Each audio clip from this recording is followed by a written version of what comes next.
Hello, everyone, and welcome to the Beyond the Bandlewood seasonal Swiss rounds. I am Blevins, joined by Silverfuse. How are you doing? Hey, Blevins, doing great. Really excited to see the rest of these rounds play out today. Yeah, very excited to see these rounds play out. I mean, it's been kind of a crazy season coming off of Worlds, and this is obviously the first seasonal after Worlds, and very excited to see the variety of decks that we've got coming up. We'll be talking about those in a little bit. Let's first, Silverfuse, talk about the format that we're going to be watching during today's broadcast. Yes, this is a 9 Swiss rounds best of 3 match with one ban for each player. The players can bring decks with no duplicated champions, no duplicated region combinations, and no more than one deck without any champions at all. The players cannot use a deck again once they've won with it, so once you've won with it, it's done and you move on to the next one. Each tournament round lasts a total or up to 16 minutes max, with both players having a turn timer. And that turn timer is definitely the biggest change potentially from playing in on during your normal ladder matches. And another big difference between the season on the ladder matches is, of course, the high stakes here. The players are going to be playing for that $20,300 total prize pool for the top 32 next week, with first place getting that sweet 10,000 US dollars. And we actually got a chance to talk with someone who's won that $10,000. We've got an interview coming up with none other than our current seasonal champion, Mr. Emotional. What did winning seasonals mean to me? It helped out a lot with my content creation. I've been trying to do Twitch and YouTube for Legends of Runeterra for about a year and a half now. Yeah, almost 2 full years now. That's kind of crazy. So it really helped out a lot there. My Twitch numbers went up, my YouTube went up, basically everything, my Twitter, all the social stuff like that went up by a lot. It helped me get different type of sponsorships, and it's really helped me grow, and it's been a really nice boost to what I hope ends up being a really long and successful, content creation career. Pretty crazy. Outside of the content creation world of getting like more Twitch viewers and more YouTube subs, more YouTube viewers, stuff like that, I don't actually think I'm better than anyone. I don't think I'm any better player like after I won seasonals than I did before I won seasonals. And luckily my friends and the people I hang out with also don't think that way, so it's not weird. They still help me get better. My goal is still just to get better and grow as a player, and as long as I'm doing that, then that's all that matters. A lot of people, I think I'm better than I am, so they were like, oh yeah, it makes sense, like Mo won, blah blah blah. I was actually extremely surprised. I think I was the most surprised that I won seasonals out of like my friend group and everything like that. But the community response has been pretty good. People are upset that aggro won, and people say like, oh, aggro won, no skill on aggro winning, but no one else has done it, so I'm $10,000 richer than the people saying that aggro is easy, so that's all I know. Yeah, I guess there's a little pressure because right now I have a 92% win rate, and people bring that up a lot in seasonals, and that's like a really big win rate and kind of like absurd. So people always tell me like, oh, you're gonna keep the 92% win rate, or are you gonna keep it? And I'm like, probably not. My favorite deck of all time has definitely been Discard Aggro. I think it's the deck I'm most known on. It's my most comfortable pick. It's the deck that I'm known for the most, and I just enjoy it. Unfortunately, I can't play it in this meta, but I really like Discard Aggro. I'm just preparing with a bunch of friends, getting my lineup together, practicing stuff like that. This is the first tournament I've ever hard prepped for, and it feels really, really good. Like I'm extremely confident going into this tournament. I already have my lineup set up a week prior, so I have a full week to just practice reps and reps and reps on my decks, and I feel extremely comfortable. Yeah, take care of yourself. Don't play for like 8 to 10 hours a day. Take care of your like mental. I actually don't play the card game usually like 1 to 2 days before the tournament, because I just need downtime. I need to rest, because I know that I've been cramming for the last like 5 to 7 days, so I spend those last 2 days to just relax and stay mind healthy, stuff like that. People really underestimate how important it is to be healthy during these things. Like healthy body, healthy mind helps you play better for sure. So that's probably the biggest thing that's overlooked that a lot of people don't talk about. That's extremely important for preparing for any tournament, not just seasonals. And just, good for life. Oof. So all of my mains are actually in LOR already. So I main like Zed and Fizz and Viger and League, and those three are already in. So the next is probably, I'd have to say Akali, just because she's another ninja assassin and I like aggro decks. And I know Rai won't do me dirty and print Akali as a non-aggro champion. So I really, really hope Akali is some type of like 2-3 that has an ability that like clears all the minions out in front of her or something, or maybe makes your board stealth so they don't see what your opponent's blocking or something like that. I don't know. Some crazy shenanigans like that. That just aggressive shenanigans. My favorite combination.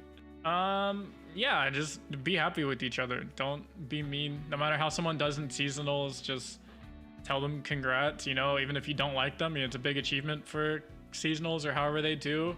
You don't even have to tell them congrats, just don't say anything mean. I think not saying something mean is better than saying something mean. So do that. Do the nice thing. Just be nice to everybody in the community. I like the community we have. Let's try and keep it nice.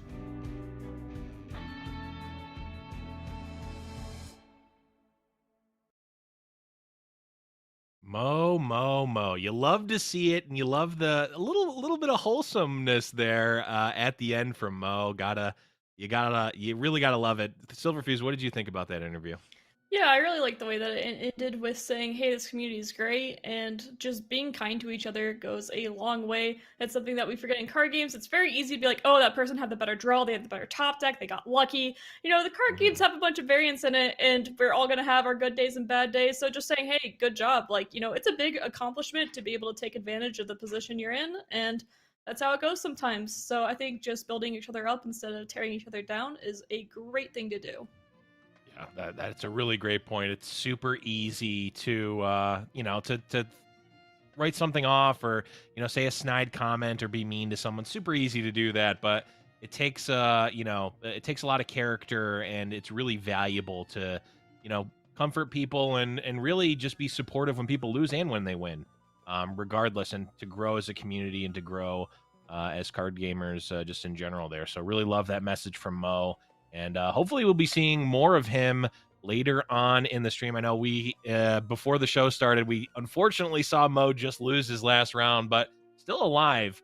But we certainly will be seeing some top meta decks, Silverfuse, and we've got a few that we're going to look at here, starting off with the Vigar Senna Darkness deck. This was one of my favorites that has risen up, obviously, with the Beyond the Bandlewood expansion. How have you liked this deck, Silver? Yeah, this deck is one of those decks that in the hands of the right pilot, it is a fearsome competitor. But if someone isn't as experienced with the deck, it can certainly flop. So seeing it in experience of strong pilot's hands it's really incredible to watch this deck in the way that it plays. It has so many key decisions in it, so I love watching this deck for that reason. Yeah, this is one I can't believe I've actually had success with it, because I would not consider myself a super skilled pilot with it, but something lined up with how it works, and I even outside of how the deck plays, I just love Vigar and the followers around Vigar. That's just like the theme of it. It's like dark but also kooky. It's just I love everything about it. So such a fun deck, and a very strong one, like you said, in the right pilot's hands. Hopefully, we'll be seeing some high-level darkness later on in the seasonal Swiss here. But we've also got one that I would, if I were betting here, I would certainly say I'd probably put a good amount of money that we're going to be seeing the Draven Scion lists in these in these lineups, Silver. Yeah, it's a deck that a lot of players will bring, but not many players will be banning it. It's not one that you can really hard target all that well. I mean, you'll see the bans here and there, but it is just such a solid deck. Scion is just a powerhouse of a card, and Vandal City does get a little bit, it does have the mini morphs that can shut down Scion, but there aren't many decks outside of, like, Darkness that are very competitive in running it. There's a few here and there, like Zera Zillion, for instance. But Scion is still just such an incredibly strong card that it's hard not to bring him. Yeah, this is a deck that obviously I think comes from the sort of school of thought of that discard aggro, but this certainly just goes much more into mid-range and can even really be almost like a control deck. I mean, Lost Soul, there's no more value, and there's not a bigger value engine than Lost Soul. Just staying around forever, keeps recurring, playing it over and over and over again, able to control the board. And then, like you said, the Scion is just such an overwhelming force in those endgame scenarios that it's just so hard to survive a leveled Scion coming down and just attacking. It's crazy, and that's not even to mention all the other powerful cards that are in the deck as well, and everything synergizing super well. I mean, it's a fun one to watch for sure, but it's definitely on the strong side. And here's another deck that a lot of players would consider one of, if not the best decks in the format right now. That's going to be Ping City, Silver. Yeah, this deck has a lot of tempo to it. It is able to clear off most aggressive decks and beat out most control decks with the amount of burn that it has. It has so much flexibility to how you can play because you have multiple win conditions from the pings, you have the Dreadway, Gangplank is there. Usually Twisted Fate is more for the playability and less of a win condition, but you know, there's always the possibility. The deck is incredibly strong, as you said, and arguably the best deck to bring to the tournament. It's one that it has a lot of different lines of play, right? Like you can see it's got a lot of these one drops. It's got all these ping spells. Well, those can go face or to be used to control the board. You know, Make It Rain is a very good board, control spell, but also, it's incrementally doing a little bit of damage to the face, and all those pings help Gangplank level up, and eventually get to the point where your Gangplank, your Dreadway, even the Lecturing Yordle starts to become a very, very scary spell because you can point that all at the enemy nexus at some point and just end the game on the spot. A very interesting one that we've seen pop up with the release of Beyond the Bandlewood, and another very interesting one that we saw, of course, showcased at the highest stage by Alan ZQ in Worlds. That's the Curious Shellfolk deck. Yeah, this deck, I just love everything about it. It really takes Bandle City and the quirkiness of it and just puts it in a deck using the Curious Shellfolk, which is a card that was kind of looked over a bit. But then, I think Fresh Lobster and a few others started saying that, no, this card's really good. We should be playing this. The prank synergy with it is insane. I just love everything about this deck because it's so much fun and just so many crazy things can happen with it because Loping Telescope, for instance, random epic cards are a game changer. I mean, they can just turn a game upside down on its head. So many strange things can happen. So I just love watching this deck because I know there's going to be a different game played every single time that the deck gets played. Absolutely, yeah. The Loping Telescope is such a fun one because there's some times in the game where it's like, okay, this game is played out. It's deterministic. Both players know what's in each other's decks. You're really just going through the motions and finishing the game. With Loping Telescope, there's always that little element of, okay, I could get this epic from another class that leads into this card, that leads into this card, and all of a sudden I've got an out, right? Like you can there's always that, like, maybe it's a 0.0001% chance that it happens, but it's always there. The hope is there from Loping Telescope, and some players may say that's not a good thing, and I don't necessarily disagree with them, but from where we're sitting here in the caster booth, I absolutely love As a viewer, it's always fun to watch. It's so fun. And here's one. This one, I don't know if I would consider as fun to watch. Maybe a little more fun to play if you enjoy winning. That's going to be the Zoe Nami. Yes, this deck is a powerhouse.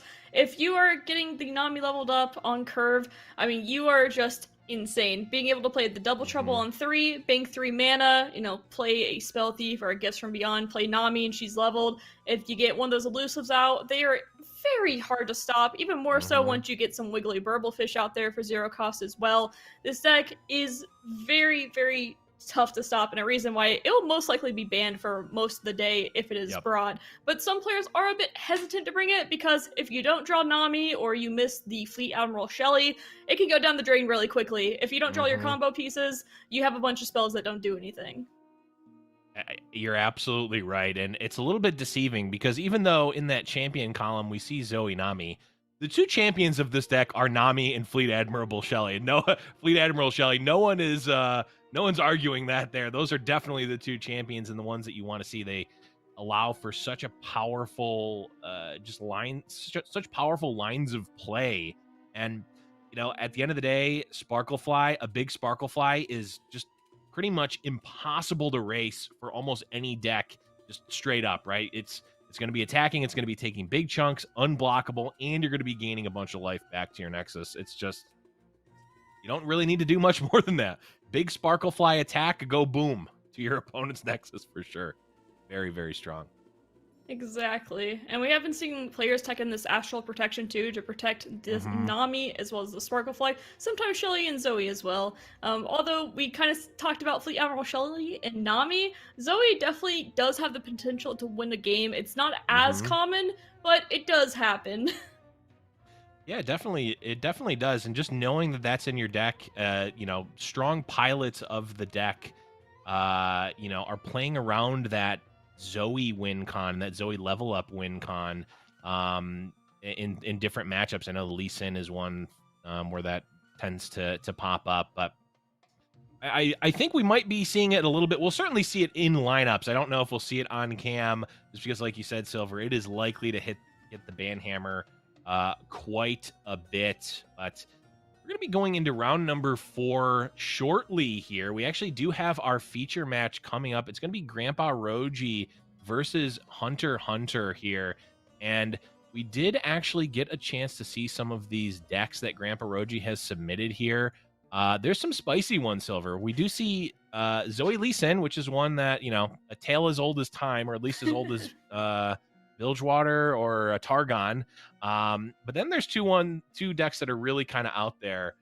The Thresh Viego is that first one. We talked a little bit about this in the pre-show, and this is a super strong tech choice right now against that Draven Scion list, Silver.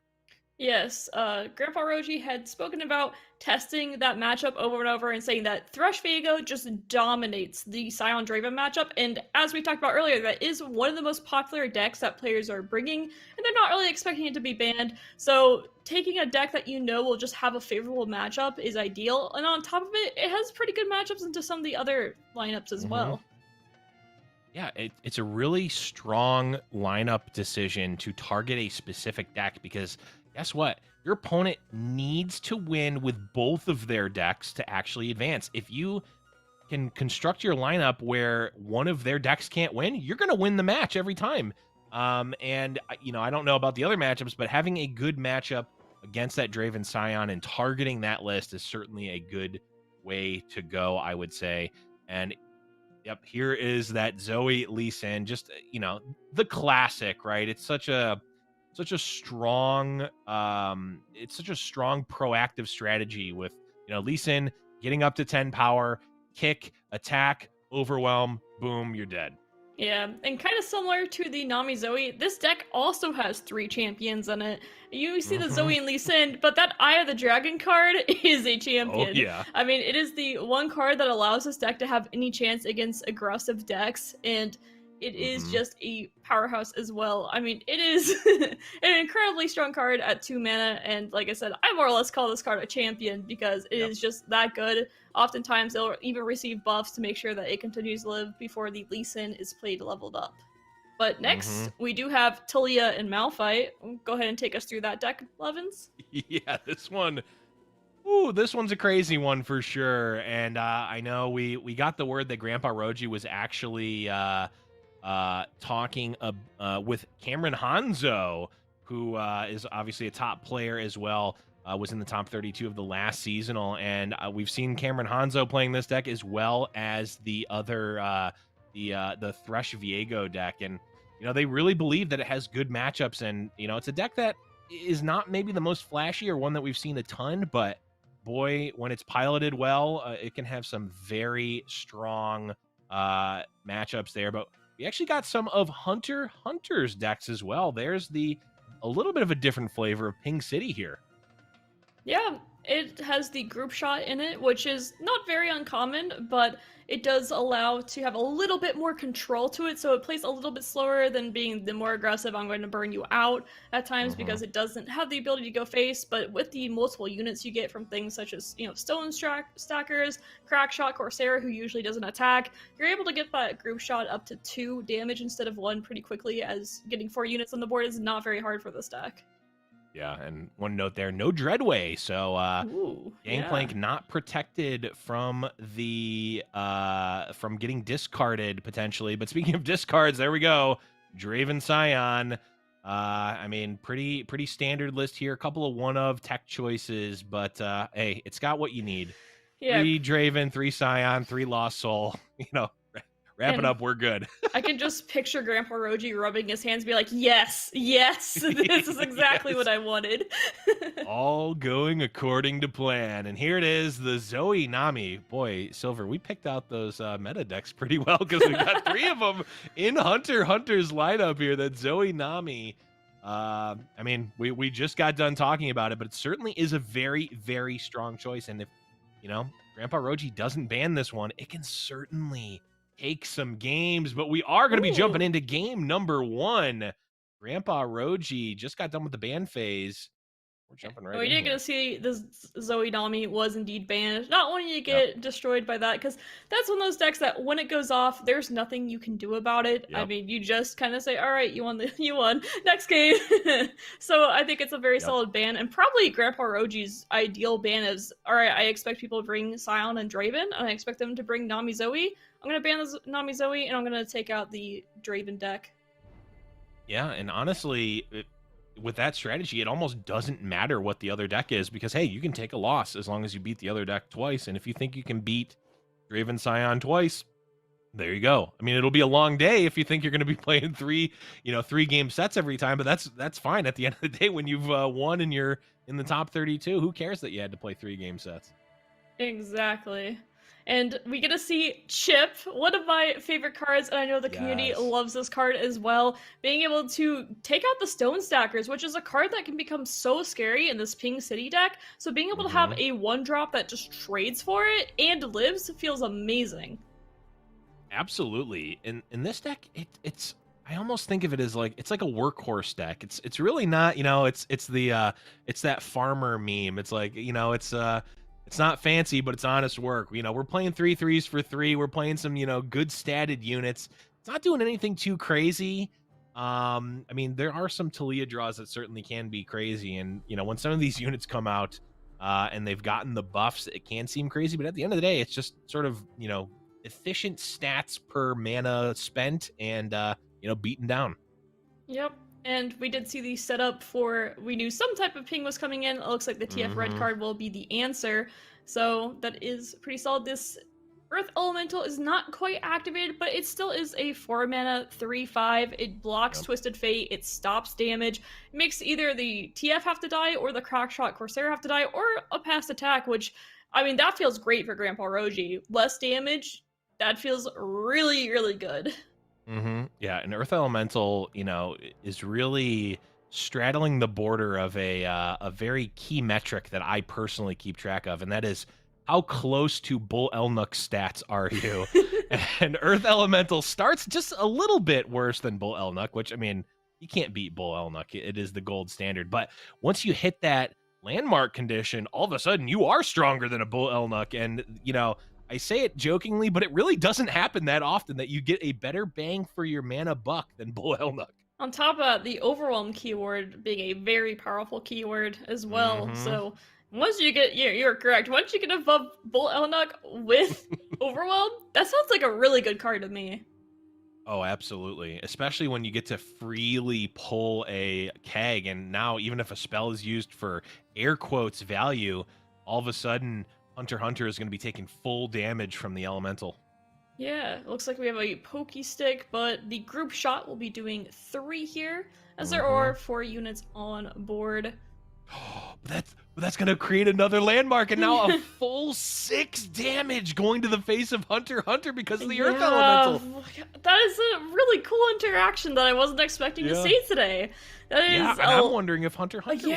That might have been a misplay there, where taking out the 2/1 would have saved a bit more. Right. And then on top of that, next turn, I mean, there's just 5/3 after 5/3 coming up. This is, wow. This is looking really good for Grandpa Roji. On top of that, has this Malphite plus the Absolver game ender. I mean, that is a big thing for Malphite. Was before everyone was like, all right, he stuns the board, cool, but then they just play unit and chump block my Malphite. Absolver changes that. It sure does. And Malphite going to be coming down with full spell mana as well, potentially here. And actually, is there even going to be enough to play an Absolver too, potentially? I think The- only one. Right, only one half of it. Yes. So I think that's why, considering developing this Blue Sentinel for that reason, I mean, there's a lot of damage coming through with this Overwhelm on its own, and then the 5/3 has Fearsome as well, which forces this. Oh wow, what a top deck! Yeah. That I need to get is- fancy here. Yeah, I mean, Malphite. No. We have another bigger Bull Elnuck with Overwhelm instead, and Wait, there's a and- cake here. Oh no! Right. Oh, Well, this is not no, going to go that well for was- Hunter x Hunter.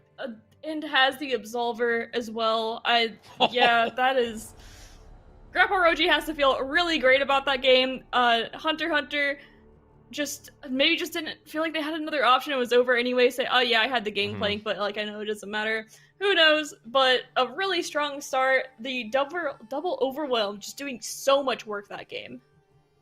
Absolutely. And, I think, units sort of asymptotically approach the line of Bull Elnuck stats, and then when you're able to cross that, when you're able to breach the line, you just get so powerful, and we saw that really in full force there. But now it is going to be that Thresh Viego with the Ionia as well, going up against Ping City one more time on the side of Hunter x Hunter. Yes, and did keep that 4/2 heal. The Fey Folk ready to heal a little bit of that damage. Makes Ping City have a little bit of an issue because this Twin Discipline stops most of the pings that would come through to stop the heal. Yeah, it stops most of the pings and any of the, sort of incidental pings that go to Nexus. Boy, Tasty Feyfolk is going to be able to recoup a lot of that, too. And how about a 4-cost Viego? How's that sound? I would certainly play that card in my deck. Yeah, he looks. I mean, at 5 he's pretty good, but at 4 he seems a bit insane. Yeah, I mean, I don't want to keep bringing up our pal Bull Elnuck, but actually no, it's still not quite there. 4 mana Viego still not quite at For Bull now. Elnuck stats, but For now. we'll get there. But now almost an embarrassment of options here from Grandpa Roji. I mean, we can see the open attack potentially, but nope. Let's just develop Viego. No need to get fancy here. Just play a 4 mana Viego. Yeah, I think looking to get the mist race or the race going. Yeah. Ooh. Ooh, high value make it rain here. Roji has the option to Twin Disciplines, but opts not to. Yeah, and I like that play of holding on to this Twin Discipline because there's so much more value in the hand in your future turns. And of course, keeping this 4/2 alive could be game changing. I mean, Viego, Thresh, and the Fey Folk, they're all pretty important cards. Yep. Yeah, because even this, this open attack for 7, Wow. yes, that seems quite good. But with the Fey Folk just stands to gain so much life that Grandpa Roji's just not even afraid. When we saw Hunter's list before, there was no Dreadway, I believe. And without that sort of like really high-end, top-end card, you're not that afraid of dying from 10. Yeah, and this feels really bad getting countered by the Twin Discipline. I mean, that was a lot of damage. 5 damage to the face coming through if that Twin Discipline wasn't there. Of course, holding on to it was the best play that Grandpa Roji could do, and it pays off huge there. Yeah, massive payoff. Now, Hunter x Hunter, maybe even just grasping at straws, has to play that Hidden Pathways. Oh, and another one. I don't think you could even play that there, though. I feel like you have to hold and pretend like you have something. Right. Yeah, because you've now, got to represent something. Yeah, 0 mana, this is a free swing. Your Fey Folk's always hitting. I mean, he can even bring it back with this mist if he wants. Yeah. That's right. The mist. The maul is just... It's so good here. It is so good. I mean, he will be quickly running away with this game. Yeah, I think we might even be saying has ran away with this game already in a snap vine. Yeah, that'll be closing the door real quick here. Yeah, I mean, has all the right answers in hand here too. 13 health, feeling really good. This is looking fantastic for Grandpa Roji. And we know there's no Dreadwave for Hunter x Hunter either. That was the kind of damage that you would need in this game to be able to come back, but Gangplank's your only option, and it's just not going to be good enough. No, yeah, Gangplank is a day late and a dollar short here, and we can go wide, but boy, these 2-2s really kind of look embarrassing here, especially when the mists can just block. I mean, Yeah. He actually gains health here. Right. Yeah, Grandpa Roji just hovering the Shen GG. Yeah. Yeah, letting chat know, doesn't want to let his opponent know. Right. And no health will be lost, and just really you're losing the Fey Folk, but it did its job. It did more than it needed for its job, and Thresh is leveling as well. This is a huge swing. There are no fearsome blockers. The game's just over. Game is certainly over here. An open attack is going to be more than enough. I don't think there's even I just don't even think that it's even possible. Viego. Oh, and Viego level. Yeah. Oh, we're getting to see some cinematics here, which is nice. Yeah, we get to see should get it done. A nice overkill here. Mm-hmm. That is it. Fun game to watch, though. Watching Viego pop off, Thresh level, we got it all that game. We did. We got to see a card be better than Bull Elnuck. We got to see pretty much the whole gambit of what that Thresh Viego can do, which is really awesome. Great game played by Grandpa Roji, and they are going to be continuing on. I believe that puts them at 4-0, which is a very good spot to be in the seasonal Swiss. Yeah, I love seeing the Talia Malphite doing as well as it is. I think it's a lot of fun to see decks that we don't see as much, but Grandpa Roji has been playing this deck for seasons. This isn't just like, oh, I decided to bring this. No, he has been refining and working on that deck for a long time. Arguably, probably the best player of it. I mean, there aren't that many of them, but I'm sure even if people were to pick up the deck, he would be a few steps above. Yeah, certainly in a good spot for sure. But we've got another game coming up here. It's going to be Majin Bay, a Worlds competitor, as well as, of course, former seasonal champ, going against 400 Spetsnaz. And this is looking like game number 1. Of course, the games are a little bit disjointed on this broadcast because we are pulling from player streams, hence why we see Majin Bay's beautiful mug on the stream right now, and his Mobalytics overlay, which he has on his actual stream, not something that we can click off of. I know, having casted Majin enough times, that he likes it up, and there's nothing we can really do about it. So, yeah, on the bright side, though, it can help us remember what cards he's played, because, sometimes as casters, we forget that kind of stuff as the game progresses. Speaking for myself, I definitely forget that all the time, even when I have it right in front of me. But this is Majin Bay playing the patented Zoe Lee Sin. This is a deck that if I recall correctly, in some form was in his seasonal winning lineup back in the TF Fizz era.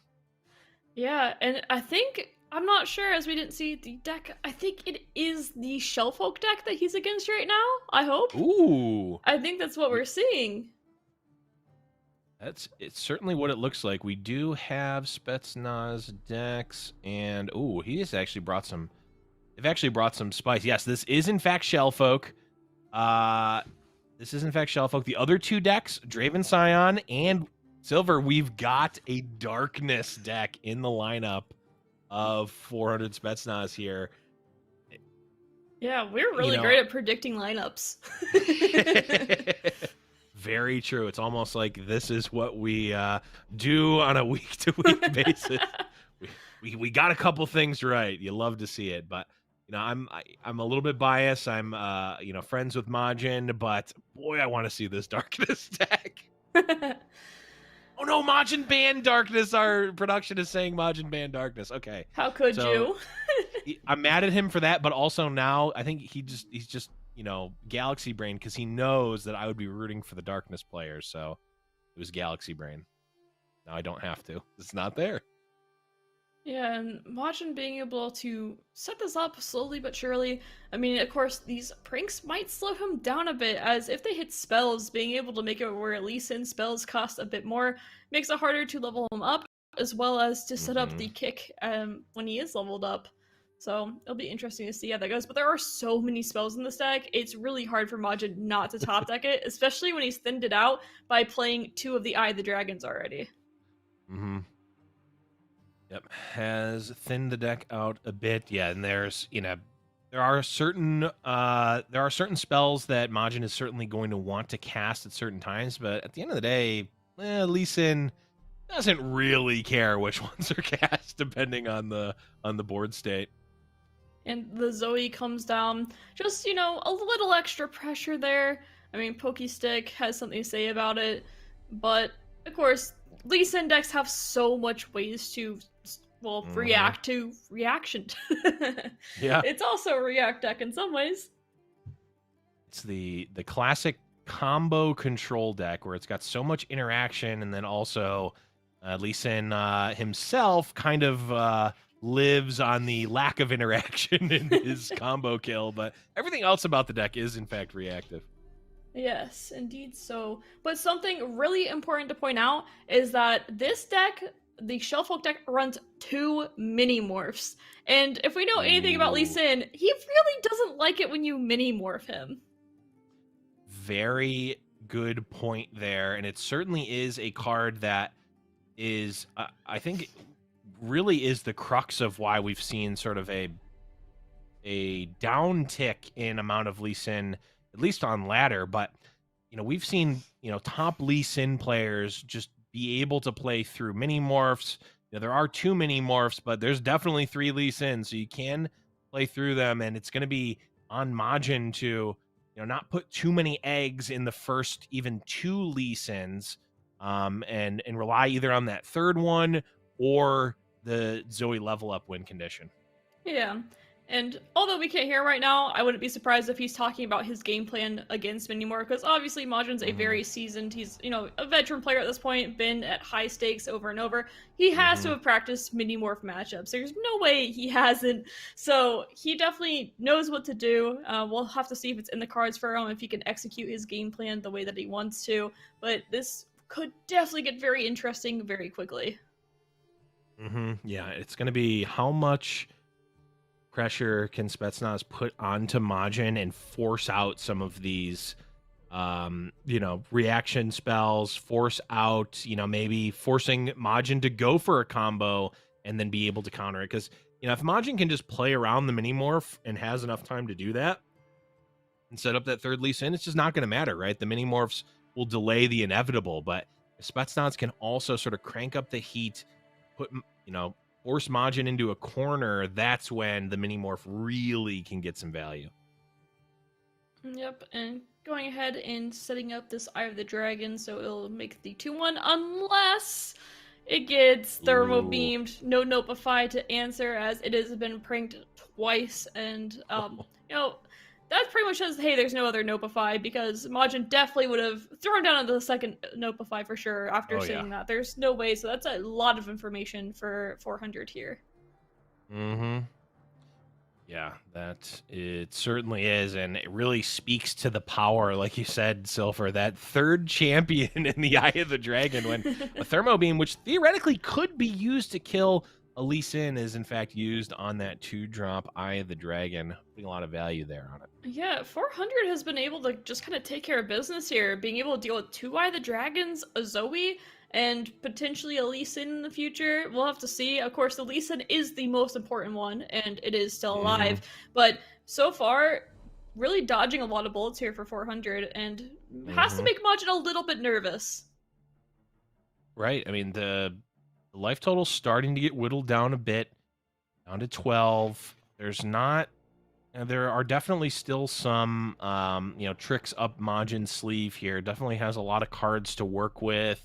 Some defensive options. Ooh, Station Archivist is just such a good card in general.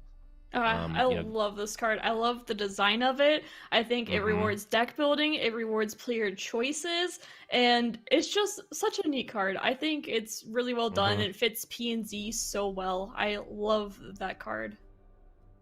Such a strong one. And you know, is going to be able to allow 400 to keep up in terms of value Ooh. compared to Majin. And I like this oh, aggressive line. I mean, you know against Lee yeah, Sin, you're on a clock. Maybe you have one mini morph, you know can deal with one Lee Sin, but you still have to make the Nexus go to 0. hmm yeah, it's definitely, there's two things that can be going through Majin's mind when that mystic shot happens. Either, oh, my opponent doesn't really know what they're doing because they, you know, picked a mystic shot and just sent it to face, and this is an easy win, or oh, I'm in a lot of trouble because my opponent is thinking that they might have lethal in the next couple of turns. Yeah, looking at the deck, there is an Aftershock, there's some Mystic Shots, but no Get Excited, so the burn is lacking a bit. I mean, Mhm. Conchologist can find, a Pokey Stick here and there, but Majin doesn't have to be too worried for now, I don't feel like. True, especially with the Eye of the Dragon, just going to be able to churn out those Dragonlings turn after turn. We're going to even see an attack in from a Dragonling here. I think almost certainly. I can't imagine a scenario where Majin's not going to attack with that Dragonling, especially when he just gave a Challenger and is already at 10.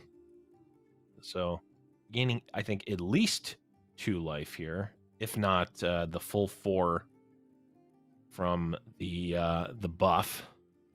Yeah, and I'm loving this slow but steady play from Majin, knowing that he has, at this point with the attack token, he has the decisions in his hands, and he can take all the time he wants and say, alright, opponent, this Lee Sin's really scary, you're gonna have to do something about it, and just kind of Hmm. saying, alright, I'll do this, I'll put a bit more pressure, a little bit more pressure, like, what do you have? You gotta deal with it, and I think trying to get the mini morph out here, I would assume. Will we see it? Not sure.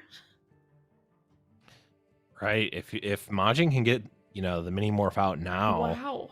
th- That's a just a lot of oh, mana to burn.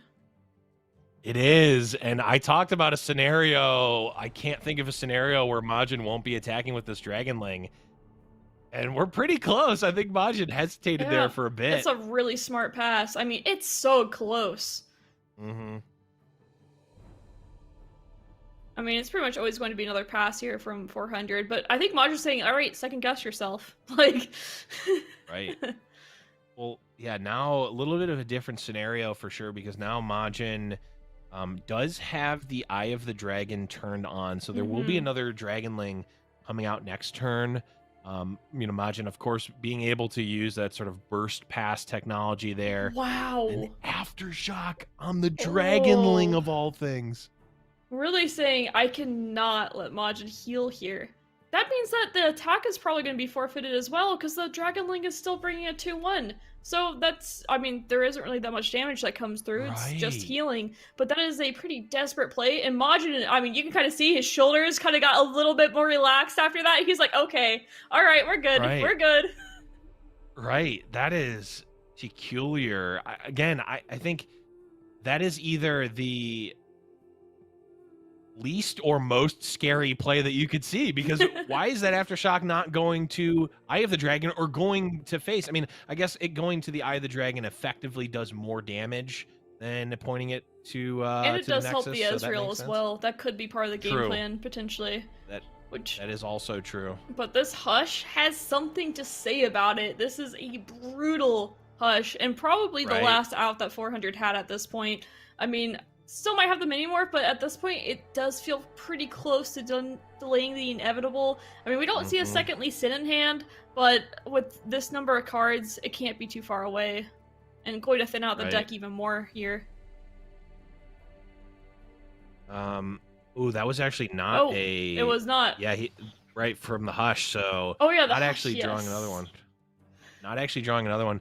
The funny thing about the mini morph here is that it will still leave Lee Sin as a 3/3 3/3 unit, and we are going to have a 5/5 elusive on the board starting next turn. Ooh, there's Ezreal, but that's okay. It can technically block, but and it very well might have to. Oh, there's a second Lee Sin. I think that about might seal the deal for Majin here. He can even stop this elusive Ezreal from blocking the 5/5 if he wishes. I mean, there's so many options here. I'm really curious to see which lane Majin decides to take. It looks like saying like, all right, we'll just pull the Ezreal. Oh yeah, that is a thing too. Lee Sin does get Challenger once you play a spell. And, you know, very true. Will we see? Yep, there's the mini morph. We knew that was in hand for a while, as we saw 6 mana being held over and over and over again. The big question is, are there 2? And the hilarious part is that the mini morph unit still kicks the Ezreal, and Majin has the ability to play Pale Cascade and actually kill the Ezreal. Looks like it's gonna happen. Imagine getting kicked by a little mini morph unit. I love to see it. This is so great.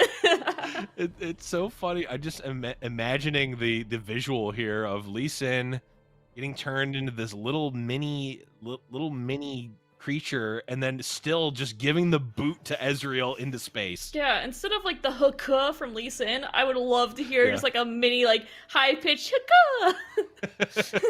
See, I'm imagining that it will kick and then its foot will grow like comically large, like in Battletoads, just like a gigantic foot, like just like cartoon foot with an anvil in the shoe, just like kicking Ezreal off into space. But 400 here is able to maybe start getting some value out of this Shellfolk here. Oh, Time Trick is a great top deck from that Guiding Touch. Yeah, absolutely. But against this board, I don't really know what happens. I mean, Loping Telescope outs. What could be an insane epic card? All right, well, I think we're not going to hit that, but Vi.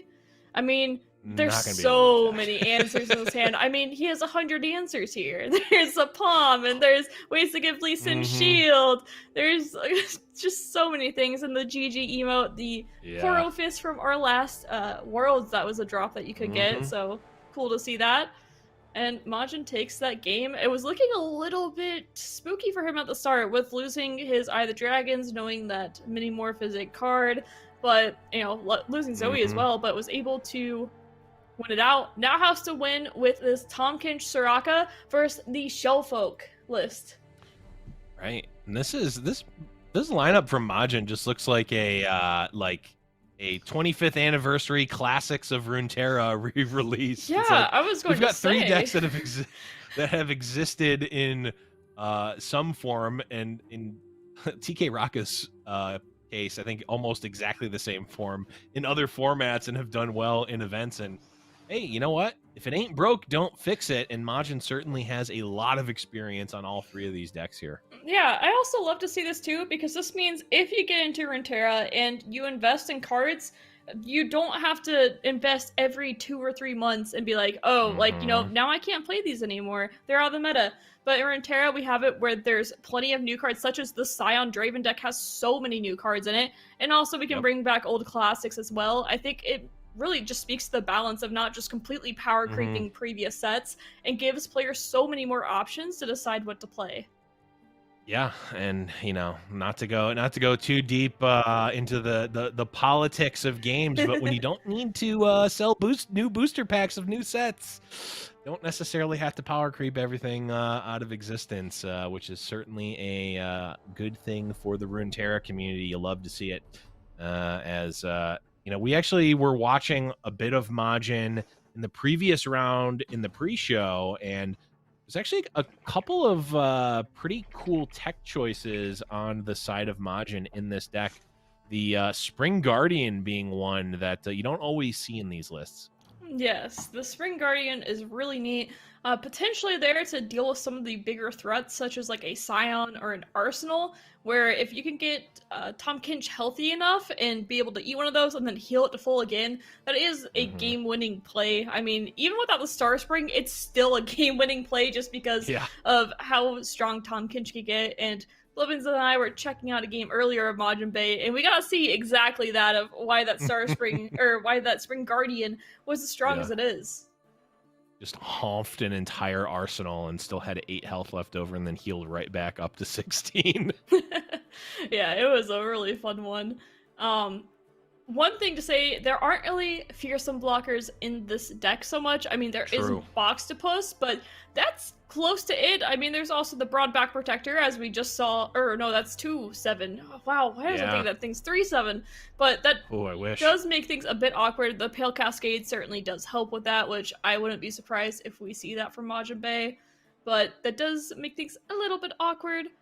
But this Hush here in the future for Scion, we're gonna see something pretty.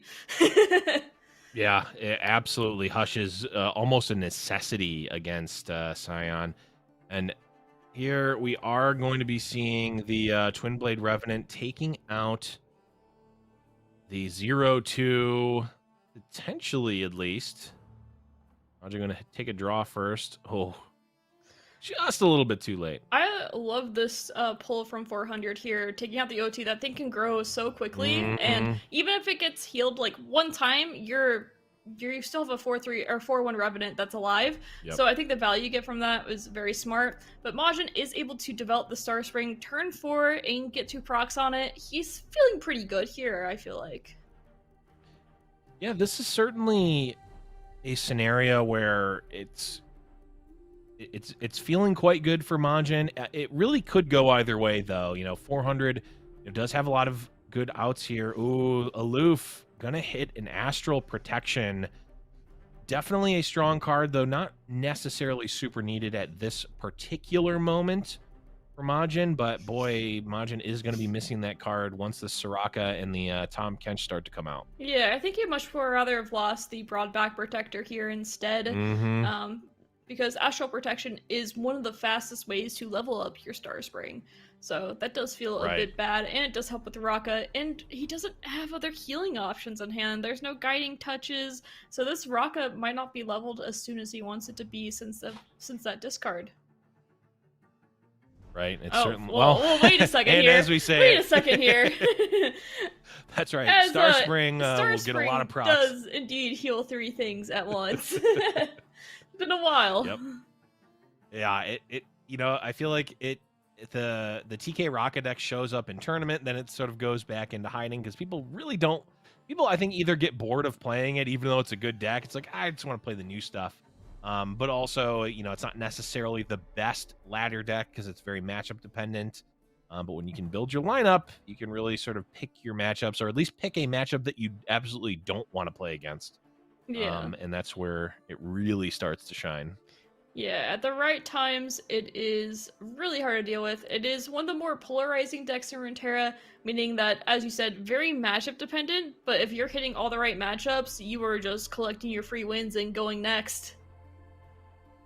Right, and I don't necessarily know if I would consider this one a free matchup, but it's certainly...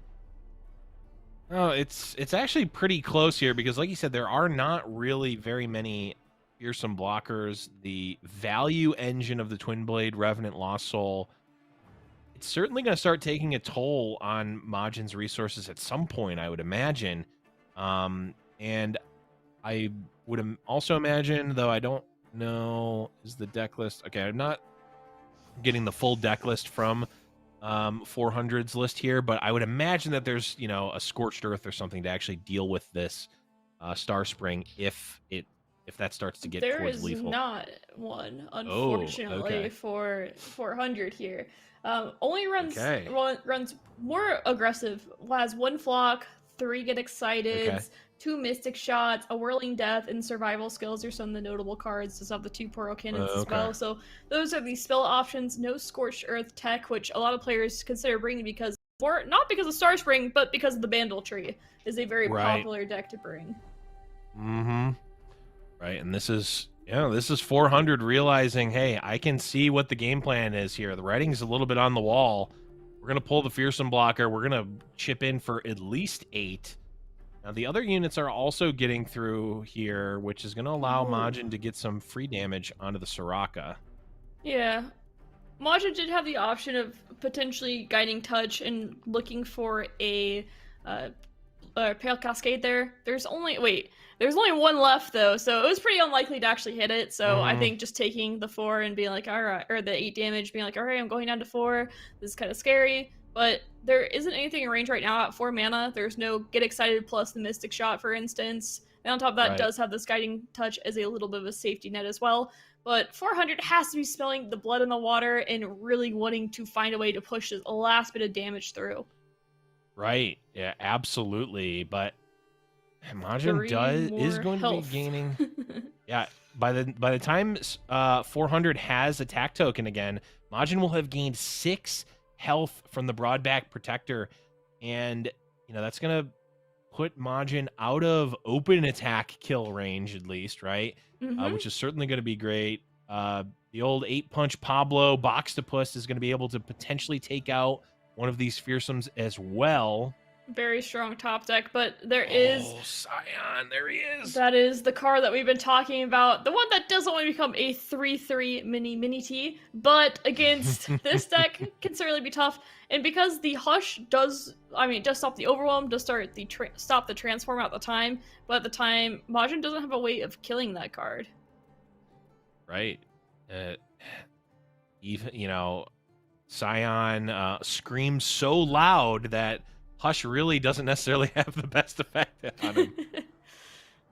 Yeah, and wanting to use this mana a little bit more, Majin wants to. Wants to get more health blocker potentially against the Scion, just in case. Now, I'm wondering. Ooh. So Majin was planning on overwriting the Croaker regardless. I wonder if there was any value in attacking with it. Now, the 2 damage is probably not super relevant, but I think maybe... he's worried about Scion getting chump blocking it and a Ravenous Flock potentially. Oh, good point. Good call. Yep, that's definitely... I have not played enough against the discard deck to see these obscure plays, and I certainly could have gotten very punished there. Yeah, that one would have been... the Hush would have stopped it, but then the next attack would have been devastating. Right. Yep. Nope. That is definitely a game-losing type of play, and that's why Majin is, sitting here as a former seasonal champion, and I'm merely here in the desk casting the match. And also too, Majin's blocks look pretty good here. The Right. 8/3 is able to block. Get Excited might be forced down, but if it's not going in your face, it feels pretty good. Right. It looks like we see a 3/2 coming out. A Lost Soul also discarded here, looking for a little bit more reach, a little bit more pressure, and we'll see what Majin has to say about it. The Hush coming down very quickly here. There's no other option. That Hush is always coming down. It's really Right. how he decides to block and what spells he chooses to use as well, because he wants to make the Star Spring go quick. Like, he's running out of time. He is still on a clock here, despite having a decent amount of health for now. Lots of burn. Yeah, and this is okay. Ooh. Let's kill the. We will kill the. Imagine just taking a look here. Yeah, he was thinking about saving more health here potentially, but killing the Scion does seem critical as well. It's a tough call. It is, and yes, the argument is, opponent could just have another Scion, and I think for Majin that's okay. It's not going to be on an attack token. It's going to take their entire turn on this turn or next, depending on when it comes out. And you don't necessarily need to kill the Scion right now. Majin needs to survive. And, just going wide in general is going to be enough, I think, for 400 here. So, Majin doesn't really care if there's still a Scion. Yeah, and this is a board clear with the exception of the Scion for Majin at the cost of 3 health and some units. Really not a bad trade. Yeah, I think certainly happy there. And this Soraka's Wish could potentially end the game depending on what the Star Spring is at. I'm not 100% sure. Yeah, I think it was in either early teens or like 11 or 12. I don't think it was too high. However, I think this aloof was a big miss for 400. Right. Majin gets another Krusty out, which could be the difference of 20 versus 21, 22 on the Star Spring. It could be a it could be game winning, having that one extra health. It's Absolutely. really crazy to think about. Yeah, it absolutely could be. And now, yeah, it's at 9 of 22. Soraka is 4 plus 5 is 9. 10, 11 can be healed potentially from the wish. And then if the conjure comes out, that's, a little bit more as well. But this Majin has to be a little bit careful because doesn't want to overcommit his mana and then have something like a Get Excited come out, kill Soraka or kill Tom Kench. So I don't know exactly how much Majin is going to be willing to commit here. Yeah, I think he's kind of faking an astral protection here. We know he does have Guiding Touch plus the 2 health, the blessed figure. But I like holding on to this mana here for Majin for sure. As you said, a Get Excited or Mystic Shot could be devastating if you were to overspend your mana. Yep. And we will get the extra draw from Soraka here, which is super helpful. Huge. Wow, the 2 wishes. Oh, I just don't think it's enough, but it seems so close at the same time. Yeah, the funny thing, well, it doesn't really stack the way you would want it to, right? Yeah. Because you need to Not enough things to redo the chump damage. block. Right. Yeah, I mean, need more self-damage. There's just a limited amount from this deck. And he's used a good amount of it. Multiple Fortune Croakers, for instance. We'll be going for that wish right now. Love to see it. Oh, that's 24! Oh, that's just enough! Wow! Okay! Okay! Alright, so it has to be like a flock here from 400 to get the Scion and attempt to do some kind of attack. Like, that's it. Right. That's your only out. True. I mean, yeah, it might not even be flock an to out, Scion. too. It's got something. Does Sunblast is only allies, I believe, so I don't think there's any way to stop it if there is. Or is there a ton of burn about to come out? We're gonna see the guiding 3, touches. 6. How much is it? 8. It's not enough. Okay, one Majin guiding will touch. take this game. Look at his Majin face. just looks He's into like, the camera.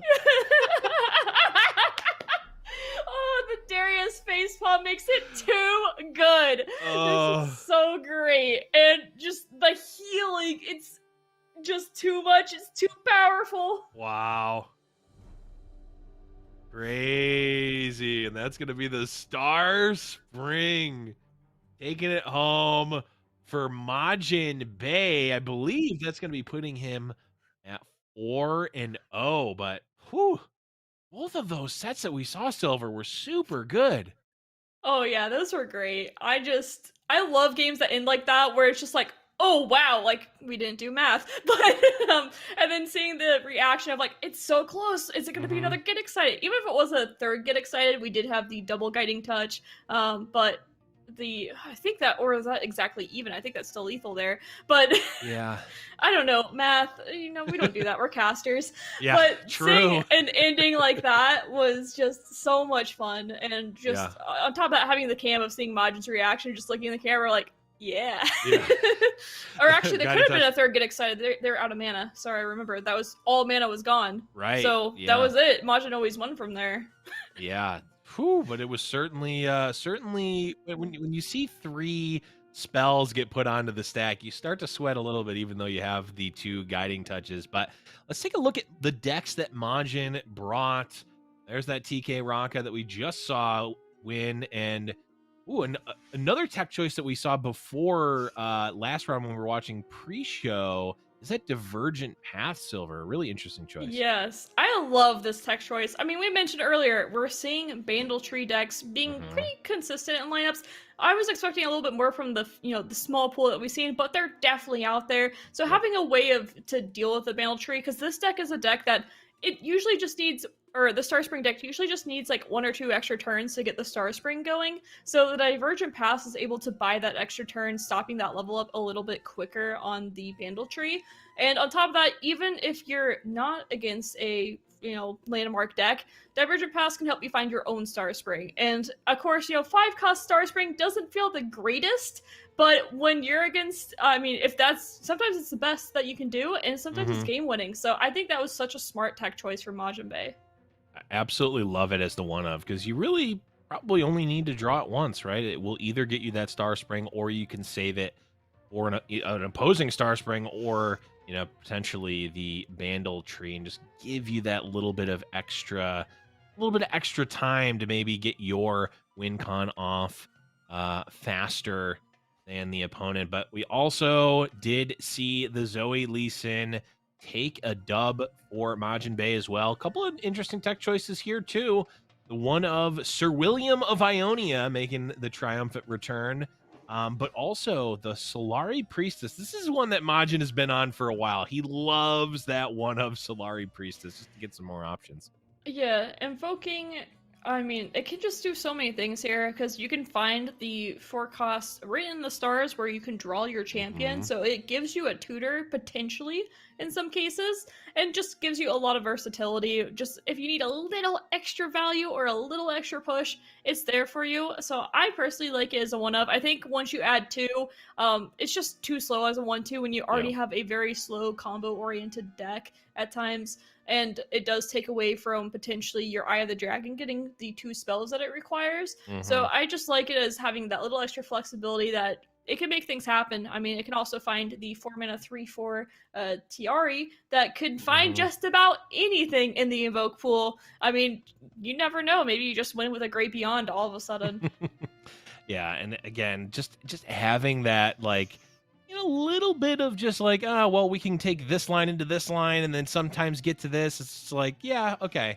We've at least got the option there, and you love to see it. And here, potentially the biggest, spiciest deck we've got on the side of Majin Bay. That's going to be the Feel the Rush Trundle Tryndamere. This is a deck. This is definitely a deck from the vaults here. We have not seen this deck too much in recent time, but it's certainly started to pop back up around Worlds, and seems to be the sort of like really go late control option of a lot of these top players. Yeah, it's been fun seeing this classic come back again. I mean, it did get a few tools here. I mean, such as the Blighted Ravine. I mean, that's an older tool, but we didn't see the deck when Blighted Ravine came up as much. I mean, we saw it here and there. It has a couple win conditions, has the Atrocity, usually on Tryndamere, sometimes on the Feel the Rush target, which Feel the Rush is also a great win condition, as both of the champions have the ability to get overwhelmed. Tryndamere already has it, but Trundle with Pillar can also get that overwhelm, really great stabilizer. A card that I want to point out that has kind of grown in popularity some is Despair, outside of being Viego's spell card. Is Despair being able to say, all right, like, I for sure killed this unit. I mean, it can be good even against, like, Bandle City Merv, being like, all right, let's just get this thing off the board. And 4 mana can certainly be played with these slower decks that do have a bit of ramp to them as well. It just, I really just love seeing this deck come back again. It does a little bit scary against Bandle Tree decks, I'll say, as there is no removal for that. But that might be Majin's ban in some cases. Yeah, for sure. I mean, if you're going into a meta where you're not expecting a ton of 3 deny decks, boy, it doesn't get much better than spending your 12 mana to get Feel the Rush out. So definitely a very, very, at least powerful one, and one that Majin can obviously, play around there for sure. But hey, congrats to Majin on winning that round number 4. That is going to be the end of our round 4 coverage. We're going to take a quick little break here, but don't go anywhere. When we come back, we'll have round number 5 of the Beyond the Bandlewood Seasonal Swiss.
Welcome back, everyone, to the Beyond the Bandlewood Seasonal Swiss.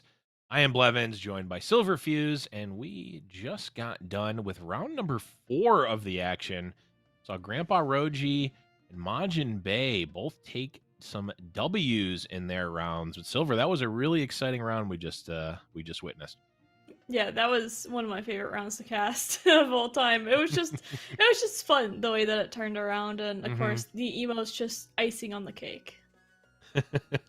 Definitely saw some top tier play, and we're going to be continuing on that top tier play train here as we are going to be watching a fan favorite in Game Boy Rob for round number 5. I believe they are 4-0, and they've brought some bangers here. We're seeing the Zillion Zareth again, and this was one that we were talking off cam, and kind of surprised that we're seeing as much of it as we are. Yeah, it's a deck that kind of appeared at the very start of once we got Zareth released and was played for a couple weeks, and then it kind of fell off after that. And we're seeing it again. Part of that might be because of Arsenal plus Hourglass being stronger than people anticipated once it also became a summon effect and an aura. And then also maybe because of Minimorph and the expectation of Scion decks being everywhere. Those are my thoughts on why we're seeing as much as we are, but we are seeing a lot of top players decide to bring this list. Right. It's following the pretty common theme where, Zillion and Zareth are in that top left listed as champions, but boy, that Arsenal certainly feels like a third one, or almost kind of feels like the first champion of this deck, if I'm being completely honest. Yeah, it kind of is a solo champion. Yeah, this is a one champion deck that its champion is not actually a champion, and also there's actually 2 champions. But we did just get word that this round is actually 3-1. Game Boy Rob is 3-1, so... Sorry, Game Boy Rob fans, if I got your hopes up, but he is, in fact, 3-1. Still definitely in the contention for top 32, and he's in contention with a deck we've been talking about, and I'm fingers crossed, I'm hoping we're going to be able to see him play. That's going to be the Darkness deck. Yep, another Minimorph deck for Game Boy Rob. I'm thinking that Game Boy Rob's like, all right, I'm gonna target the Scion decks a bit but also I want to say I love seeing the box as the tech choice here. A lot of the Darkness decks aren't running this. We do see it in the Freljord SI control list, but not so much in the Darkness list. But I think the box is a card that we as a community looked over for the longest time, and we saw it kind of, have a little uptick in play and then go back down again, and it's having another uptick. So I like seeing the card. I think it's a lot of fun. So it's just nice to see something different. Yeah, when opponents are putting in all of these small little yordles and creatures that are 2/2s, maybe 2/2s with tough. Hey, guess what? I've got a card that will wipe them all off the board if you played them all in one single turn. And speaking of that, attacking Scion, Stress Defense certainly does make Scion a little bit less scary, at least for a turn. When you can turn him into a 1/6, that's a pretty decent way to deal with him for sure. Yeah, Stress Defense just has so much flexibility to it, being able to save your Vagar and your Senna. I mean, 6 health is a lot to deal with. Thermo Beams get pretty sad in a lot of cases against it. And of course, as you said, stopping Scion, stopping other overwhelms and trades from happening. Very strong card that I think I love seeing it in the deck as well. And of course, you can get a third one from Conchologist in some cases if you're against multiple Scions. It's just a really nice card to have in the pool for Bandle City in general. Yeah, and luckily they, very early on patched out the ability to target your opponent's Nexus with it and immediately put them at 6. It was hilarious to me, but also very much not intended. We're finally seeing a deck we've sort of alluded to a bunch, and that's going to be the Bandle Tree. This is certainly a more traditional list that we saw pretty much at the onset of Bandle City coming out here. Really able to sort of go wide, akin to the Pink City deck, but has that Bandle Tree win con as well if that sort of damage plan doesn't pan out. Yeah, and this deck just naturally has so many of the different regions. I mean, Bilgewater, Demacia, Freljord, Noxus, SI, Ionia, Targon, Shurima. It's just like already there already. You just gotta find the pieces. And of course, we have Bandle City Mare that can also find additional pieces as well. Very strong list, has the Scorched Earth in it, so for, tech choice for the mirror matchup, as well as if you do hit the random Star Spring decks, there aren't many of them out there, but we know that Majin Bay is indeed running one. And of course, the Ravenous Flock. Something interesting, there is no Sentry in this list, which I've seen a good number of these lists run Sentry because of the Flock, or just delaying your opponent's attack. It's good against Scion. Well, I guess you can't run. Yeah, you can't run the Sentry. I was gonna say the House Spider's in there. So yeah, and the Flock. So that is an interesting choice to not add the Sentry in there, I would say. Yeah, it is. It certainly seems like a powerful option for sure, but maybe there's not even really that many 3-drops either. I mean, it's pretty much just the mare. I'm not sure. That is definitely an interesting non-inclusion, but we are seeing the inclusion of 3 whole mini morphs there on the side of Game Boy Rob, and we actually do have their opponent as well. That's going to be Hazai. So they're going to be playing off at 3-1, and I believe both of these, or at the very least, Game Boy Rob is not high enough seed on ladder to have earned that 7-2 ability, or it is at the very least excessively unlikely that they will. So pretty much going to be playing for his tournament life the rest of the way out, but some players really love that pressure. I don't know about you, Silverfuse. I don't know how I feel about that, but not usually in these situations, just because of the variance of card games and other things. I'm like, yes, I love the pressure and the stress of it. I think it makes me perform better. But in card games where you can just miss your draw or miss your, maybe you have 3 mini morphs and the Scion gets through and you don't draw any of your mini morphs. Very basic things that can happen. So we'll see what the bans are here really soon. We see we see Victor Heimer on the side.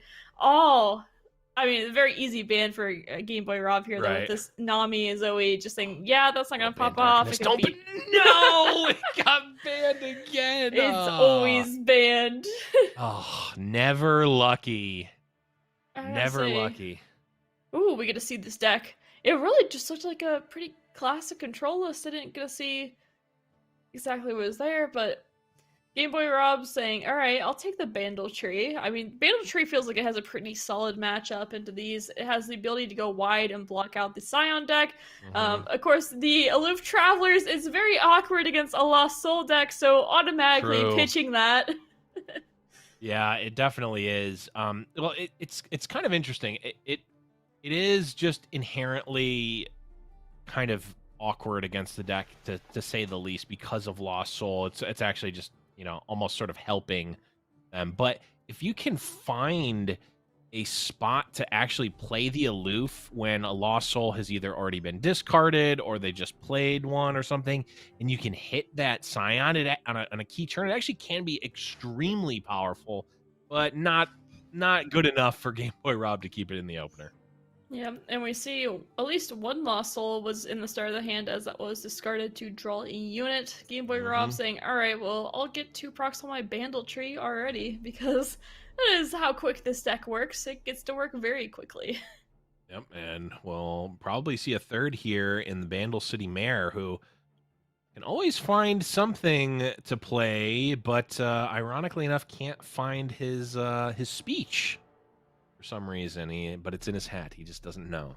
It's such a good line interaction. On top of that, Game Boy Rob is able to have 2 Bandle City Mares, which means he can get some extreme mana cheat here. If there is no way to, I mean, there is the Revenant, and looks like the Mystic Shot as well. So really clean ways to be able to deal with this mare. Yeah, the Bandle City Mare, more so than almost any other unit I've ever seen, just has like spell taunt or a removal taunt. Like, it is going to be killed as fast as possible in almost every single scenario if the opposing deck has the opportunity to do. Yeah, it really is the ultimate spell check. If you don't see anything come down, you're like, all right, there's no Mystic Shot. Yep, and it's always first action too, because even as we saw there, Game Boy Rob would have been able to get value immediately from the mare with that Protoporo. And as I had different plans for this game, not allowing Game Boy Rob to get any freebies yet. Yeah, I'm trying to decide what to do here, as there are a lot of choices, because you don't want to play this Bandle City Mare into the Twin Blade Revenant, but Right. you don't want to just lose your mana either. You still want to progress your game plan in some way, but Hmm. it becomes tough to be able to do it. Because the Right. pass here is actually okay for Hazai here. Yeah, I mean, I like this passing. Alright, you can, we're gonna slow this down a little bit, burn your mana. Yeah. Game Boy Rob actually gets a decent amount of value here, though. You really don't want to use that Buster Shot to kill the Twin Blade Revenant at 4 mana, but when you get the reduction and you get to develop, it feels at least a little bit better. Now, this open attack comes through. Gonna get a little bit of chip damage through. Gonna trade off for a Boom Baboon. But Hazai, the infinite value engine of Lost Soul keeps on a rolling. Yeah. And important to note that there is no Bandle Tree in the hand for Game Boy Rob yet. Right. It does have the mini morph, so Scion becomes a little less scary. And the insta get excited saying, no, you're Snap it not off. getting more value from this card. Knock it off. I will use everything, all of my burn, to make sure that that card is gone. You're not going wide. Little do they know, Game Boy Rob doesn't have like those loping telescopes, for instance, that really let you extend that board. The hand is a little bit awkward for that reason. But this Poro Sled, I mean, it does a little something. I mean, it's hard to say because, I mean, there's so many easy ways to buff up Draven and be able to take out the Poro Sled here, potentially. The Portal Sled, it does threaten to block Draven pretty effectively, but like you said, I mean, you need, what, 1 extra power to plus the axe to actually just be able to eat it straight up, so if Hazai attacks, there's just almost no way that Game Boy Rob is blocking with the Poro Sled, so opts to just play a Proto Poro out as a potential chump blocker and go from there. Yep. Oh, the Poppy. That's Okay. a nice top deck. Can you see it right away? Mouse goes straight to it. At least we were thinking, all right, I need to not get too excited about seeing a champion. I need to make sure that this is the right call. It's really easy just be like, oh, and Windmill Slam Poppy, but wanting to double check that it's still the correct play. Yeah, even though there is the timer, of course, you want to be mindful of that because you can certainly lose a match because of it. You want to make sure that your turns are planned out, right? You don't want to just, windmill slam these cards without giving it at least a second thought, especially when the stakes are so high. Yeah, and on top of that, I want to say too, the Star Spring looks really good for Majin Bay. Doesn't look so good for Game Boy Rob. True. Well, maybe we see it come through. It can heal up the Poro Sled, maybe. I don't know. It's probably not going to get played if I had to guess, but it will certainly take up a spot in the hand. Yeah, I imagine we'll probably be seeing a Pokey Stick come down this 4-2. I mean, the need for draw is quite high, so even we don't know if this list is running Fervors or not, but if it is, the draw still goes through, so still gets value there regardless. Oh, are we gonna go for the defensive Draven level up? Ooh, but it's not. I mean, there could be a Whirling Death here too. That is. I mean, if you're going for this, you almost certainly have a Whirling Death in hand. Yeah, but if there is, you can double Game Boy Rob can double Pokey Stick and still kill it. The Draven will still level up. Yeah, the Pokey Stick isn't enough. Yeah, I mean, Well, and you don't want to mini morph this either. No, you really don't. So as it stands right now, this will kill the Draven before it levels up because it will strike at the time. And looks like you might be correct here, Silver. This looks like a Whirling Death. And now... Oh, okay, wow, it's just that is a shot. bullet dodge, because that was going to be the most scary Whirling Death. Right. I mean, that turned the game completely. I mean, being able to take out this Poro Sled and level up Draven, I mean, the game was looking pretty over if that was the case. I mean, you're almost forced to mini-morph, and Scion comes down, that's it. So, yeah, that was a huge change. Oh, that was so spooky. Yeah. Very, very spooky. Oh, right. Okay. I was wondering why that pokey stick was coming out. It's because the group shot was not going to do 2 anymore. Yep. Definitely good play there from Game Boy Rob, but the Twin Blade Revenant Lost Soul train, it doesn't really stop for anyone. It just keeps going in value, in value, in value. Just Yeah. unless you have a silence on you.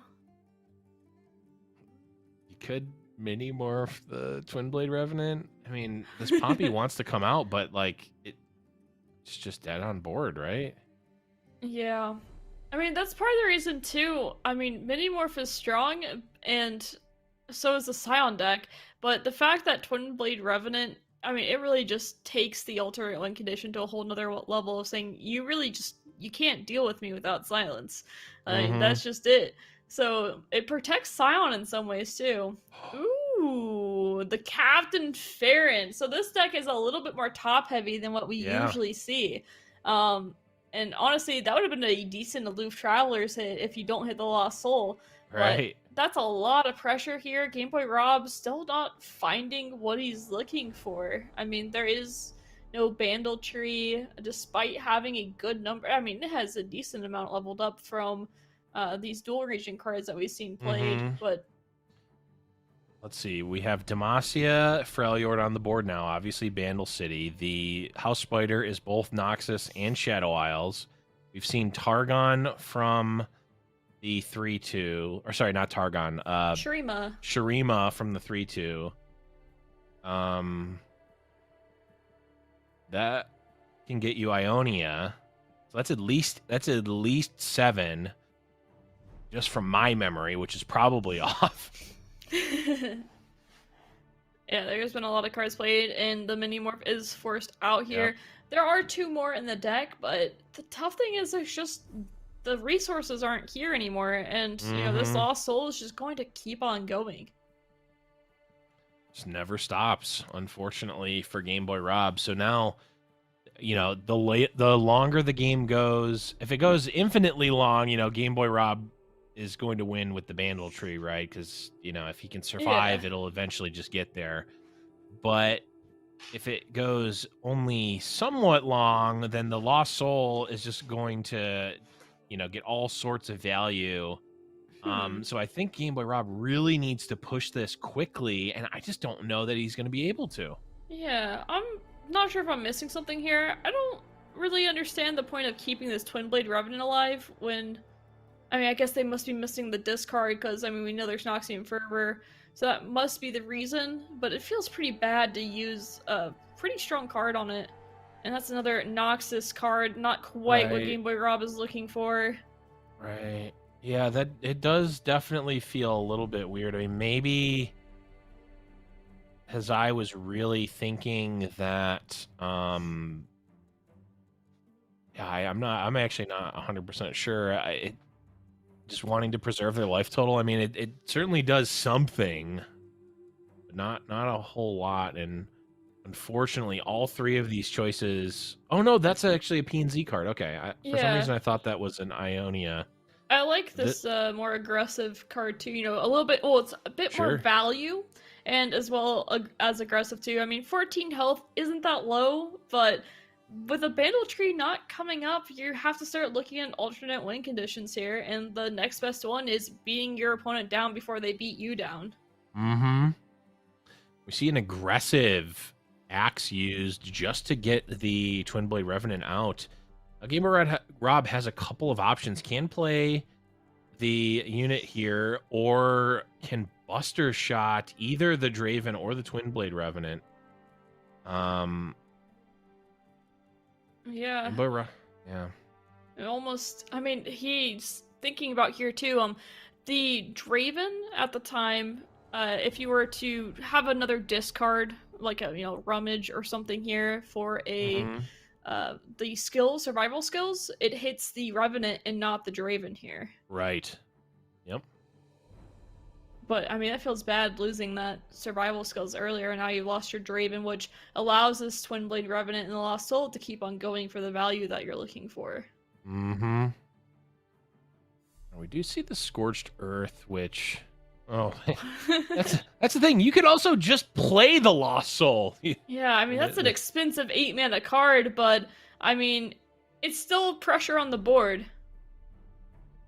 Right, and it doesn't even need to die to get the Twin Blade Revenant. It just creates it when it's played. I mean, everything about the card is just busted. Like, every way you look at it, it never gets less busted.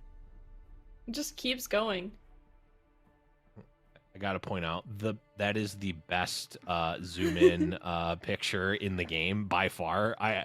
The first time I saw it, I was just dying laughing because it's just so silly. It's so good. I mean, if you play on PC and mobile, you'll notice that like on mobile the pictures are all bigger and they look more like that. So it's fun seeing it on PC where it's just like the face. Yeah. I wish when you attacked, it got even more zoomed in. It's just like the eyes and the mouth are right, just giant. I'd love it, but it went for meme, not quite full meme. That's okay. And yeah, tough break for Game Boy Rob here. Still not able to find what he's looking for. I mean, he needs this Bandle Tree. If he could have got this Bandle Tree out like 2 turns ago, he would have set it off already just from the Bandle Tree creating more cards. Assuming that there is no Scorched Earth in the deck, the Scion Draven deck. I don't know if it was been teched or not.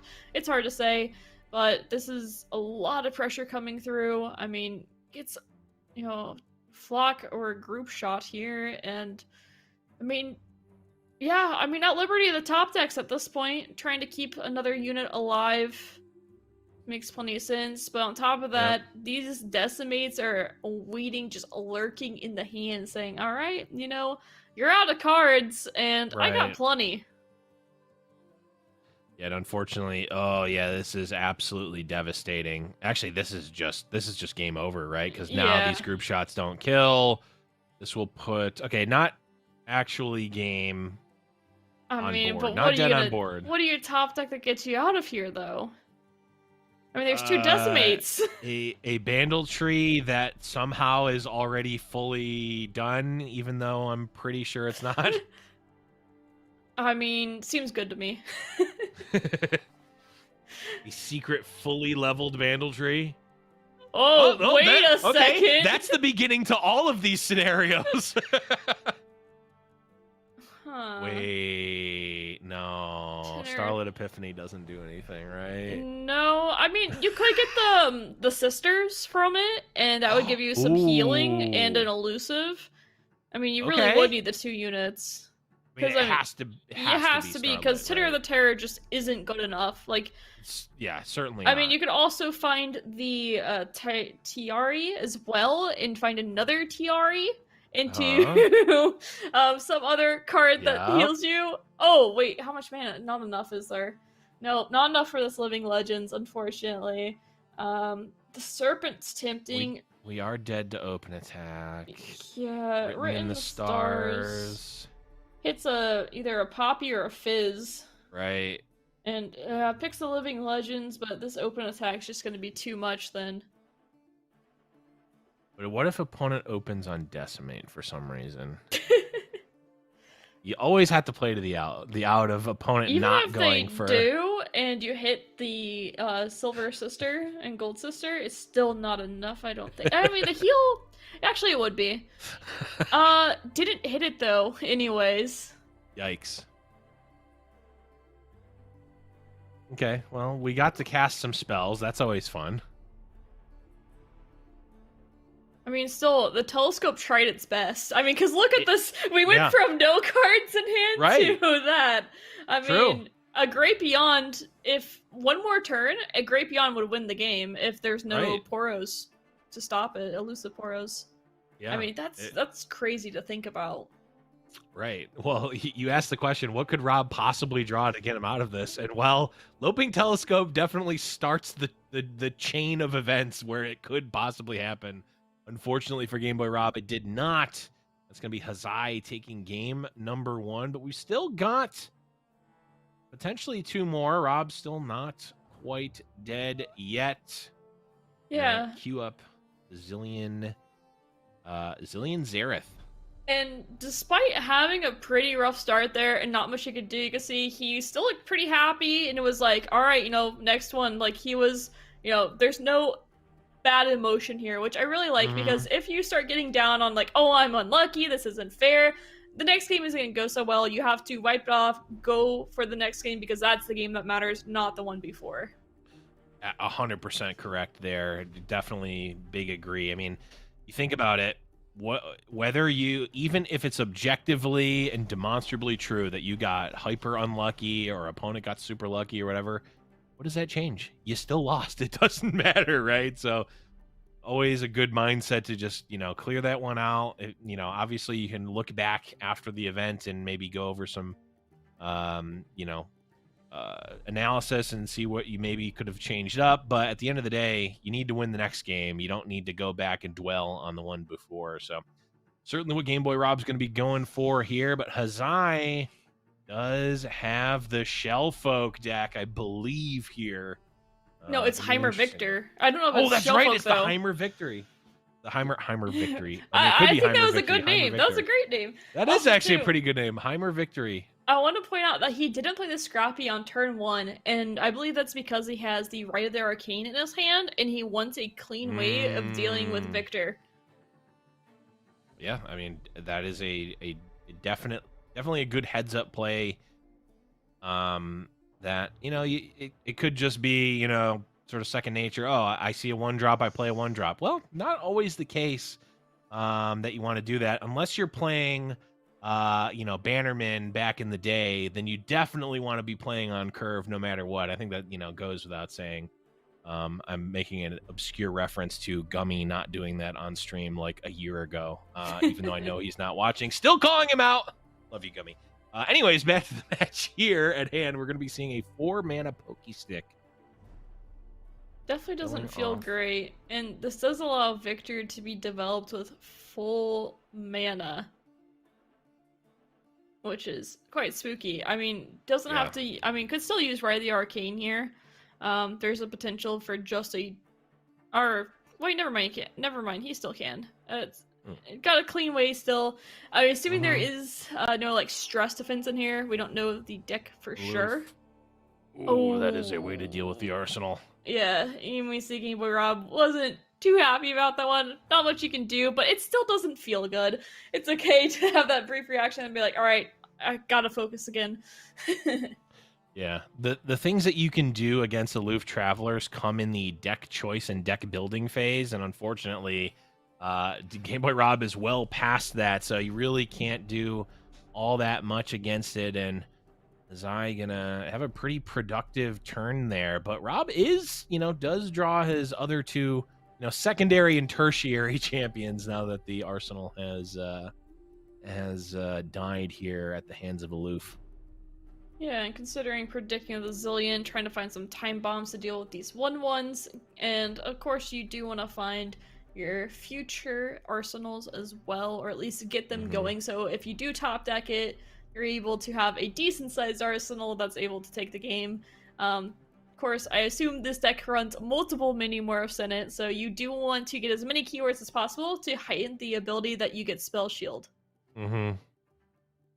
Absolutely, and now there's the Victor. Game Boy Rob not opting to use the Right of the Arcane. I like this pass right back, because Game Boy Rob's saying, they'll, try to use this dot, I'll get 1 extra mana from them, and then I'll kill the Victor. But Hazai very smartly saying, like, I know what card you're looking to do, and I'm just gonna make you burn some mana. And very heads-up play. Absolutely. Ooh, we could see the Desert Naturalist actually just make a 5/4 here. Yeah, it looks like that's what Game Boy Rob is going for. Yeah. Nice 5/4. No keywords, but that is a lot of pressure on the board. Yeah, old grumpy Rockleston. Oh, is a name I just made up for him. Heimer also has the ability of maybe dies here. I think there's a good chance he dies here. But there is, of course, Right of the Arcane is a slow spell and not a fast spell. Get Okay. some good damage in. Sure. Get, chip away. Grumpy Rock Bear gonna eat the aloof travelers, and yeah, board a little bit cleared here. Hazai gonna get a little bit of value off of Victor and Heimer. Just gonna generate a 1/1. MK1 Wrench Bot, and now Rob has to decide. Actually, I guess doesn't necessarily could keep the mana crystal. Looks like that's what he's gonna go for. Yeah. It doesn't feel great doing this, especially if there is a way to counter this. As I said, stress defense would be a possibility here, but we will have to see what it is. I mean, this is a huge swing if you're able to take out the Heimer versus not. It determines a good, who has the most tempo at that point. Right. Absolutely. I mean, going into a turn with full mana, a Heimerdinger at full health, with a full grip of cards, really not where Game Boy Rob wants their opponent to be. Okay, so looking at this deck, this is a Glorious Evolution Mirror Mage deck that we have from Hazai. Oh. And there are 3 stress defenses in it, so this is a huge play here. Oh, absolutely. Will we see a stress defense? Something comes out. There it is! Wow, that's... Oh. And I think that changes the whole game. I mean, it's all in the favor of Hazai at this point, because we don't really have much on the hand for Game Boy Rob. I mean, these next few draws are going to be critical for him, but the engine's going. We got Heimer, we got Victor, and we have plenty of cards. What could go wrong? Right, and, I don't use this lightly. That was an absolutely back-breaking play. That stress defense just countering the right of the arcane. Victor now leveled up. Heimer, I mean, everything that happens from here on out is just Heimer getting value.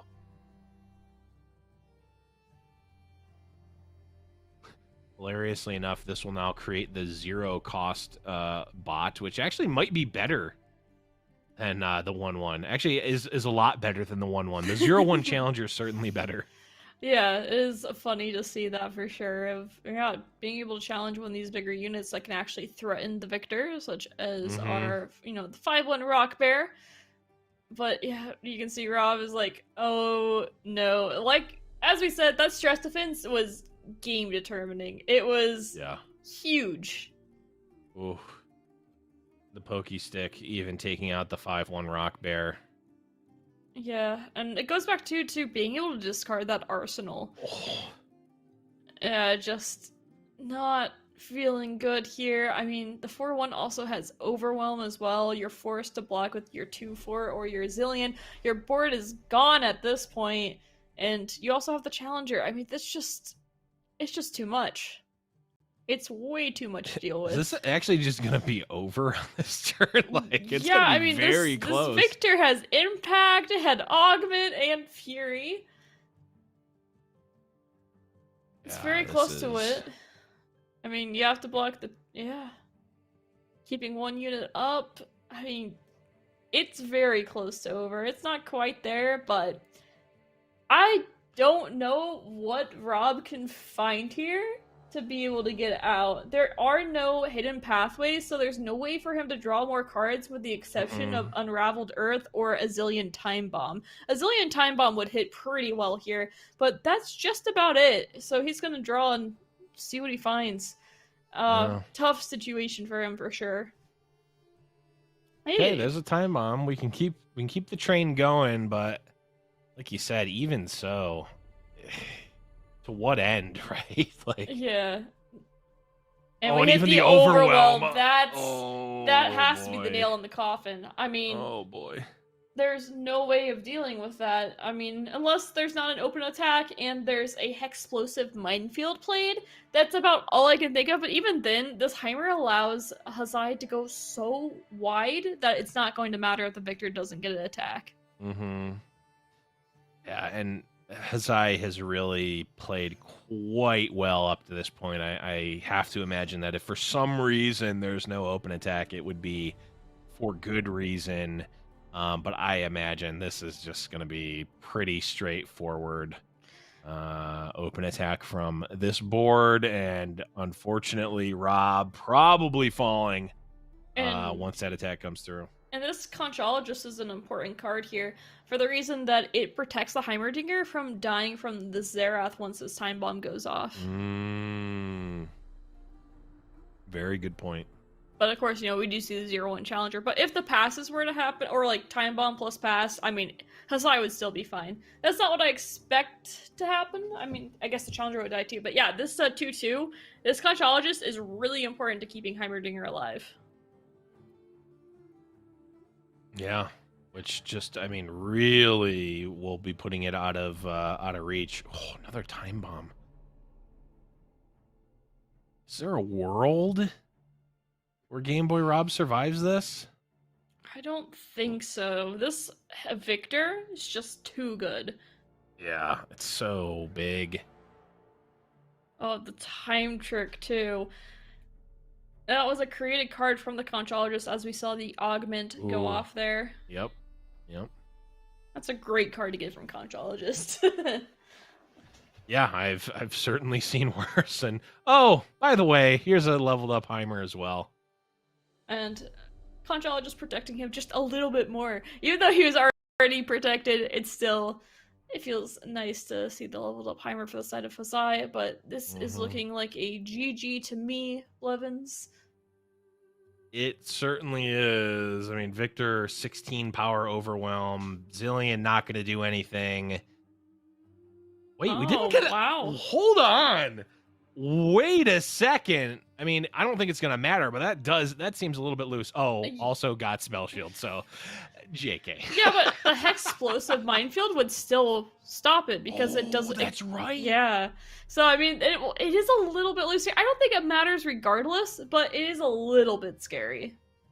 Yeah, I just...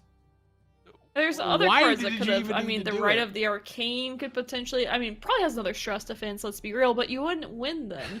So, right. Yeah, it's a little bit surprised to see that as well, but it's pretty ahead. It's hard to really throw from that position, so it's understandable. Even if this Victor dies, like I said, the board probably goes wide enough where it doesn't even matter. So, I mean, Game Boy Rob, unfortunately, his tournament is over. Hasai will be continuing, but Hasai brought some really fun decks. A Mirror Mage Glorious Evolution deck has my heart. Yeah, I absolutely love it. And actually, we're going to get the chance to take a look at it real quick. Got our production team putting it together. We got the best in the business here. And let's take a look at one of the better, well, at least one of the cooler decks. I don't know. I mean, we just saw it win, so I can't talk too much smack on it. But yeah, there's that Mirror Mage and the Glorious Evolution, Silver. This deck feels like it's right up your alley. Oh yeah, this deck is great. It's a lot of fun. It has so much value in it. It has draw.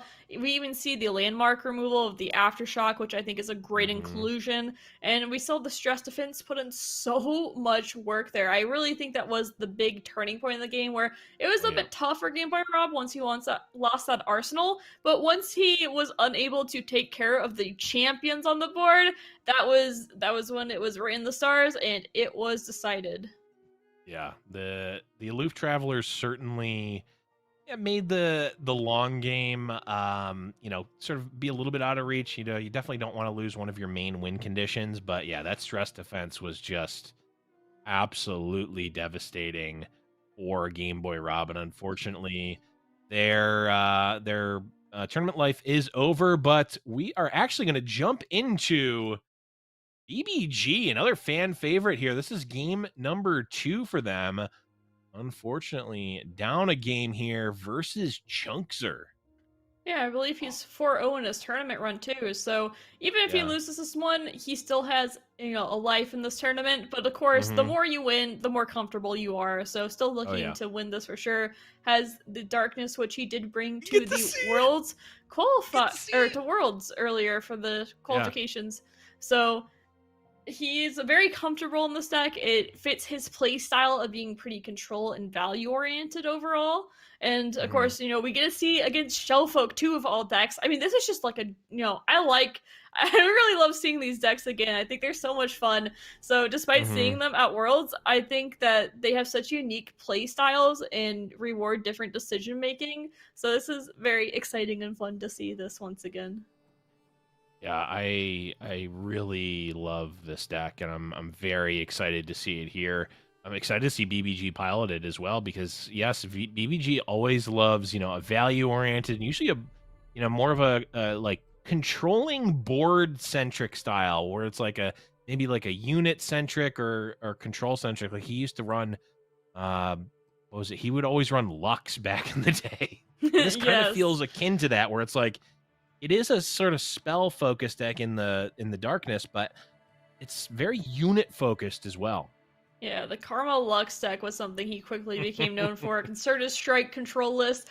Well, I must say, after seeing this darkness come down for only 2 damage, that means no Vhagar has at least lived to see, the next round. And we haven't seen any of these 3/2s. We see one of them in the corner here next to the Ashtali on the right, has not been able to get a strike either. It just doesn't feel that great, and the value is gone. I mean, not looking like a good spot for BBG here, and with the Shellfolk, I mean, the value for Chunkster here is pretty much infinite. You're absolutely right there. The Shellfolk really does not stop, really ever. I mean, it certainly can. I mean, it's not Lost Soul, let's be honest, but it's still, in conjunction with almost anything, it is very, very powerful and will continue to provide value for many, many turns. Yeah, and BBG does run 3 hidden pathways, so that does mean that if he top decks that, he could potentially find outs. It's definitely not over for him yet, but this isn't the place that he wants to be in. Right. This Shroud of Darkness may be a pretty good tech against the pranks, as that's not a great one to actually get. So it is pretty funny. Yeah, very quickly passes up the Shroud of Darkness, takes that Vile Feast instead. No decisions really to be made there. Quite funny, though. Yeah, the 5-head play of playing bad cards in your deck. Although I'm sure that was a generated card from something. Yeah, although maybe not. I don't know. Probably. Yeah. Yes, Conchologist that's for my sure. Guess. I mean, it certainly could be a tech, but yeah, Conchologist makes much more sense.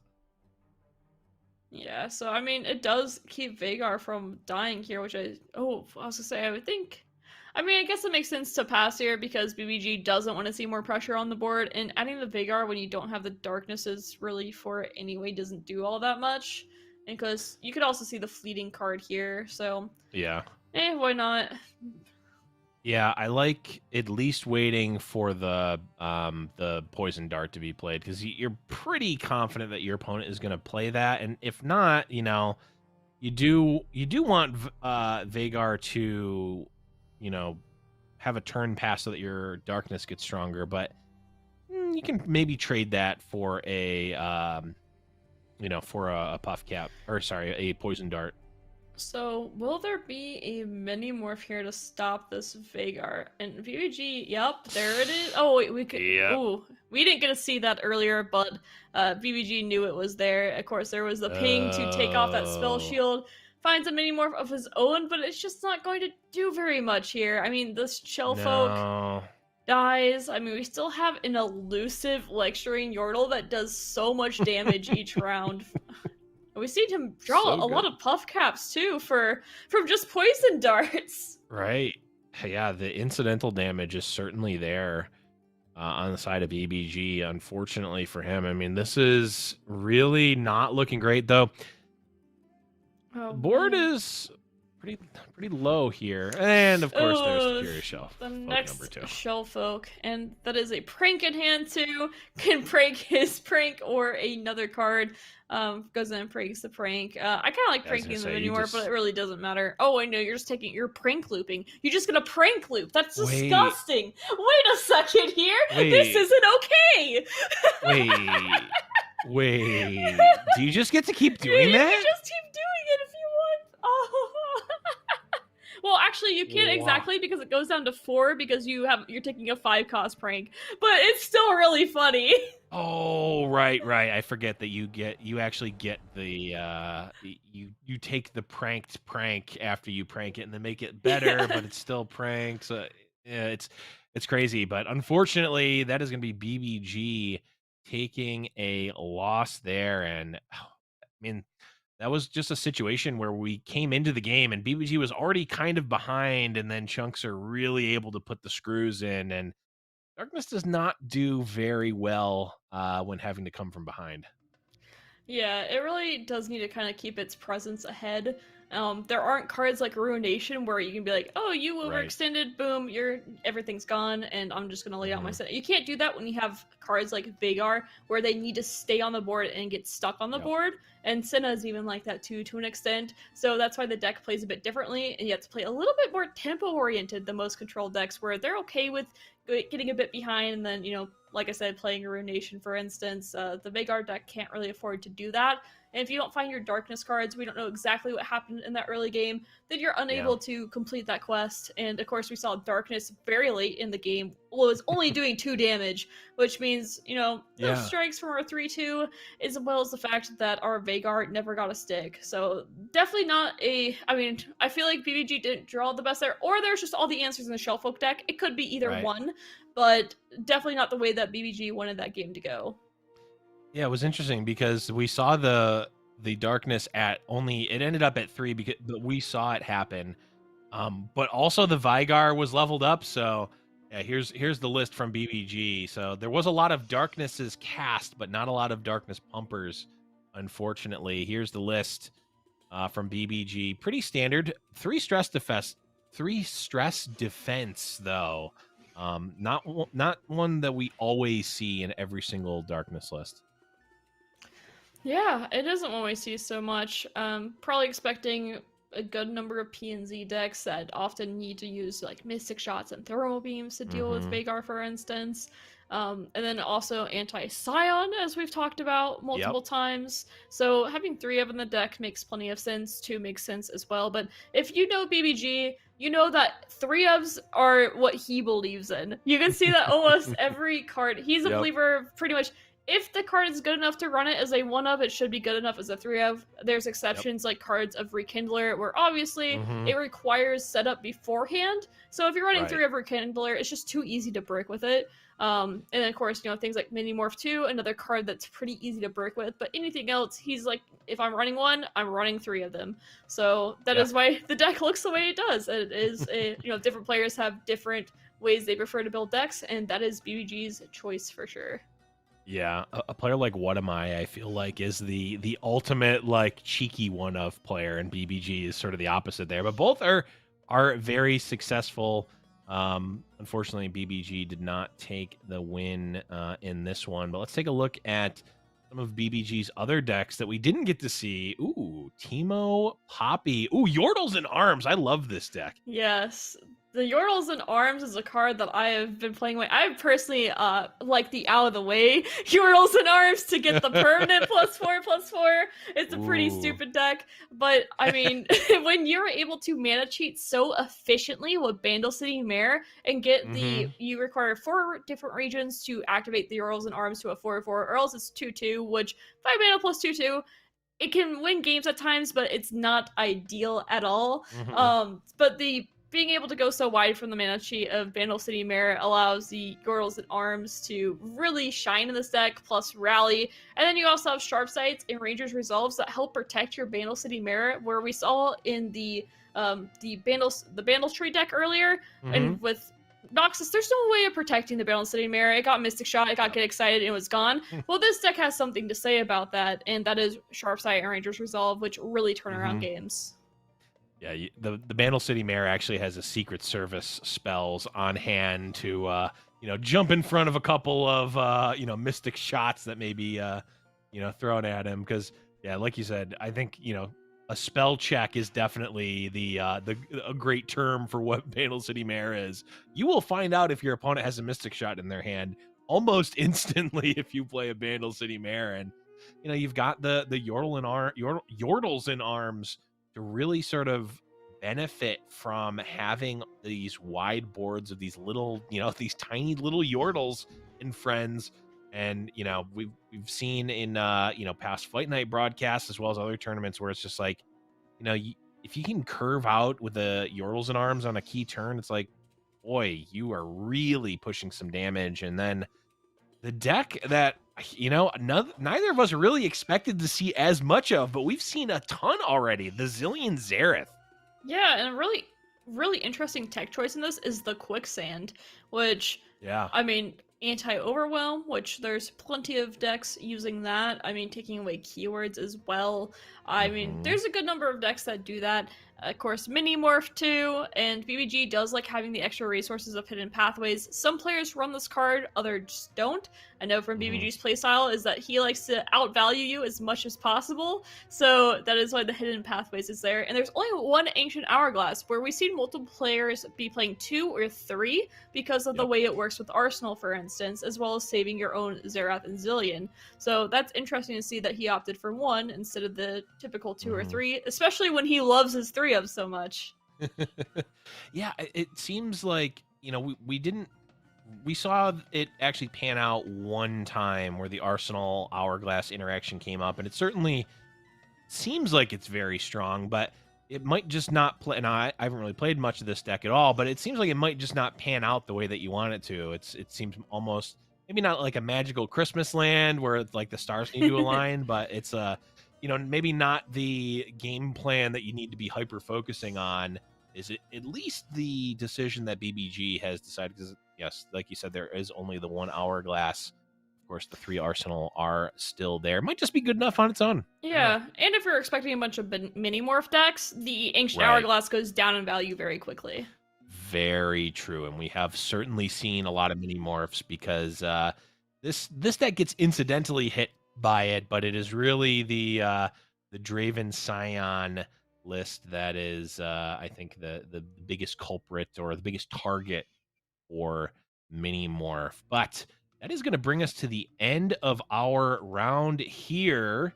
We are going to be jumping into the planned longer break for the tournament. This is a planned break on the client side. So, the players are also going to get a 30-minute break. So we're going to also take that little break here. And when that's up, we'll be back with some more Beyond the Bandlewood Seasonal Swiss.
Welcome back to the Beyond the Bandlewood Seasonal Swiss. I am Blevins, joined by Silverfuse, and we are here in round number 6 of 9 today. Silver, how's it been so far for you?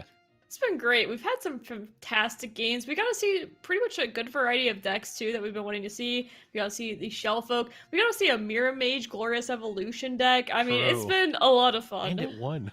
Yeah, and it won. We got to see Victor go off. Yeah, and we even got to see a little snippet of darkness, though, unfortunately for BBG, that did not quite work out. And we've still got a little bit of time before round number 6 starts. So in the meantime, we've collected a couple of different records to go over just from some notable players and top players.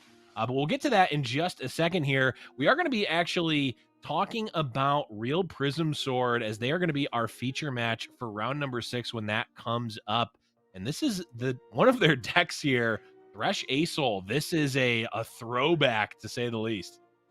Yeah, and we get to see some updates to it as well, like Loping Telescope, for instance, just giving more value in this deck. I mean, as if it needed it, but we also see Withering Mist coming to play. We see the Tenor of Terror to help level up Thresh, as well as it's a good offensive option, but it's also a surprisingly good defense option too, having 2 blockers for 1 unit. One action getting 2 blockers is really important. Yeah, it really is it's really a staple card, I think, in a lot of different Shadow Isles decks, because it just happens almost always, no matter what, right? You're always going to get those 2 units, even though there's technically a qualifier there. But this is a deck that I think we saw sort of fall out of favor for a while, just in general, and then with Aloof Travelers, a lot of folks, the meme of saying, "Oh, Aurelion Soul dead because Aloof Travelers exists." Well, you don't necessarily need Aurelion Soul. It's just there, to get value regardless. All of the cards in this deck are just so high power compared to a lot of others that you don't necessarily need every single one of your win cons. You got plenty. On top of that, Aurelion Soul doesn't get discarded if you just level up your Thresh and pull him out of the deck. Very true. That is definitely a good point there. And so much removal. There's so much removal, and there's also, I mean, look at this. This is even kind of odd for, not necessarily odd, but uncommon for a control deck like this. I mean, we see what, 3, 6, 9, 12, 15, 16, 17 followers in this deck, along with a ton of different pieces of removal and board wipes. I mean, this is definitely a very interesting build of this type of control deck. And so far, Real Prism Sword is actually at 4-1 going into this round. And the classic here, Zoe Lee Sin, slightly different build than we saw Majin take with the Mentors of the Stone, but still the same old Zoe Lee Sin at its core. Yeah, the Mentor of the Stones is an interesting thing. It used to be very popular because it could buff up Zoe, Eye of the Dragon, and even Lee Sin himself, and because the gyms helped you level up Lee Sin. But as the cards kind of got pushed out a bit because of all the pings that are available right now, where usually it isn't giving that +2/+2 that it really wants to, as well as the fact too that there's just so many spells that level up Lee Sin. It's not really an issue about leveling him up, where it was a bit harder for a bit, but as the deck got a bit more streamlined and optimized, most people ended up cutting them into the stones. So it is interesting to see that card for sure. It is definitely a powerful one, but one, like you said, that has sort of moved out in a lot of decks, but maybe a lot of decks aren't necessarily ready to face it because it hasn't been there. But here's a deck that we've talked about a good amount here, and is certainly here in force in this event. That's the Draven Scion. This one is the version that we saw earlier. I don't recall who was playing it, but does have the one of Captain Crunch himself, Captain Farron. Yeah, and something interesting in this deck that I wasn't expecting to see is the Roar of the Slayer. It's a natural card in this deck. True. That is definitely, man, that is a very weird one to play around, because I doubt most people are not playing around Roar of the Slayer, or at least aren't used to playing around Roar of the Slayer when there's not a Scion in play. And the cheeky one of, we've talked about it, BBG on the, I don't really want the cheeky one of, and then what am I sort of, almost playing a singleton decks from time to time with the cheeky one ofs. I love to see it here in the Roar of the Slayer. But we are going to talk a little bit, like I mentioned before, about some updates here to some of the top players and how they're doing so far. So Majin Bay, who we caught earlier, 4-1. Prism Sword, who we just saw their decks, and we're going to be seeing also at 4-1. Majin Bay's podcast partner from the Mastering Runeterra podcast, Jason Florent, 5-0 right now. Jay Tamunda, 4-1. BBG, 4-1. Sir Termin, Seku, Lucer Beam, also 4-1. The homie, Runeterra Unhinged, the madman streaming with 0 delay, doesn't care. 4-1 right now. You love to see it. Amazamo, 5-0. For the Kevin Lore and Chelo fans who you may have seen just in many tournaments, but also at Worlds, unfortunately, they are out as well as our previous champion, Mr. Emotional, also out at 2-2. But still a lot of good players left in the pool here, Silver, that we could potentially be seeing moving into these latter rounds of the event. Oh yeah, for sure. And a lot of them with that one loss are really going to be out for blood here, as they cannot, well, some of them can lose one, but really you don't want to rely on your ranking in the ladder system. No. You would much rather secure the 8-1 victory and not have to worry about it, and help your seeding in the tournament as well for next week. Right. You definitely, like you said, you don't want to rely on it. And also, like, unless you're very, very high up, it's not necessarily guaranteed or apparent whether you're going to make it. There's a lot of people who maybe like top 50 to 100 that like you are probably likely to, or maybe you will, but yeah, you'd rather control your own destiny. Just go X1 and you'll be okay. Of course, it's easier said than done here, but yeah, definitely a lot of players still left in the pool. And, you know, I think it slowly starts to dwindle down. But if you have a favorite player that is streaming right now and you know their delay, I'll just say it. Tweet at GiantSlayerLor on Twitter. Maybe we'll be able to get him on. I don't know. I'm putting things on our productions plate. I'm sure they are super happy about that. But hey, we're always looking for more people who are streaming. Yeah, something to note that the last seasonal, it was 32 versus 33 was the cutoff, and Imtux, who's 4-1 right now, actually was the 33 spot and got cut last seasonal. So that's that was a really high mark to have to make it. So even, I mean, at 50, this seasonal isn't quite as, competitive, because the last one was the one for Worlds, the last one before you got to go to Worlds. So it's still very important, but people were going very hard for that last tournament. It'll be really interesting to see what the cutoff is this time. It all lines up differently. What, if number one on the ladder goes 9-0, or if they go 7-2, more slots get eaten up. It will be very interesting. As well, I want to say, Real Prism Sword, someone who has been on this spot over and over again, with one loss, needing to have the rest of them all wins, and hasn't been able to do it yet. So really, my heart is with him, and I'm cheering him on that he can make it through this time. Yeah, Prism Sword is someone who we've featured in the Swiss rounds almost every single seasonal. I think as far as back as I can remember, we featured him in at least some of the rounds, and in multiple. I think actually the last two, he has been right there and lost a win in either the round before the final round, or actually in the final round. I specifically remember casting the end of his game where he did not make it, unfortunately. And hey, he had the call out. I put out my top 10 list a couple of days ago. He said, hey, I can't wait to be in one of these top 10s. Well, hey, now's the time. Show me up. Let's see it. But it's definitely in his own hands at X1. He's going to have to win out. And, either fortunately or unfortunately for him, depending, he's going to be going up against Susasor in this round, which is going to be starting soon. And Susasor is definitely one of the top players in the world right now. So maybe not necessarily super happy about this matchup, Silver. Yeah, very, very strong player. I've seen them multiple times and piloting Mm-hmm. decks very well, so it'll be exciting to see. And it looks like we have their first deck, which is the Draven Scion. No surprise to see this deck. It's something that we have expected to see every time. Yeah. Players, not many ways to target this deck. We've seen a few players do it pretty successfully, such as the Mm-hmm. Viego Thrush deck that we both appreciated. Yep. But this list is once again pretty standard. We do have the Captain Farron in this one as well that we've mentioned. A little bit more burn with the Noxian Fervor in it as well, but overall, took a little bit faster aggro than some of the other decks. Really just looking to win by turn 7 with the Scion, but if it doesn't do the job, Captain Farron is there as well. Absolutely. And also featuring Draven's biggest fan, which I think I might be Draven's biggest fan.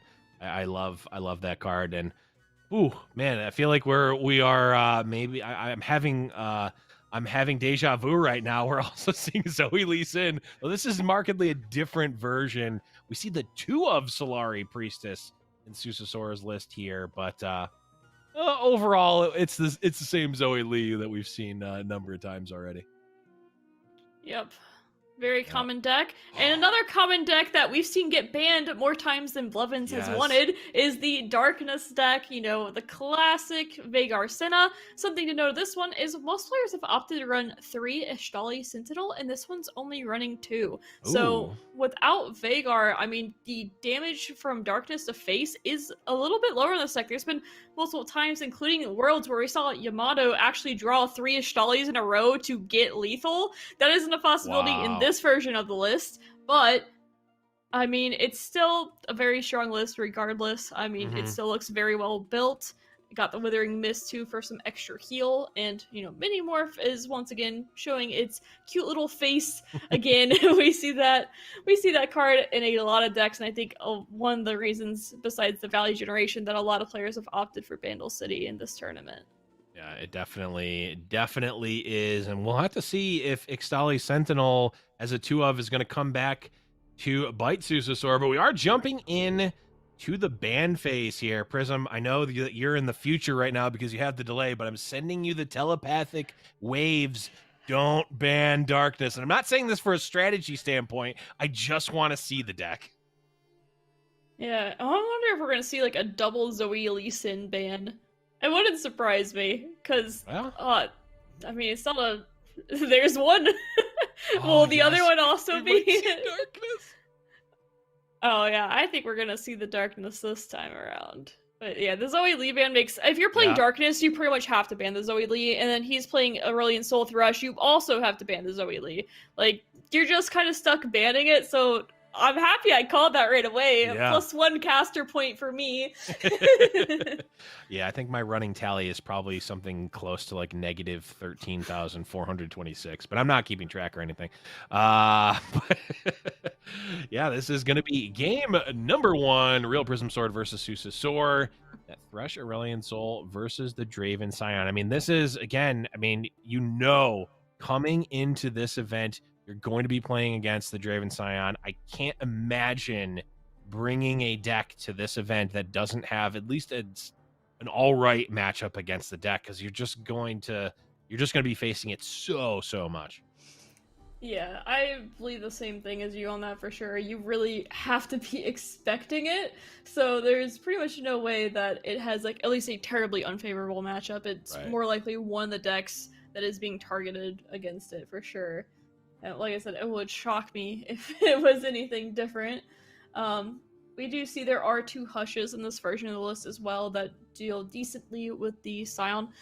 Some decks, the hush doesn't do that much because this deck has the ability of, there's a bit more higher attack creatures to it. As well, it does have the Sunburst. The Sunburst is definitely the tech choice here of being the anti-Scion, because if you play it with Daybreak, then it also silences before it kills it, and then the Scion doesn't get the rally in the ephemeral unit anymore. So that's definitely the idea behind it. Yep, and this is lining up quite nicely for Prism here. The box, technically a mana inefficient trade, but I think you're more than happy to do that just to get rid of that Draven. Don't let the early damage come through. Don't let the value of the axes come through. Just keep the board nice and clean. Start picking it off one by one. Yes, and this is exactly where you want to be as Real Prism Sword, as you're not really getting much pressure against you. You can pass freely and just play very reactively. That's exactly where you want to be. You don't want to get too behind on board because then you're forced to, play before you want to. So this worked out very well. Gets to bank the 3 mana as well, and maybe we'll see this Thrush come down pretty quickly. Honestly, could just open pass here and be completely fine, but I can understand wanting to get the Thrush value. Yeah, and I think in general, the plan for this deck wants to, bank your mana and be efficient. But given Prism's hand, I think it would have been all right to develop the goat there, because there's really, there's only one spell in the hand of Prism, so he probably has a lot of time to actually get that spell mana back, but you can't really go wrong having it, so I can't really fault him there. Yeah, on top of that, doesn't have to worry about aloof travelers throwing away Aurelion Soul, which is really nice. Very true. Ooh, Atrocity. WinCon online. Yeah, we were both thinking the same thing when we saw they're like, oh, all right, I see it. Yep, and now the Revenant comes out, but we do have the ability to play the box here. Yeah, we are getting close to leveling up this Thrush already. I'm wondering, is there an advantage to playing Thrush as the box here versus the regular version that is in his hand already? I feel like that might have been a misstep there. I can't say for sure, but yeah, maybe it's try to bait more cards out in the future, saying there's no way I have a third one of these, right? Sure. That's about all I can see there. And you know what? It could be a really smart move. I mean, because if I was playing against, I'd be like, oh, they use Thrusher's box. There's no way they don't have there's another one. Yeah, there's no way there's another one. Which, I mean, that might be what he was going for. It would make a lot of sense. Mm-hmm. Yeah, I could definitely see it. I mean, you think about it, Thrush at a 3/4, is there really many ways to actually be killing it? Not a ton on the side of Susasaur outside of combat, and Prism, for the most part, gets to dictate where Thrush takes combat. So, it might just be completely 5-head, right? Like, I think you hit the nail on the head there, Silver. It's just like, there's no way there's a third box. I'm not playing And it was without hesitation, too. It was an instant snap. Mm-hmm. I mean, I think, yeah. I mean, either we are making up for a mistake or we are realizing that this is why we're casting and not playing. It's one of those two. Either or. The Get Excited comes out, and that's pointed upstairs. And we talked about this in an earlier round.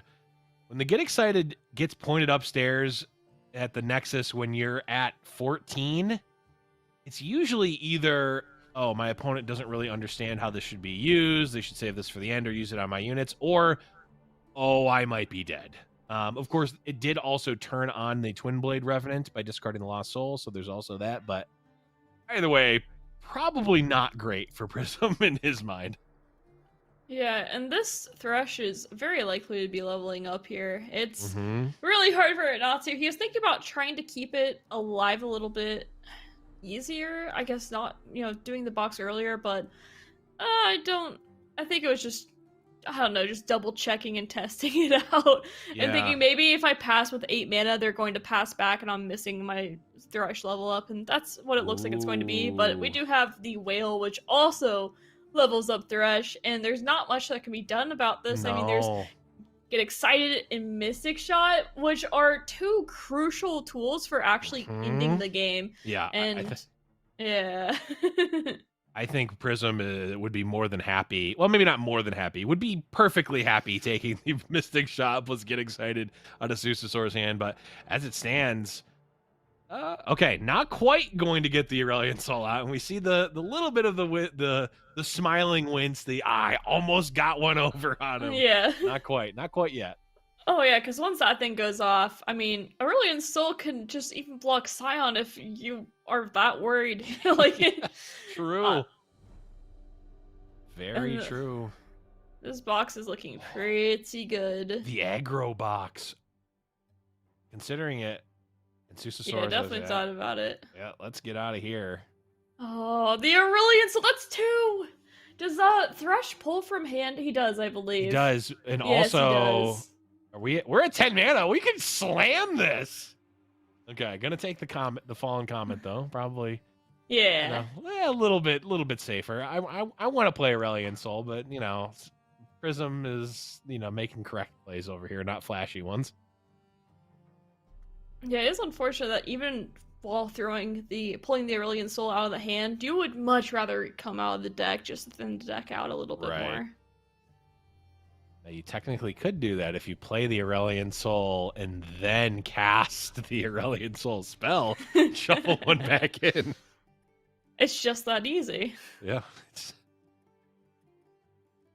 Oh, thinking about Atrocity here to make sure this Thresh cannot be Mystic Shot.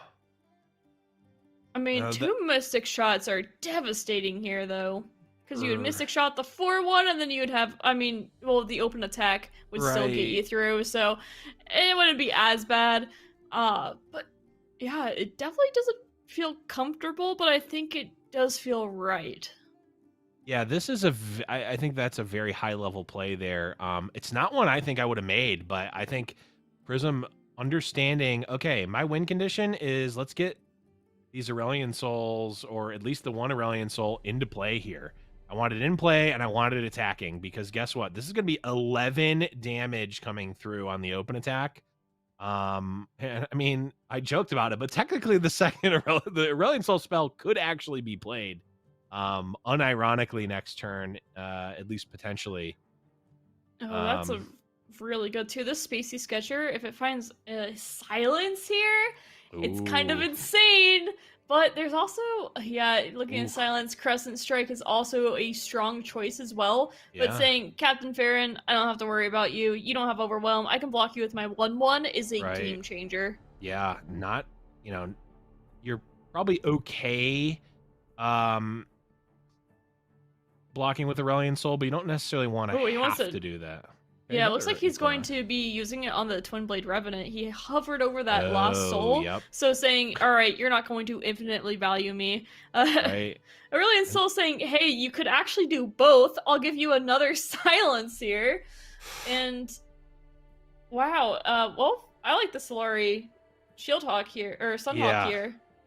Yeah, I mean, I like it in the sense that I think it absolutely needs to happen, or Prism is probably going to die, right? I mean, he could play the Aurelion Soul spell and do a funky block. I mean, definitely wouldn't be preferred, but it is a possibility. That is very true, actually, yeah.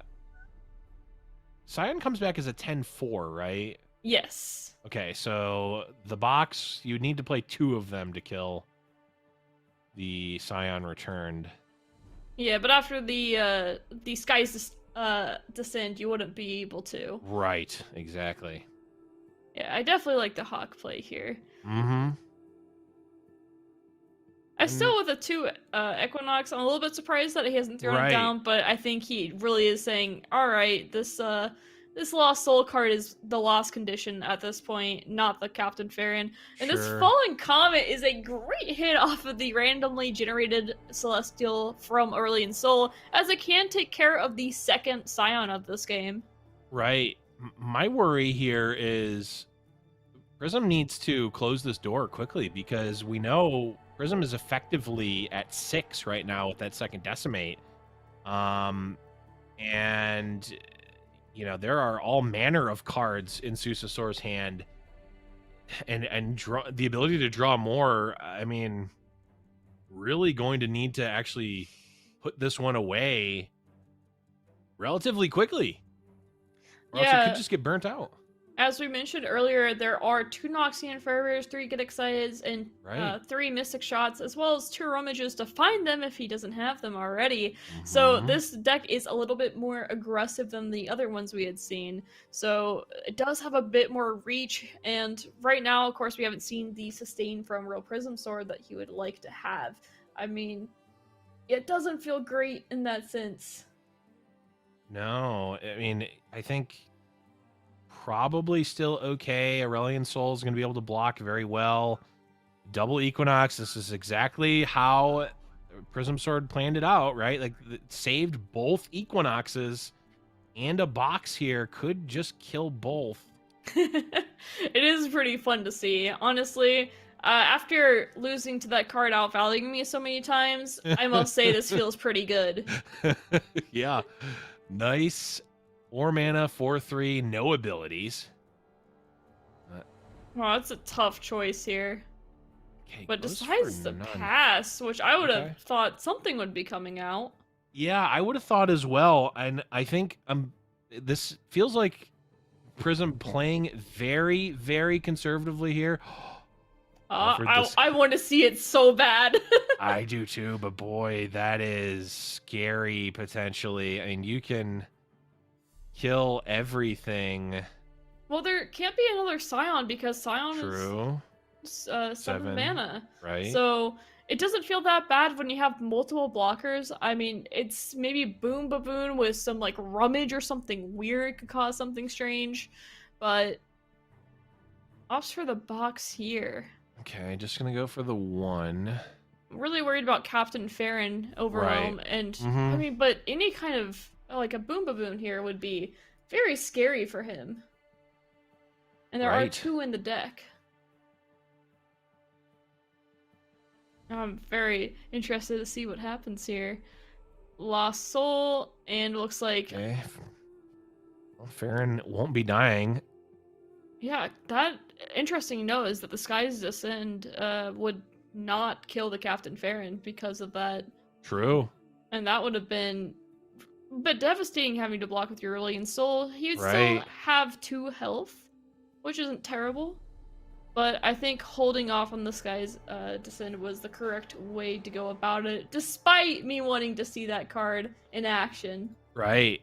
Well, this Tenor of Terror now is going to effectively put Prism at 5, right? You block with 3, you'll take 5 damage here.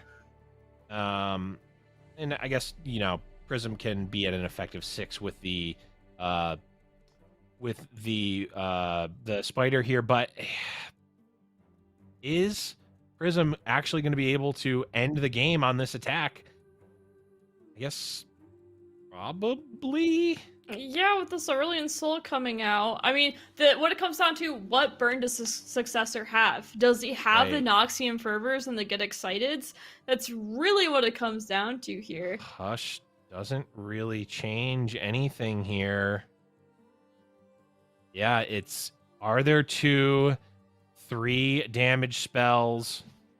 Not sure why we're not attacking with the Hawk, but I guess it doesn't really matter. I was curious as well. There is no Reborn Grenadier here to free block it. It's always getting it in. Of course, you don't really have the reach to capitalize off of it, so it's kind of one of those things where it's... Is it a Mystic Shot or is it... Oh, it is!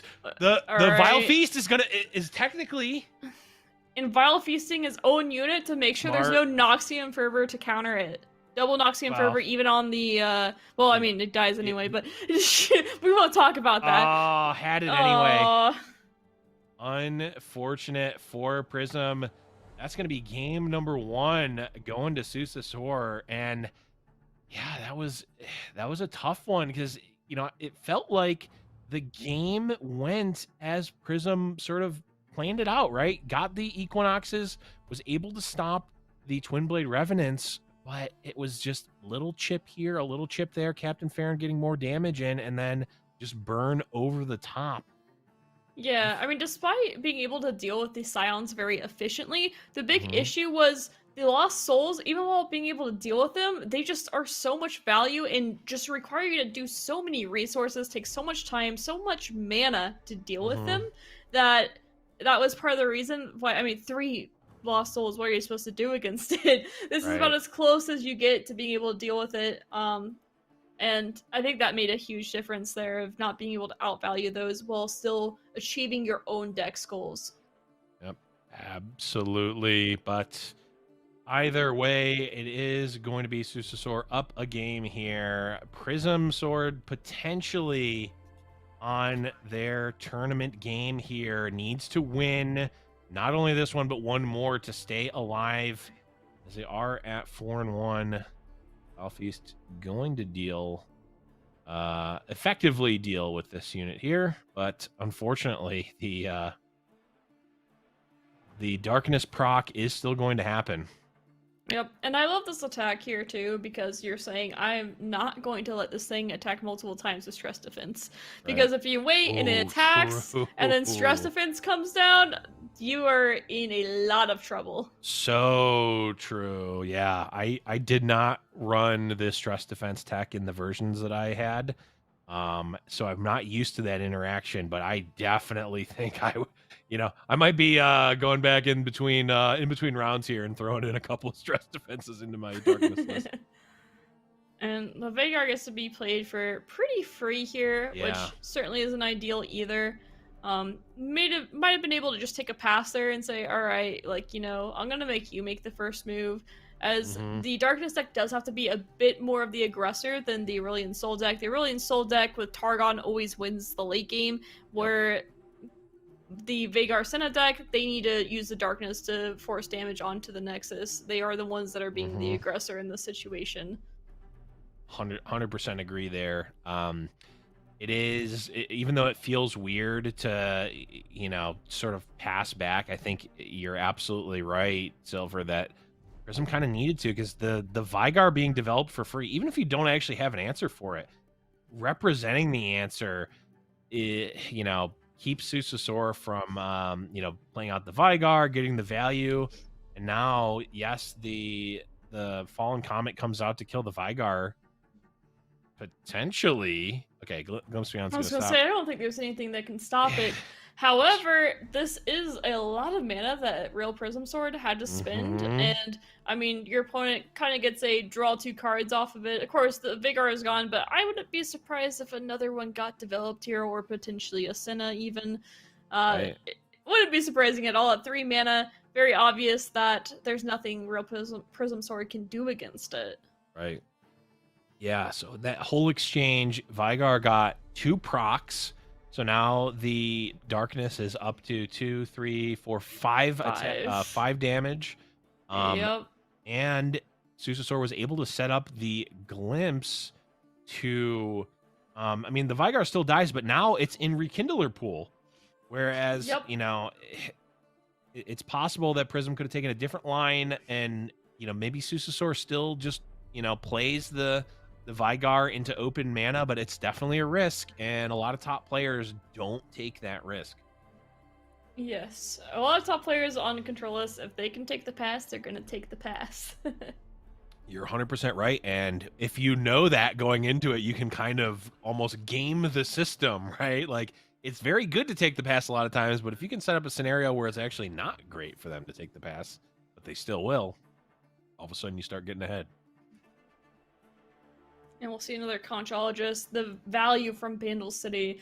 I mean, you don't even need the Bandle City Marin cards or decks such as Darkness. Conchologist will do the trick for you. Lots of resource generation into a trinket trade, into more resource generation. Might as well prank their cards, see what's in that hand as well. Yeah. We'll see if that gets played this round or is waited for in the future. Be interesting to see. It could go either way. Yeah, I think, you definitely want spell mana, so we might weave that prank in at some point, but probably not at the cost of banking some mana. But might open it up here just to see what's going on, see if maybe disrupt the turn a little bit. And there it is. And hits. I mean, yeah, that miss is pretty much never going to be played now. Right. Yeah, it is crazy to think that, you just look at this card, add 2 mana to it, and all of a sudden it's just never going to be cast. It's basically discarding it. Wow, and this is a 6 damage darkness going to face and to Thresh. That means that Veigar will be leveled up on play whenever this darkness is played. I got a little ahead of myself. I was like, I know it's coming onto this Thresh. Like, you want to get rid of the Thresh, but Veigar is leveled, and maybe we'll be seeing him soon. I would imagine if he's there, we will very possibly be seeing him, because a 6 attack darkness, a leveled Veigar, like, this is really where Susasor wants to be. And also, by the way, at 19 health. And yes, this Thresh Aurelion Soul deck has control over the super late game, but as it stands, neither Thresh nor Aurelion Sol are actually doing very much to the board right now. It's like, okay, block Aurelion Sol with a spider. Can I take my turn now? And I will point darkness at your face and win the game. Yeah, there haven't been any of the road makers played, so there isn't quite enough mana to end the game here. Of course, there is the Hush as well, but that would be on the mind of the Darkness player for sure.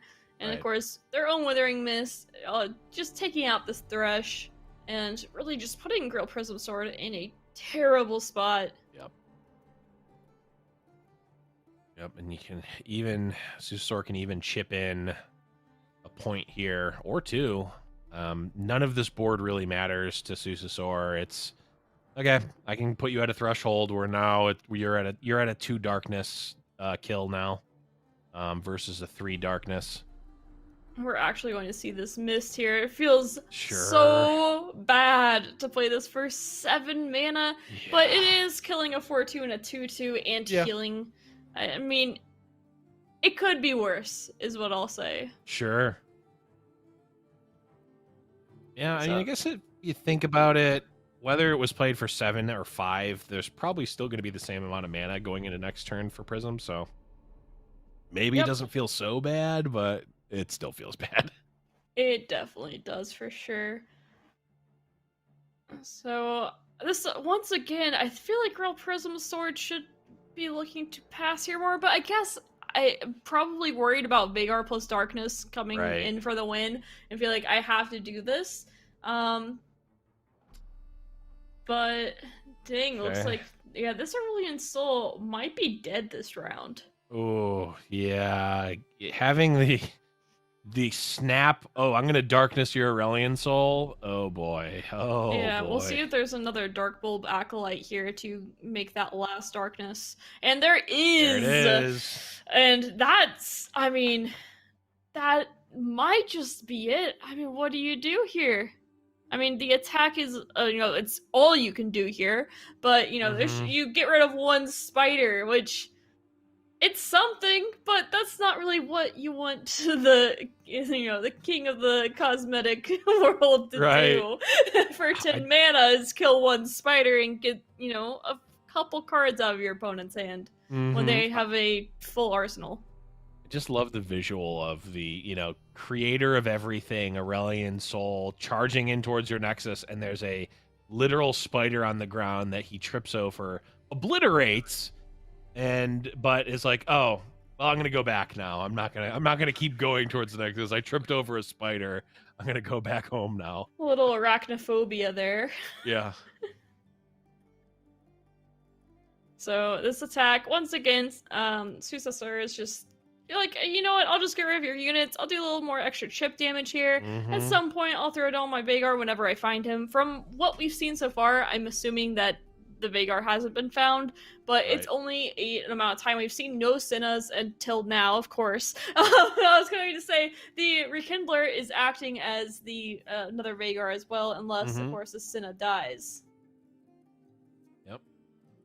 Looks like, well, there's actually not actually a way to kill the Senna right now on the side of Prism. Just getting the 3 damage in and making it so Senna really can't block here is certainly relevant.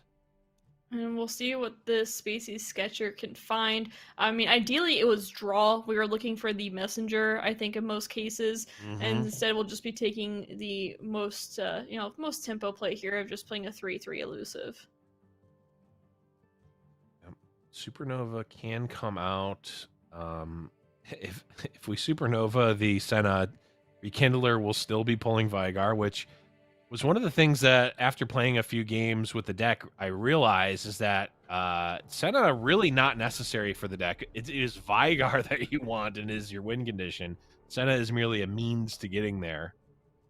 Yeah, she generates some additional darknesses. She has pretty good pressure due to her quick attack and 4 health stats. I mean, she's there and she does things, but Yeah, you're correct. Vhagar is the one that you are really looking for, and he's the one who gets the job done and finishes the game. But Senna helps along the way, even more so when she reduces the darknesses a little bit more. Yep. Now that darkness is going to be costing 1. And I mean, this is just ideal, right? I mean, okay, it's not going to quite be 1 anymore, but reduce cost darkness at what, 6 power? You almost don't care what's in you almost don't care what's in your hand at this point for Susasor. You're not under any pressure. You're just feeling great. I saw 4 come down there for a second. I thought, oh, there's the Vhagar, but not quite yet. Prism just trying to stay out of everything is being, I'm imagining everything being viewed in terms of number of darknesses that will kill me. Right now we're at 3. Okay. Star shaping, build a win con. Still makes it 3 unless it's Vhagar. Right. But hey, I mean, Living Legends is the card you wanted to see here. Yeah. It can certainly get you some win cons. Yeah, I mean, I was gonna say, if there's no more draw, which there's a pokey stick, of course, from the conchologist. I was gonna say, the darkness deck actually had a chance of running out of resources, which is something we don't see very often.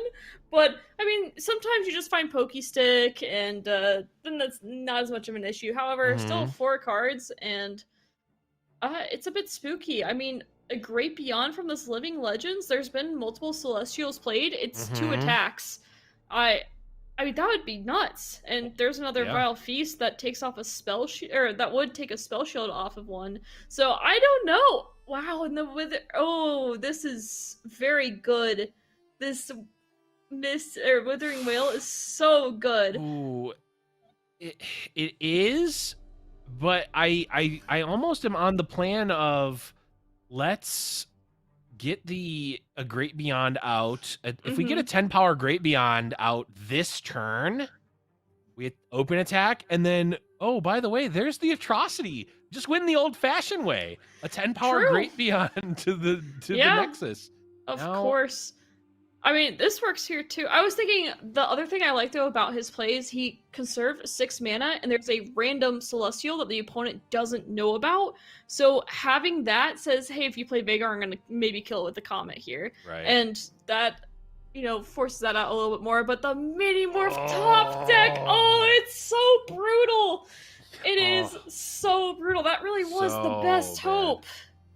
Really needed a spell shielded Great Beyond here. That changes everything. Oh, absolutely backbreaking for Prism Sword there, because the usually Immortal Fire and Great Beyond relatively similar, but Mini Morph is a very distinct difference between what the two can do. But Thresh off the top, very good here, and still no Vhagar to be found. You see Build another win condition. 9 cards left. 2 Vhagars and a Rekindler remain. And there's also 2 Sennas in there. That's insane. Wait, that's 5 of the 9. Wow. All right, we have found the Great Beyond. This could actually change everything. And if we have enough to play another Celestial too, this Great Beyond is going to be huge. Wow. Yeah, Great Beyond. It's at 19! What? Oh my gosh! The whale, is there a mini morph in the hand? There has to be. Right. I mean, we could almost know exactly what's in Susasor's hand, or, you know, with deck tracking potentially, but 19 power, there has to be, right? There has to be. There's no way there's not. Okay, there is. All right. That's just so tough when you're in Prism Swords where you're like, I'm so close. Please, please, please. And it's just, what an insane game. Right. And already back to 18 health. I mean, and has the Ruination now to clear the Sunburst is insane too. No Vhagar or Senna yet. What is this game, Bleb? No. What is this game? This is You know, this reminds me of a game a while ago where it was two Lee Sin players. I believe one of them was Yost with the most, playing Lee Sin versus another Lee Sin player, and it went a ridiculously long time with neither player drawing a Lee Sin, and this feels very reminiscent of this. I mean, Susasaur just having the... there's a chance that Real Prism Sword decks out Susasaur here. There's a good chance that we might see a mill win. Wow. Oh. Go hard as a way to stop the mill win. I was going to say, whew. No, I'm saying a mill win for Real Prism Sword. Yeah. And this is going to be a sunburst pretty much instantly, I would assume. And there's only one Vagar left, and because Cinna Diary Kindler doesn't bring back Vagar, there's just one Vagar, and we have the Ruination. I think that Real Prism Sword takes this game because of that. Wait, are there... That was the second Vagar. It's gone. But that was from Rekindler, though.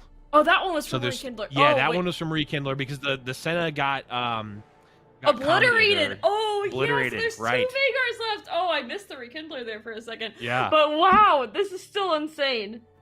Oh my God. Has the Hush too? There can't be many. Is there like 4 left, 5 left? What does this Loping Telescope hit? Another Loping Telescope? Okay. Alright. We roll again. Not great here. I'm going to look for more Celestials. There's the Vagar. Are we atrocity? No, we can't atrocity it. Oh, that's unfortunate. 0 cost, darkness, the pain. So Wait, we're taking 7. Okay. He has first action. He has to deal with this Vagar right away, or else Vagar is able to hit Nexus for 8. So he has to either atrocity this, which he can't at the time. So he either has to Ruination or Hush. So I assume, or we just go for the damage too. I guess that also works. But wait, that's no, he can Hush here still. He has to Hush. He has to Hush. I mean, you could just not block. Just don't block. You win. If you don't block, you win the game. Oh, no. But Prism is going to go up to 10 because of the Fangs. Oh, yes, the Fangs. Yes. I forgot about this Fangs card. You know, that card got nerfed and then it went out of my brain forever. Same. Okay. Oh, wait. This could be huge because now, it depends on what Susasaur does, but is Susasaur going to develop something else? Okay. Kill a unit, yes. Prism can pass. Are we just going to Ruination now? I guess we have to. I think we have to because it goes... What? This game, I can't... I want to know how many cards are left. Please, Real Prism Sword, just take a look at it. You're so close. Just a little hover. Oh, there's the other Vagar. Okay. Oh, the pain because this darkness is 0. That is the game. What an insane finisher. The Vagar's just hiding out at the bottom of the deck. I wonder... It's just not going to be enough. Wow, I never would have expected that. He was so close. Unfortunately, that does end his tournament run, too. That feels not a fun way to end the tournament, but Susasaur has to be very high with the game, because honestly, it's pretty unlucky to get that low, the Vagar and Cinna being that low in the deck. So being able to pull out the win with Darkness, despite having the card that the whole deck is built around Vagar, is very impressive, to say the least. I'm now wondering, though, because that second Vagar was there. I almost want to go back and watch that match and hand track and see how long was that Vagar actually in hand, because it's possible that he was actually just waiting for the second Vagar to come up, because you go Vagar, and you're able to do what he just did there, especially with the 0 cost darkness. So maybe might have just been 6 head from Susasaur the whole time, and we got played. But either way, we're jumping into BBG here. This is going to be a game number 3 for him. We see an Arsenal. We see a pretty stacked hand here from BBG going against the classic here, the Scion Draven. And seeing at 1-1, this is a do or die for BBG here. He has to win this, as he does have 1 loss already and is not quite in the ladder placements where 7-2 is good enough for him. So he has to win this. And it's really hard to say the position. I mean, it looks okay to me. But you never know against these Scion decks. Good thing is he does have the Hex Tech, or the Hexplosive Minefield to delay the Scion.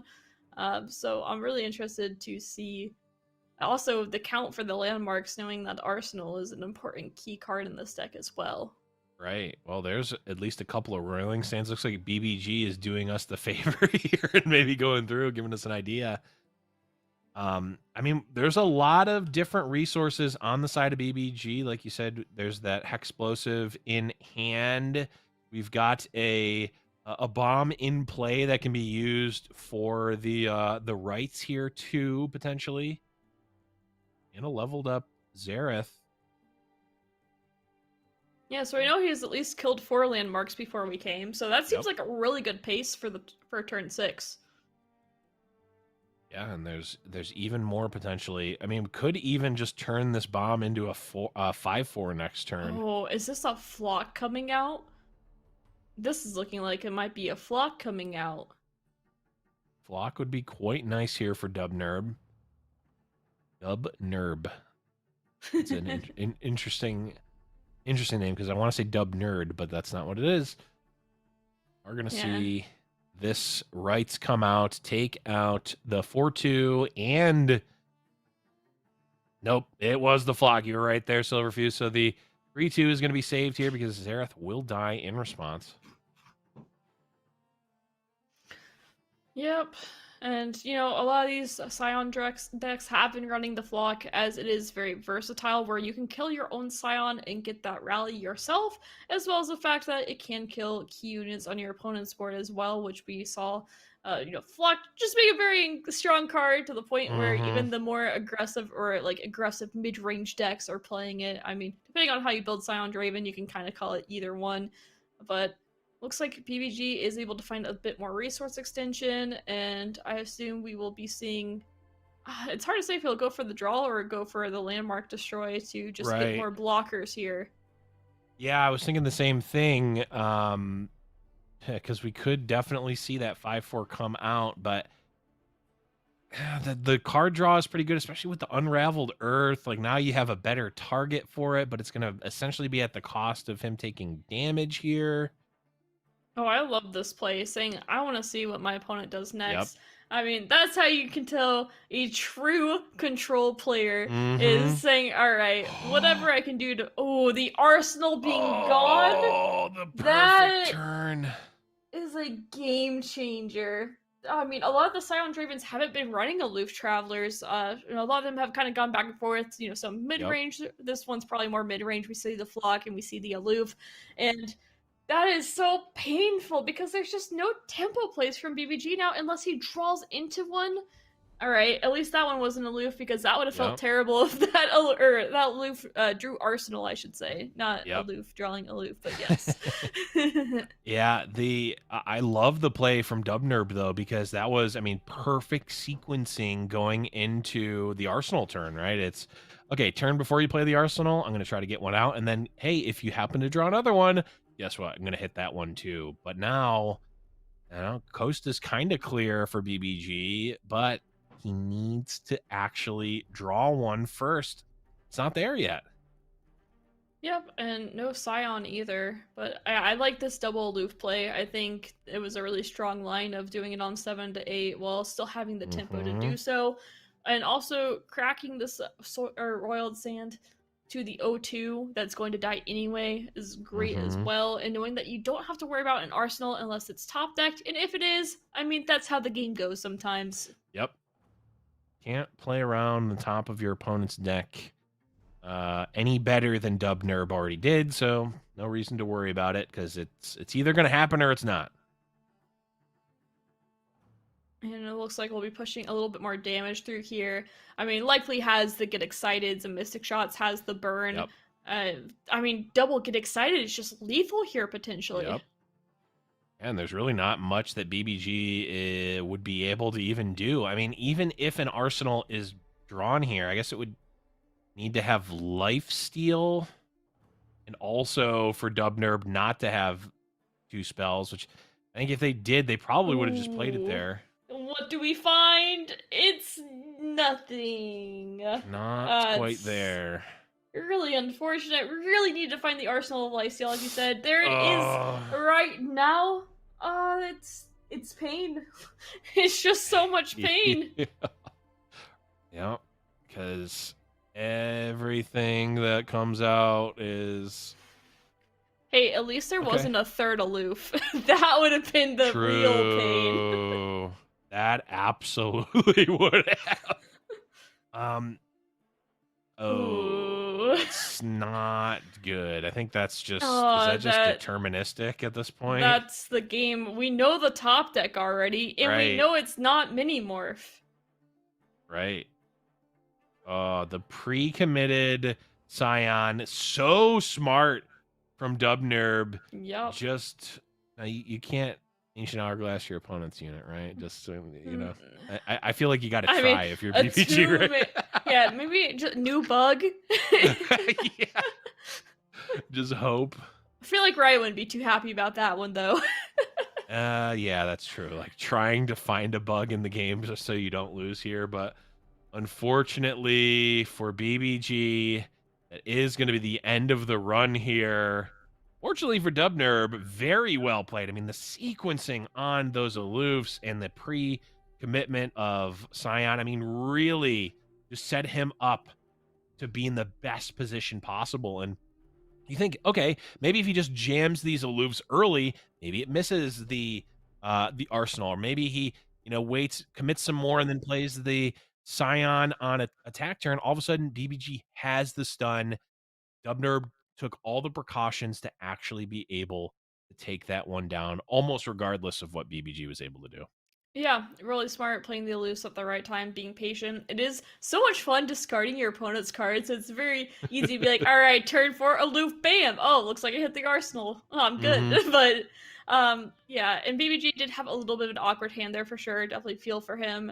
We talked about once or twice here now that variance runs in card games, and sometimes it doesn't run in your favor. And unfortunately for BBG, that will be the end of his tournament run, but not to take away from his opponent, who played extremely well from what we could see.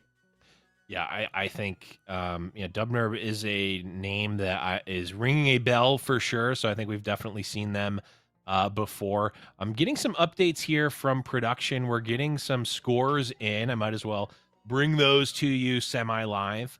Actually, I guess maybe I won't because they might be spoiling stream. So I'll bring those back when we come back for the next round. I don't want to spoil too much necessarily now that I'm thinking about this out loud.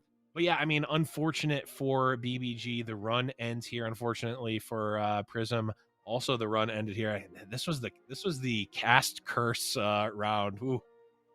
It did not want to be I blame on camera production for round. this one, cursing everyone. That's it. Yes.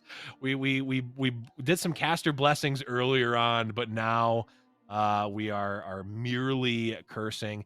I think we're just waiting here on production. We are going to take a quick break here. The round is just about done, but we're going to take a quick break. Don't go anywhere. We'll be back with some more Beyond the Bandlewood Seasonal Swiss when we return.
Welcome back, everyone, to the Beyond the Bandlewood Seasonal Swiss. I'm Blevins, joined by Silverfuse, and we are here coming into round number 7. Silver, we've been having I would say, a pretty crazy last few rounds in the games that we've seen, wouldn't you think? Yeah, this has been so much fun. We've seen a lot more interesting things than I expected. There's always, I mean, the meta is pretty good right now still, but regardless, I wasn't expecting to see some of the decks that we've seen and some of the plays that we've seen and just some of just on the edge of our seats games.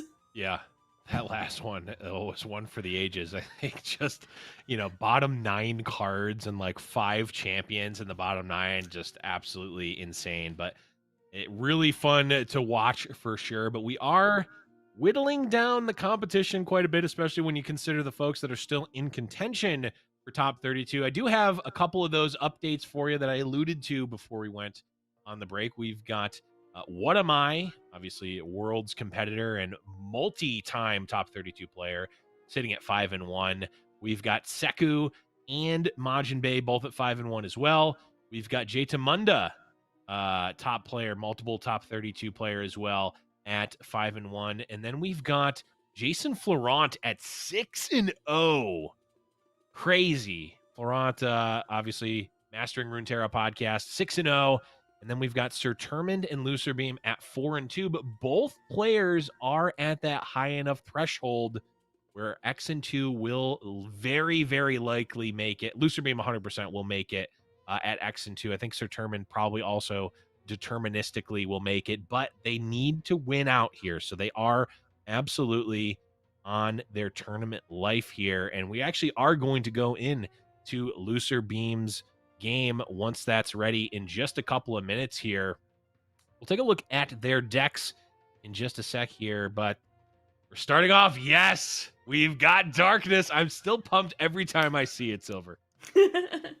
It's a fun deck to watch for sure. And we do see that one of Aloof Traveler that most decks have opted to take out, but we've seen Aloof Traveler do so many things today. We've seen it throw away some important win conditions such as Arsenal. A lot of players have been hesitant on it because of it throwing out the Lost Soul against Draven and Scion. But as a one-of, if you get stuck in your hand because you're against a Lost Soul deck, it's not that bad. And it's a win, like, literally, I win the game card against some other decks. So I really like deciding to be like, I don't need 2 or 3 of these, I just need the one-of. And I think that's a really smart way to go about it. Yeah, I love the one-of Aloof Travelers. If you can find the sort of spot for it in your mana curve, obviously you don't want a ton of 4-drops necessarily, but if you find the spot for it, I definitely like it. Looks like it may have come at the cost of a Dark Bulb Acolyte, which is kind of like a 5-drop, or at least a like delayed satisfaction 5-drop there in a sense. But yeah, definitely love seeing the Darkness deck here, and a little bit of a different flavor at the very least. Zoe Nami here is one that we talked about a lot, but we actually have not seen it on stream yet. I think it's gotten banned every single time it's been in a lineup. Yeah, definitely been a very quick ban for a lot of people. Something interesting in this is that some people have been running Astral Protection. This one's running Bastion, so it does better against like Darkness decks, for example, being able to protect that Nami a little bit longer. So, and also too, if there's like an Equinox plate onto your buffed up Sparkle play, or Sparkle Fly, you can play the Bastion as well. So this deck, I think we're going to see it get banned. I don't think we're going to see this deck, but it's still worth talking about because of the power level that it has and how it pretty much has been, it's banned every time. It's just a free ban. Yeah, it gets banned every time. And I think the real downside to Zoe Nami is that, if you bring this in your lineup, you can't bring Lee Sin. Like, there's no chance that a Lee Sin deck would be in a lineup with Zoe Nami. Like, it couldn't possibly happen, and it definitely won't be the next deck that we look at. And I definitely haven't cheated and already know that it is. It definitely just can't be. There's no way they would break. It's a Zed Lee Sin deck. What are the chances? No, Lucerbeam has gone full 5-head here and has found a way to play both Zoe Nami and Lee Sin in the lineup. Of course, going back to the OG, the original Lee Sin Targon deck with Zed, and even packing a couple other interesting ones like the Flight here. Yeah, this is very interesting to see. I mean, Zoe, we used to see her pop off or level up in the Lee Sin Zoe decks pretty commonly, but that seems to be less and less the case as more, ping decks have kind of come back into the meta. So seeing the, saying like, I don't actually need the other one condition, I just need Lee Sin is really interesting. The Scattered Pod there is a one of, I think is kind of there for aloof Traveler protection. That's what I think it's there for. And then on top of that, of course, Minimorph is a spooky card, but there is a Bastion that can be pre-committed that is in this list as well, where a lot of decks haven't been running the Bastion. Yeah, you're absolutely right there. It's certainly a different flavor. The Bastion I like. Zed, I've always been I've never liked the Zed in this deck, and I've played a lot of it. But I think it is definitely an interesting angle to attack in this lineup, especially if it allows you to also play Zoe Nami, which is, I think it's a really strong combination of decks to be able to bring in this seasonal tournament here for Lucerbeam. Yeah, it has two decks that you want to ban because honestly, having the Zed over the Zoe, you're still Lee Sin isn't something you want to deal with, and you're like, well, pick your poison. Yep, it creates that fork, and it's definitely hard to deal with. We're just getting word here that there is a client issue happening that is delaying the start of the next round, round number 7. So we're going to need to take a little bit of an extended break here while we wait for the fix to come through on the actual in-game client side. So stay tuned. We are going to get back to the action as soon as we can. But until then, we're going to go on a quick break. Don't go anywhere. We'll be back once it's ready.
Hey, hello everyone. I'm coming back here just for a quick little update. As you may have seen, if you've been watching any of the other streams, there is a delay going on in the client right now. And basically, the long and short of it is we kind of just have to wait it out. So I think it's around 30, 40 minutes from now. So what we're going to do is we're going to wait that out and we'll be back in around 30 minutes, and we'll just kind of go from there. I'll give you another update at that point. But for now, go grab some dinner, pop up some popcorn. We're just basically just going to have to sit and wait. But we will be back in about 30 minutes with, at the very least, an update, if not some more seasonal Swiss action. So strap in, but we'll be back in just about 30.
Hey everyone. I know you're probably not super excited to see just me up here because that means we haven't quite gotten the whole delay under wraps yet. It is still and we're still not sure exactly what's going on. It's sort of out of our control at this point, but what we're going to do now is we're going to take another 10-minute break here on the broadcast.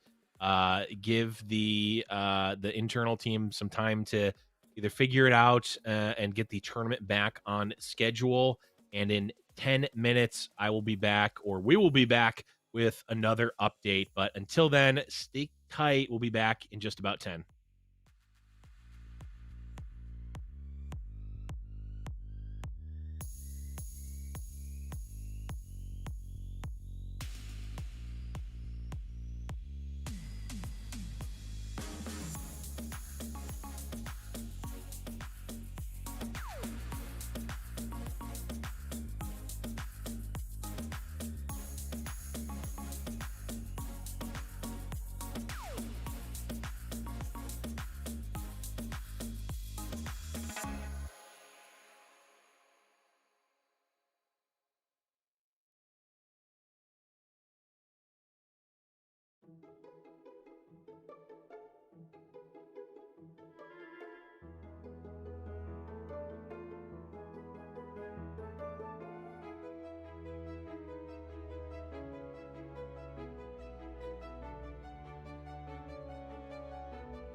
So we're back. Ha! Gotcha. You thought I was going to have a bad update, but we're actually back. I am Blevins, joined by Silverfuse, and we are here for the Beyond the Bandlewood seasonal Swiss. Silver, we had a little bit of an extended break there, but we are.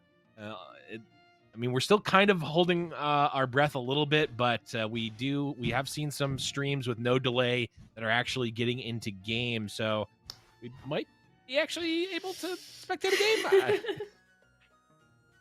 game. At least hoping for it. But we're gonna quickly recap a little bit of some of the scores that we talked about before, as well as look at Looserbeam's decks in just a second here, because we did.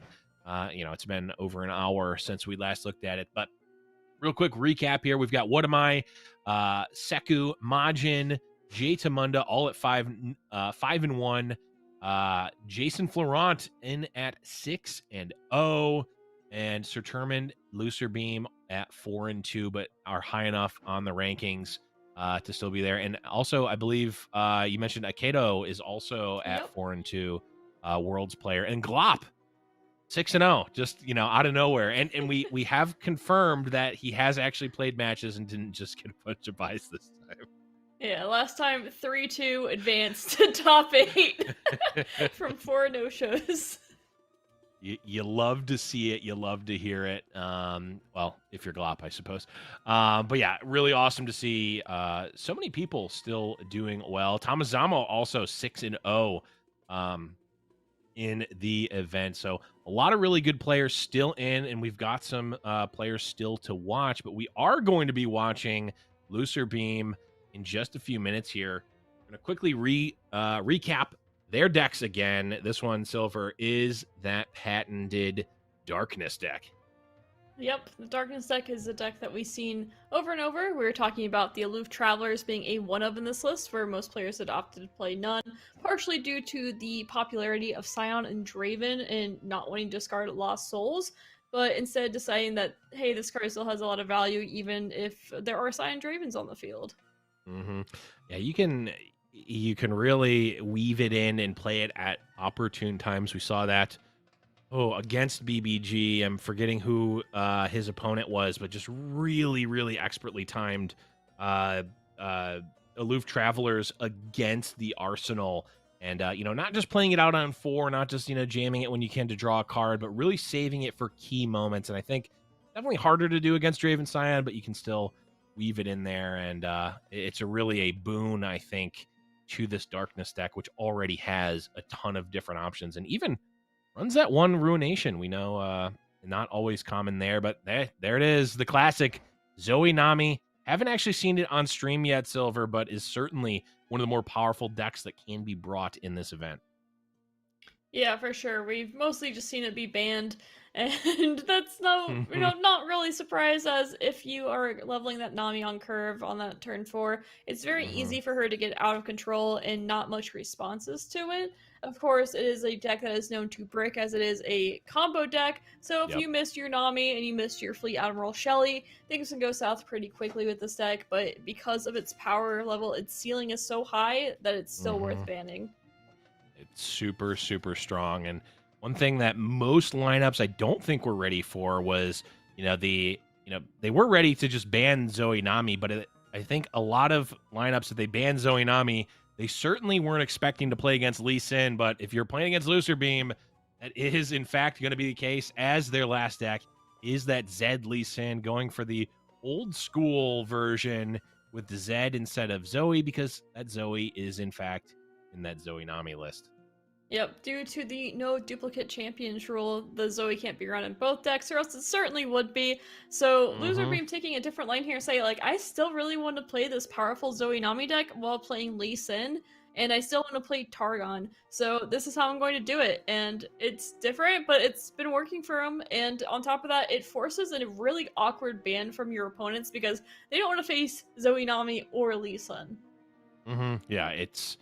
At the very least, I don't think it's something that players are ready for, right? Like, it almost certainly has been the well-accepted lineup or at least the accepted lineup choice, to use the Zoe only in the Zoe Nami, and that sort of being at the cost of Lee Sin. But Lucer Beam found a way and is currently testing out this theory to see if you can actually fit both and have it be effective. Of course, still on tournament life here as we go into this match, but this is going to be their opponent, Naroku, also bringing the Zoe Nami here. Does have that astral protection tech that we've seen in a couple of these lists as well. Yep, and also even has a sunburst in there, which isn't something we usually see. Yeah, very true. The giant I-beam potato cannon might be in there. We've seen it be effective as sort of Scion tech. You can really take out the full leveled up Scion with that. And even the one of raw warning shot. I've definitely seen that float around before. I think some of the early lists were actually running 3 warning shots just as a, hey, this is a 0-mana burst spell that works really well with these and also pushes damage.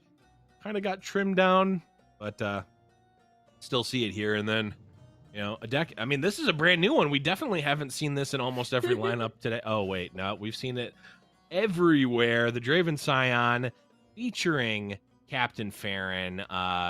Been pretty common, at least at the top tables that we've been spectating, Silver. Yeah, a bit more mid-rangey than some of the other lists we see. Doesn't have the Noxian Fervor, has the 2 of Ravenous Flock, has the Aloof Travelers, so it's able to go a little bit more slow and grindy than some of the other lists we have seen that are really looking to push lethal on turn 7 through 9. This one's saying, yeah, you know what, I can do this on turn 10, 11, or 12 if my Scion and Captain Farron don't get the job done.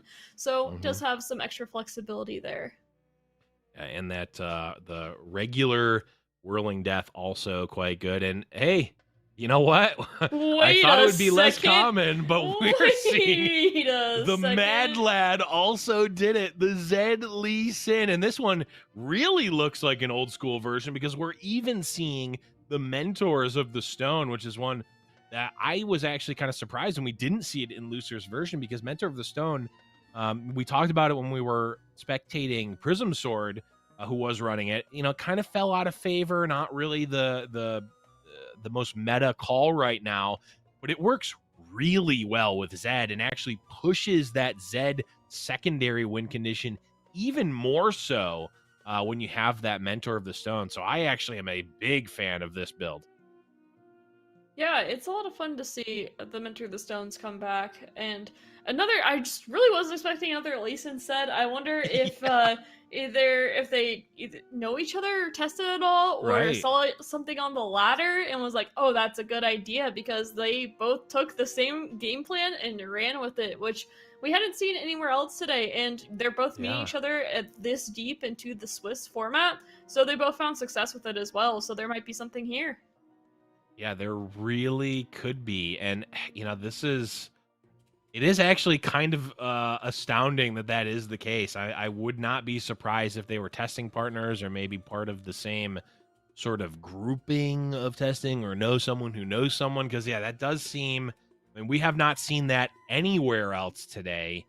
Maybe it's more common, we just haven't come across it, but we haven't seen it anywhere in terms of being able to fit in the Lee Sin and the Zoe Nami, and using the Zed as sort of that glue to tie those two lineups, tie that lineup together with those two decks in it.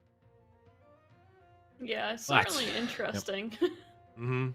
Yeah, it really is. And I mean, I will say that lineup will win this round. You know, not sure who running the lineup will, but one of them certainly will. And we're gonna be jumping into game very soon here. And you know, I'm really, this is very interesting, because it really is sort of, there's a lot of different pillars right now, but I think it's unarguable Draven Scion, Zoe Nami, and some form of Lee Sin are 3 of those pillars. Now we've seen the Zareth Zillion deck, I think. Darkness. Sort of, Darkness as well, we've seen a lot of.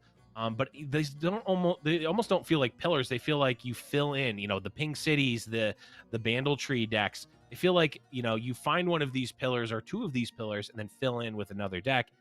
This lineup kind of has 3 pillars to it, which is really interesting to see if, how far these lineups go. Obviously, one will be eliminated here and one will continue on, but I wouldn't be surprised to see the winner of this actually make it all the way to the top 32. Yeah, it wouldn't be surprising at all. And yeah, it is just really interesting to see they both arrived at the same conclusion. How that happened, not sure, but I think it's great that they both are getting rewarded for, testing something a little bit different. And I like to see that of saying like, hey, yo, no, everything's solved. There's nothing new we can do. And it seems like there's been a good amount of experimentation still, and players still trying to figure out what tech choices do. We've seen a lot of great tech choices today. Yeah, a ton of cheeky one-ofs, a ton of like even more distinct like stylistic changes really pay off, which is just amazing to see, because I think a pretty common complaint or mantra is that there's so much sameness going on when you play all these matches. But either way, here it is. We're getting into the band phase. I think players really just happy that the round is fired off at this point. I know I certainly am. So, wouldn't be surprised if we saw a double Zoe Nami ban once again. It's a little bit awkward here because Loserbeam doesn't want to deal with Lee Sin with darkness, and that deck has to make it through. So it has to be either the Scion Draven deck or the Lee Sin deck, more likely the Scion Draven deck. It looks like he's kind of hovering the Nomizami to ban, or the Nami and Zoe deck to ban already. Pretty easy choice Snap there. picks it. Yeah. Yep. And Made that same tongue twister. Oh, a bunch of times darkness ban! Ooh, Wow. Okay. That is All right. not what I expected at all. I feel like, I wonder what. Yeah, I would have thought that the Lee Sin deck would be okay with the darkness. Yeah. But I mean, he is blind, so he probably wouldn't. Okay, no, bad joke. Sorry. Anyways, we are potentially going to see the Zoe Nami. Now I had to think about the right word. Zoe Nami deck. We might be actually seeing the Zami Noe deck. Oh god, it's not going to come back, is it? I've spent all my brain energy making sure I didn't say Beyond the Bandle City at all today. yeah, and then you had a little bit of a delay, a little bit later. But you know what? We're good to go now, and I'm excited to get into game. And it is, of course, a win or you are done for the day. So it's some of the more important games of today for sure. Round 7 starts after our little delay, but we're good to go now. Yeah, this is definitely the most important time for a lot of these players. Of course, back against the wall, really, wanting to make sure that they can secure that top 32 as, it's not necessarily once in a lifetime. We do get a lot of, we do have a good number of seasonals, which is amazing, but you don't know the next time you're going to be at that, that you're going to be able to have the opportunity to get a top 32. It's not as easy as, some of these multi-time top 32 players might make it look. Yeah, and the top deck for Loserbeam here being really strong because is able to tutor in the Eye of the Dragon here after not really having too much to do early game. However, this curve is so good for Scion Draven right now. I mean, the Fearsome is unblockable still, the Elusive, and nothing can really be done against it. And then Draven really doesn't have a blocker either. Of course, the Eye of the Dragon isn't able to be activated this turn. Or wait, it is able to be activated because it's per the round, not for, it's per the round. Yeah, it doesn't have to see it, which it feels like it should, but it does not have to. No. Everything about it is broken. It doesn't need to be fair at all. And saying, alright, maybe saying you have to pick between killing my Eye of the Dragon and killing my Zed, which is quite interesting here. And if you kill the Eye of the Dragon, the Zed can block the Fearsome now, too. True. I can't imagine there's a world where you're not pulling Eye of the Dragon here. Isn't that a little bit sad to think about that, though? I mean, that feels wrong. It does. Like, marquee set 1 champion, just not even remotely close to the... Unless, though? Oh, wait. Okay. All right. Yeah, they remember that Eye of the Dragon is the champion of the deck. Right. I see. You got us. See, I tried to do a little bait and switch, and they did the same thing, but Lucer Beam does have the Pale Cascade, which is going to be a very large amount of value because not only are we going to be able to kill this fearsome unit, but we're also going to be able to actually gain life off of the Dragonling, which we weren't necessarily going to do going into this turn. Yeah, exactly. And the Zed now gets a much better swing too. Yep.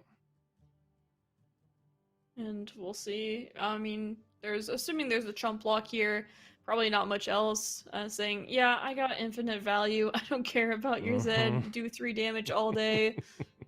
And even saying Whirling Death, and there is a deny. No Nopify in hand, though. This is the one of deny in the list, so once it's gone, it's gone. But the Nopifies stop just about everything else because there are, get excited and stuff that it hits. So this is just a mana cost. The card itself, not too much more important compared to the Nopify. Yeah, basically just an expansive Nopify here, but Lucer Beam's certainly going to take it. But I'm still.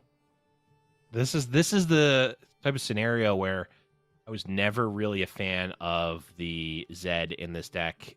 Even for like ladder, it's like, yeah, Zed can kind of attack and maybe put on a little bit of pressure, but it's like, what if Zed leveled there? Like, does Naroku even really care that much? Like, yeah.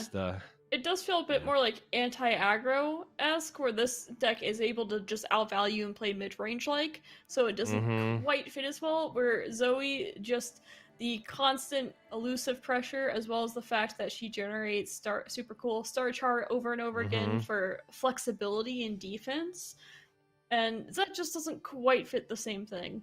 Right. No, it definitely does not. The attack with Draven has me sniffing out.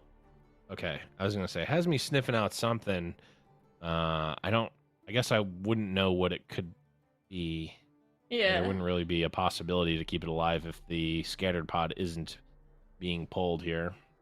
Yeah, I mean, you'd have to Axe discard to buff up the Draven, and it's not even enough because the Twin Blade Discipline is also a 4-mana 4/3, well, 4-mana 4/3 over the Draven, so you can't even, put on an Axe and then discard for the survival skills to keep Draven alive. So yeah, there's nothing there, and maybe that's what Naroku was looking at. So maybe there's a potential survival skills read here for Loser Beam for that reason.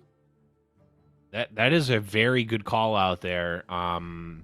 It's, I guess, possible if there was another Poro cannon that you could get the survival skills out, but yeah, it certainly could be. I mean, that would actually make sense if it was in fact a survival skills there. And the Lee Sin comes out just in time to dodge the aloof. Yeah, 50-50, or I guess no, 33%er that you don't want to take if you can avoid it. No, you really don't. Well, down to 11 health already. However, this deck, Silent Draven deck, isn't as burn heavy as a lot of the decks we've seen, no Noxian Fervors, for instance. So 11 health against this deck, this version of the deck doesn't feel as scary as some of the other versions we've seen. On top of that, we do see the Guiding Touch in hand, too, to help out a little bit. And we have not quite seen a Captain Farron yet, so there's not even those Decimates that are really threatening, some big damage over the course of a few turns. I guess Decimate is one of the few cards that it is actually relevant to have Deny over Nopify, but that ship has sailed in. Of course, as I say it, there he is. You say his name and he shall appear. Captain Farron making a grand appearance. Yep, and I mean, it's going to force this Lee Sin to block here, so any kind of ping will kill this Lee Sin, and I mean, there's not too much that can be done here. I mean, I guess there's the Twin Discipline can stop it, yeah. So Lee Sin will still be up, but he isn't going to OTK without this Twin Discipline next round. My guess is that we're going to see Will of Ionia here on Captain Farron. Yep, that's about the only answer that works here to play around a ping, as well as it feels bad giving your opponent more. Wait, how many cards in the hand? Oh, we'll see a discard, and then the Captain Farron will stay, I assume. But there's so many options here. This is why this deck has the skill level that it does. Yeah, I mean, sending Captain Farron back is great here because I think it's basically killing him, killing the Captain Farron because you're just not going to have enough time. Lee Sin is going to level. I mean, Lucer Beam's probably just killing this next turn, right? Like I think they're actually going to pretty easily be able to at least threaten. Now the question is, is there like a get excited on Naroku's own unit or something there to prevent the actual kill from happening, or is Lucer Beam actually just going to be able to finish this next turn? Yeah, it will be really interesting to see. I don't know. Lee Sin might just be able to live long enough to make this work. Let me see, 7 health. Lee Sin is nice and healthy. This seems like a pretty good position to me, and there's no mana left. Yeah, I don't really see the reason to use the Guiding Touch there. I guess it is technically a little bit more mana efficient. You might as well use it. But I also like the surprise factor of it. Also, you can get that spell proc at burst speed next turn. Great, I guess you're going to do that anyway, so it doesn't matter. Yeah, I think it's more for the mana efficiency. I don't think it needed to be done before the attack, though. I would have let the attack through. Just at this point, I think most players are like, okay, like let's go. We already had this delay. I'm ready to go to bed or to eat dinner. Yeah, that's true. And playing a little bit quickly for that reason. Of course, it's been a long day from not even because of a delay, but just for the game as a whole, the mental. I mean, it's a lot of focusing, and in the end, it doesn't make that much of a difference with there being 0 mana, but it does. It just makes things a little bit, in this case, quicker as the rope was still running here. Right. But I think, there was one decision at least. Yep. I mean, that could have been an extra damage, so.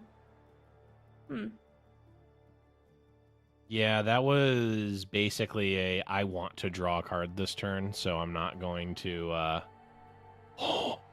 Lucer Beam. Oh, this is great. This plays around I'm going to kill my own unit. So now, even if Naroku is able to stop the OTK, Lucer Beam's still going to gain a ton of health. Yep. I think this is about where we get to the point where Lee Sin is able to sustain and win from this. And I think we are going to see I'm going to kill my own unit is what it looks like, as you mentioned earlier. Yeah. But because of this health going up to 18, just saying, you know what, next game, even if I kill my own unit, I'm not winning this. There's no point of continuing it. So I think it's a fine move. Yeah. I think, sometimes if, there hasn't been a huge delay and it's not, this late, you can, make your opponent play it out. It's, fully within your right as a tournament player. But, when it's been delayed this much, like, let's just go next. Yeah, and now we're going to see the deck that I never thought we were going to see today because I expected it to be banned all day. We'll see the Nami Zoe, and this could be a very quick game. I mean, we're also against Lee Sin, so it's hard to say because this game could go forever or be really quick. It really depends on their draws. It really, it definitely feels dependent on draws. It also, there's the new board. I haven't actually seen it yet. Yeah, neither have I. You're right. It is very green. Yeah, earlier I was telling him, he was like, I like the new board. I was like, it's okay, but it's like really green for me. Yeah, and on top of that, because if you have 2 of them, you can really tell it's a field, but without 2 of them, it's a lot harder to tell that it's a field. I mean, the bench is really cool, though, because your champion's also being on the bench, or your characters, but yeah, it is a little bit different for sure.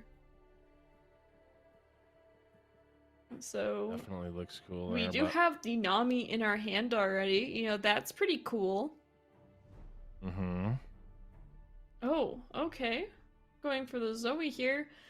Will bank 1 spell mana. Won't be having the fun, playing the double trouble on 3, bank all your mana. Saying I want the super cool star chart here to take my mana instead. My Nami might be a turn later, but because of the super cool star chart, I will be still banking 3 mana this upcoming turn, which is quite nice. Absolutely. And this is this is a matchup where, Eye of the Dragon, not as devastating as it is in other matchups. I mean, this is very much, yes, you might be able to consider Zoe Nami an aggro deck, but it is not the type that cares much about what Eye of the Dragon is doing, because Sparklefly just goes right on past it. Yeah, this is a really tough choice. I mean, Moonglow protects your Zoe a bit more, Moonsilver helps your Nami as well as your combo, and then Equinox, I mean, it was lower on the scale just because, yeah, silencing Eye of the Dragon is nice, but when you have elusives, you don't care as much about a 2/1 Dragonling that can block. Yeah, I think Lucerbeam wants nothing to do with putting any resources into stopping this Eye of the Dragon. It's just not relevant. Yep, and we'll see the deep med looking for a Nopify here, I suppose, and we'll find anything. Doesn't seem like it with the pause here. Yeah, really, it feels like a pretty juicy Nopify. Ooh, and it's going through. Yeah, with this Nami here too, this is looking like we're gonna assemble Exodia, and this game might be over much quicker than we thought. Right, and this, having played the Lee Sin deck quite a bit, it is not actually very easy to target things specifically. Like, this Zoe is going to be very hard to deal with, if not actually impossible for Naroku to deal with this spell shield. At the very least, it will be a very inefficient. It'll be dealt with extremely inefficiently, as like the targeting spells pretty much all cost 4 mana for champions. Oh, the Shelly here too. So really, it's just protect against Lee Sin here, but we do have the Hush enabled. But yeah, really, the Hush being available is huge. And Loserbeam is going to have a really fun round next round. Yeah, it certainly is going to be strong. This attack, not actually able to kill the Nami. And that's right. Yeah, we're about to have some fun. Yeah, that's right. The pumps just happen. Yeah, it's like, okay, yep, you give +2, and well, Lucer gets to pick gets to pick whatever they want, really, to keep both of these units alive. Yeah, and Lucer trying to also look at the potentially keeping the Sparklefly alive, which definitely had the option to. But I think because this this Zoe is Spell Shield, it's so easy just to put everything you have into it. Like, you can't be like double Will of Ionia or anything. So you might as well just say, all right, you know what? I'm fine with putting all my eggs in one basket because I have a Spell Shield against a deck that can't really do anything about my Spell Shield. On top of that, can't deal with the Nami either. It's true, and once Zoe is leveled up, if you draw one Sparklefly, all of a sudden, all of your units are now Sparkleflies, so you don't necessarily need to keep that first one alive. And, I mean, all this posturing and pumping on Lee Sin and whatnot, it theoretically would be scary, but, I mean, there's 2 Hushes for Lucerbeam. Ooh, and it looks like a 2-cost Burblefish.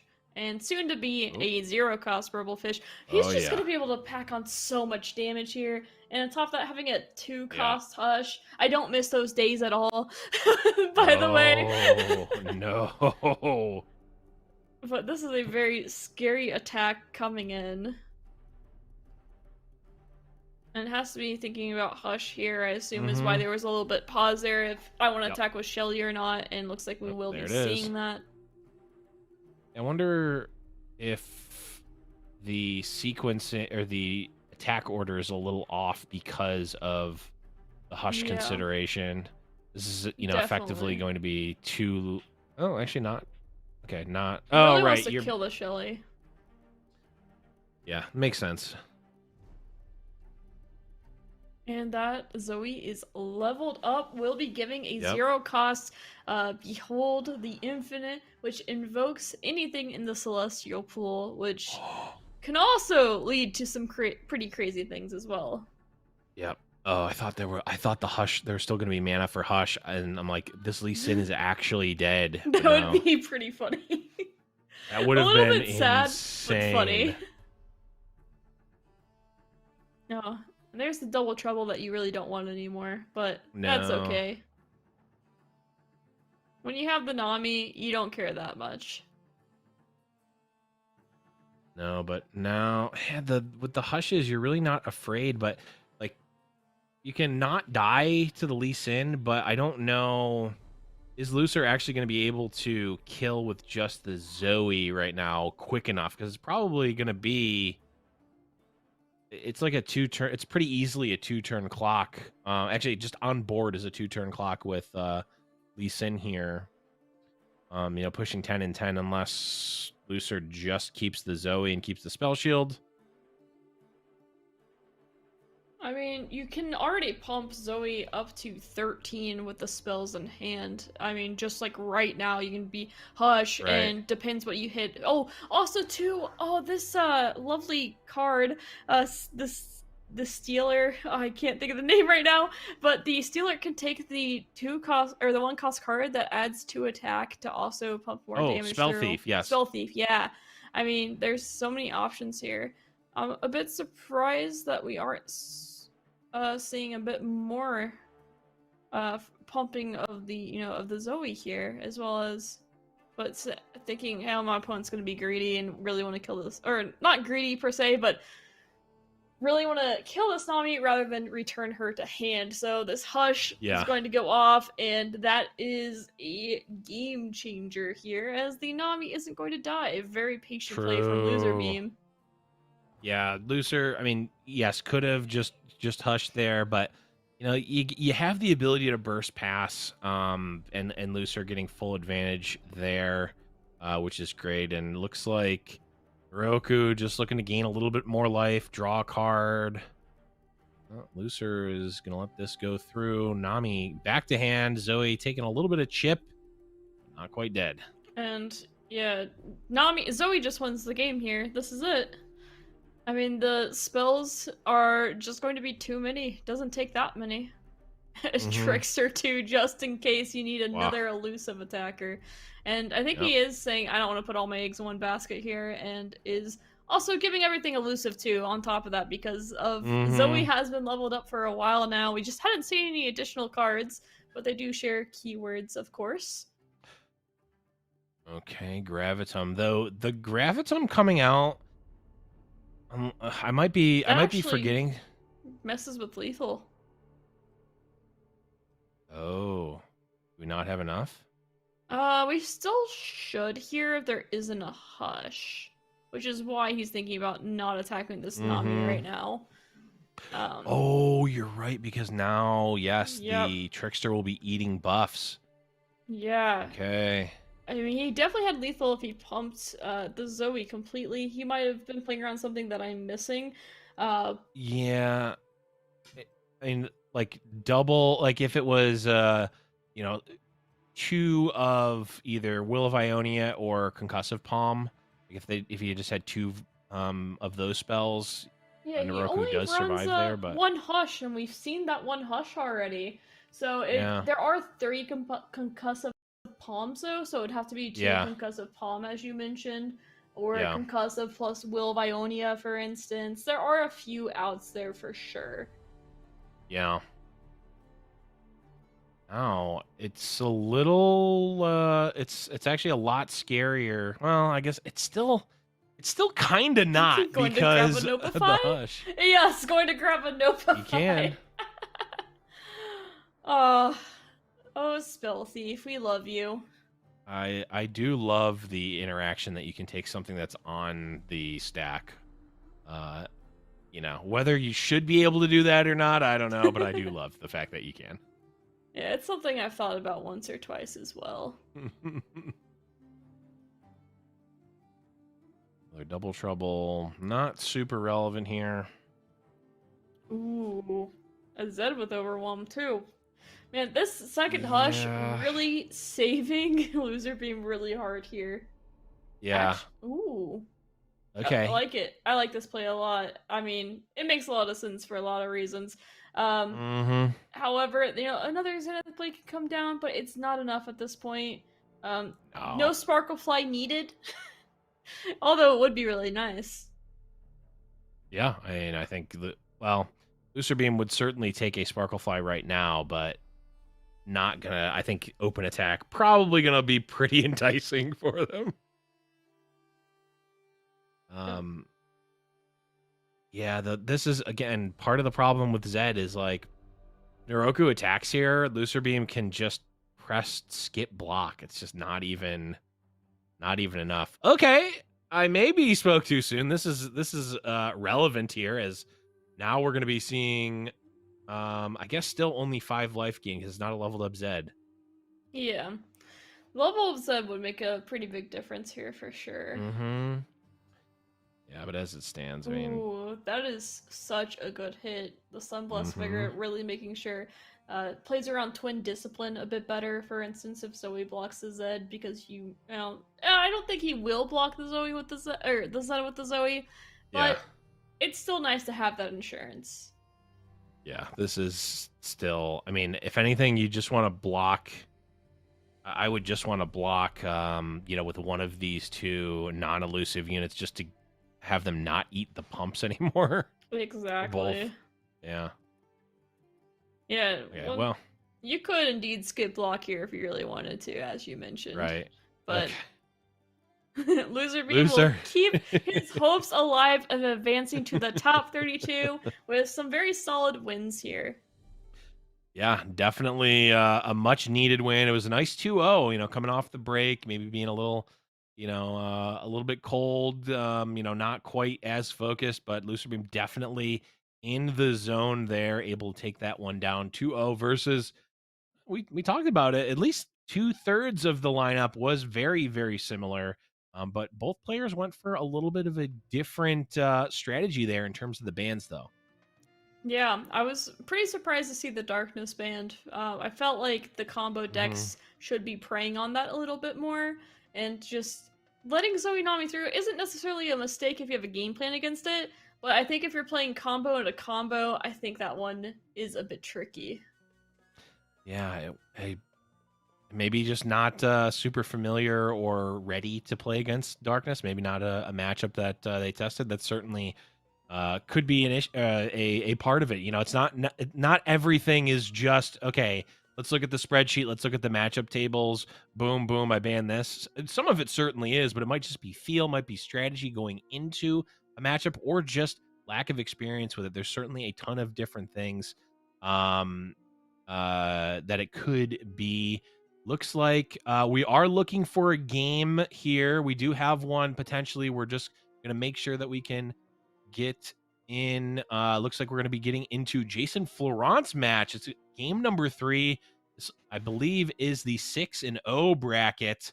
So we are jumping in here. We got in pretty early too, which is very nice. Yep, tied at 1-1, and I would assume both players, even if they lose, they're still in it to win it. And Jason, pretty okay start here with the Scion. However, this Ping City deck is doing what it was meant to do, having a wide aggressive board with mostly tokens, and as well as the Crackshot Corsair. I mean, because they always have Crackshot Corsair. There's never a time that they don't. Never not seen it.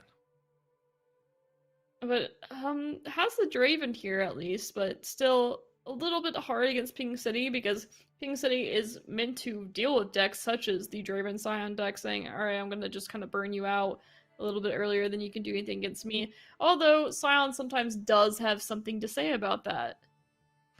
Yeah, Scion hears what you're saying. He understands it. He then screams at the top of his lungs with a lust for war and just attacks with reckless abandon. That's just the Scion way.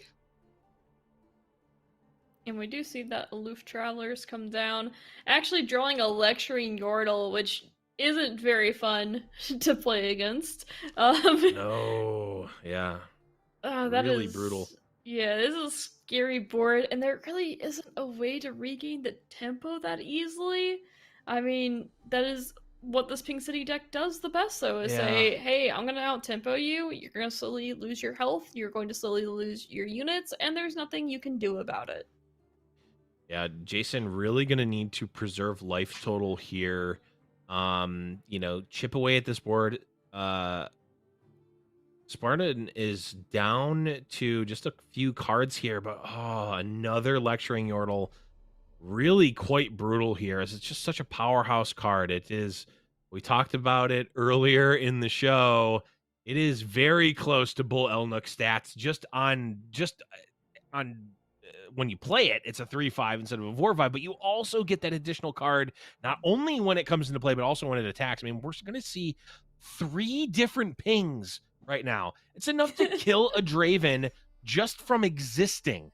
It's absolutely insane. Yeah, and this is also really awkward too because the survival skills Yeah. won't hit Draven. It hits the 3/4 instead, as the discard happens before the axe goes through, and it doesn't feel good. Jason's a very seasoned player. This is an expected outcome for him. It's by no means a misplay. This is, I need to keep one of these units alive, or else I'm going to be dying.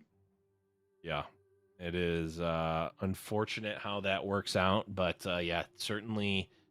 It needs some sort of a board presence, right? Exactly. I will say, if Draven is not blocking, I would have liked the axe onto the aloof just to get some extra damage onto this lecturing Yordle. For sure. Which, if that's the case, you might make me take back what I said earlier.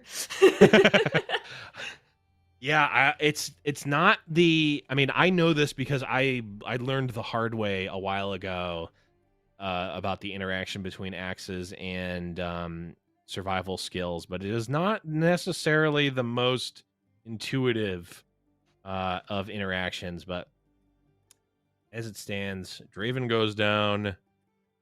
I guess in this case, with the block like that, it didn't matter where the axe went. Yeah. Same outcome. For sure, and this is looking a little bit doomed for Jason, honestly. I mean, there's 2 lecturing Yordles here. I mean, he needs like 2 Make It Rains of his own from somewhere. I'm not really sure how he gets them, but even if he got that from this burn that we are seeing, what even is the next step? Yeah. Not much to do, really. I mean, it's like, I hope we're not even at Scion turn. I'm like, hope that Scion is a miracle worker leveled. Yeah. Cost less, is leveled. Oh, and another mushroom just, and it helps gangplank too. So I mean, really, Spartan doesn't have to do anything here, and that's why you see that instant pass is like, sure, I'll take that, thanks. Yeah, just taking the pass. It's passive. It's passive damage. TF red card, taking out 2 units and getting another chip of damage through. I mean, yeah, it looks like we'll be taking the crack shot here just to try to get a little less damage. And even then, this open attack is disgusting. And if there's like a Make It Rain in hand right now, it's just over. It's probably just over, even if the Make It Rain's not in hand, to be honest. True. We go block, get excited 2 things so you don't die, and then there's still going to be 2 poison darts. Still going to be 2 poison darts generated on top of all the damage that's being taken. This is insane. Yeah, and despite best efforts, Jason will be dropping his first round. And he is on the chopping block after that. He has to win everything else from here on out. His next 2 rounds, he has to go 8-1 to be able to go to the top 32. So it'll be interesting to see if he is able to accomplish that. Of course, we'll be cheering him on here just because he is very active in the community and so on. Consistent streamer, and people enjoy his content. And he puts a lot of work in trying to help the competitive scene, as well as sharing the game and coaching. So, of course, we will have have to be cheering him on for sure. Also, too, I really like how he's not killing Twisted Fate here. Although it doesn't matter that much in this situation because of how doomed it is. The reason he isn't is because another red card means more damage. So that's why he's killing the Warden instead. And that's something that a lot of players would miss of, oh, it's Twisted Fate. He's very high value. But in this deck, he's about the red card, not about his level up. Yeah, the other thing is, what is Jason's actual win condition here? It absolutely involves Scion in some way. You know what stops Scion? Twisted Fate gold card, unfortunately. But this, unfortunately, stops Jason's at least X and O run right there, as that is going to be Spartan taking down Jason in this round number 6. Advancing, though, at 6-1 for Jason. 7-0 for Spartan. Congrats. Really, really high level play. Yeah, congrats to them. Certainly, I don't recall seeing them in the top of the America's ladder, though I didn't check super recently. How far down it went. So, but potentially they are. They have the possibility to actually be locked at this point, though. I would assume still need to go X1. So, going to need to win probably one out of the next two for sure. Jason gonna need to win both of these, as we know he is not actually high enough up on the ladder to have that sort of X and 2 protection. But we are still in this round here. I mean, again, apologies for the delay. Glad that we're back in, though, because we had a really great round despite all the delays. Everyone came back sort of ready for action. But we are going to be taking another quick break here, a regularly scheduled break, not a production need break, as the next round will be starting soon. But don't go anywhere. We'll be back with more of the Beyond the Bandlewood Seasonal Swiss.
Welcome back to the Beyond the Bandlewood Seasonal Swiss. I am Blevin, still joined by Silverfuse, and we are going into round number 8 now. So the penultimate round before that very final one here, Silver, we've had a very interesting lead up to this point, wouldn't you say?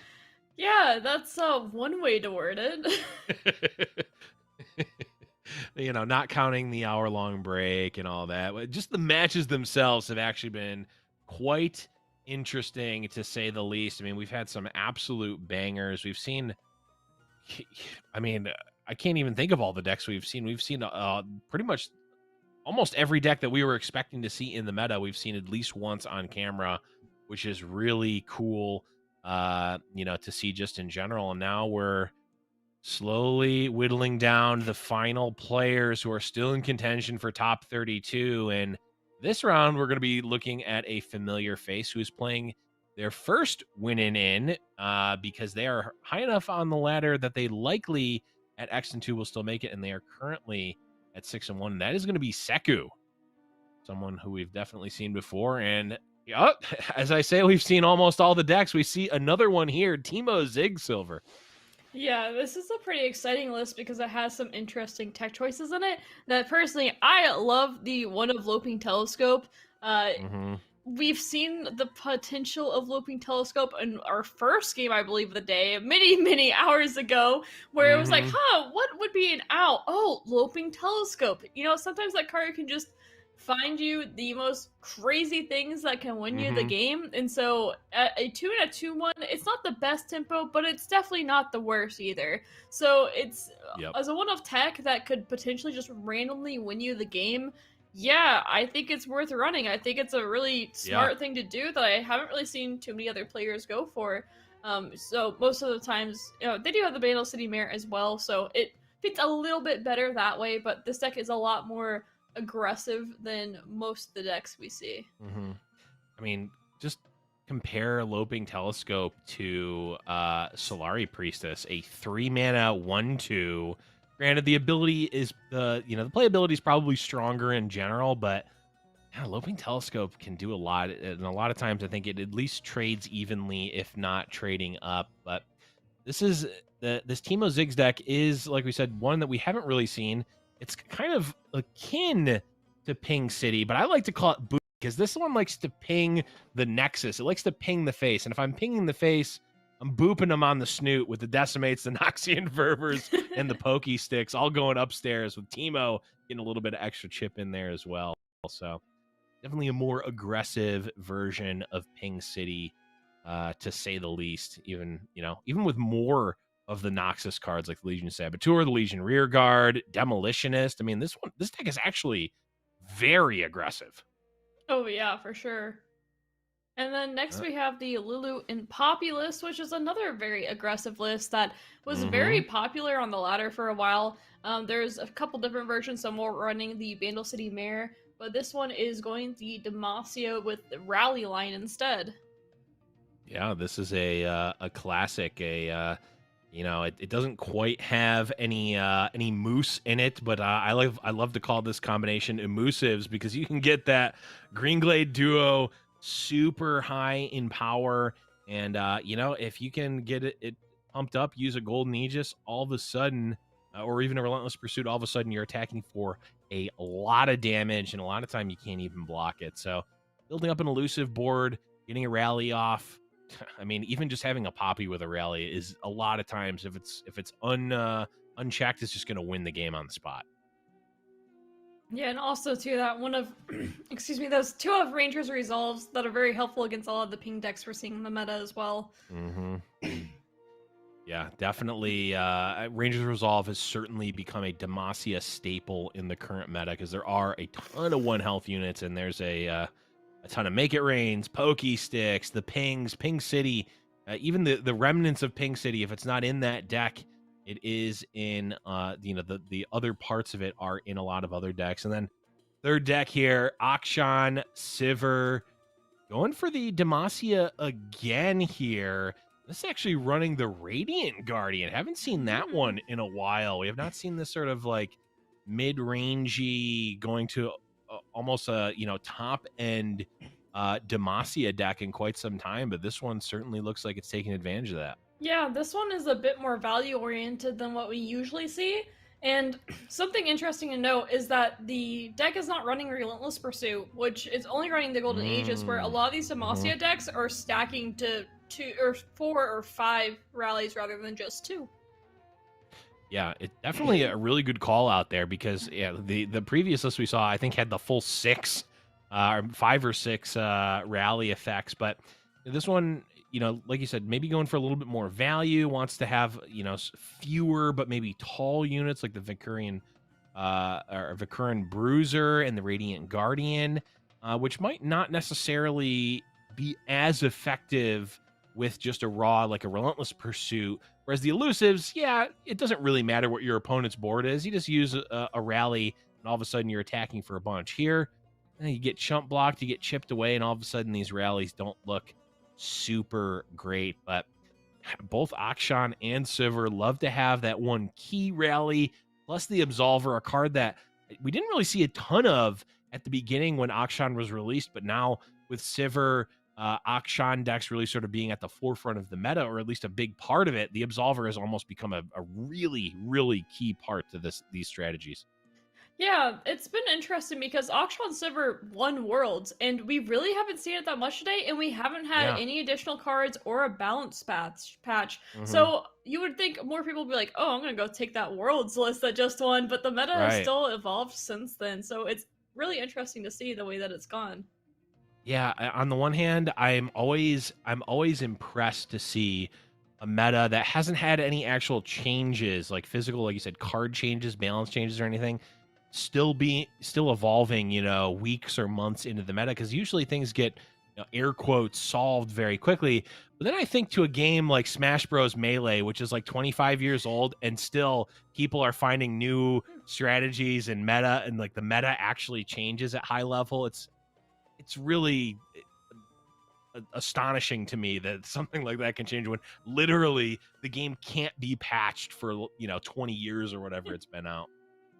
Yeah, it is really amusing, and I've seen that happen with other card games as well, where either, unfortunately, like, there just is a big drought of content, but the meta just keeps changing. Once you get a big enough card pool, the possibilities start to become endless, and then there's just more to explore, and it takes time to explore those things, and it also takes the things like these tournaments that push players out of the comfort zone. I mean, if you're just, you know, have your 80% on the ladder, why would you test anything else? But tournaments like this make you do something a little bit different, like we saw with the Zed and Lee Sin earlier. This forces you to try out new things, and that's something that's always really interesting.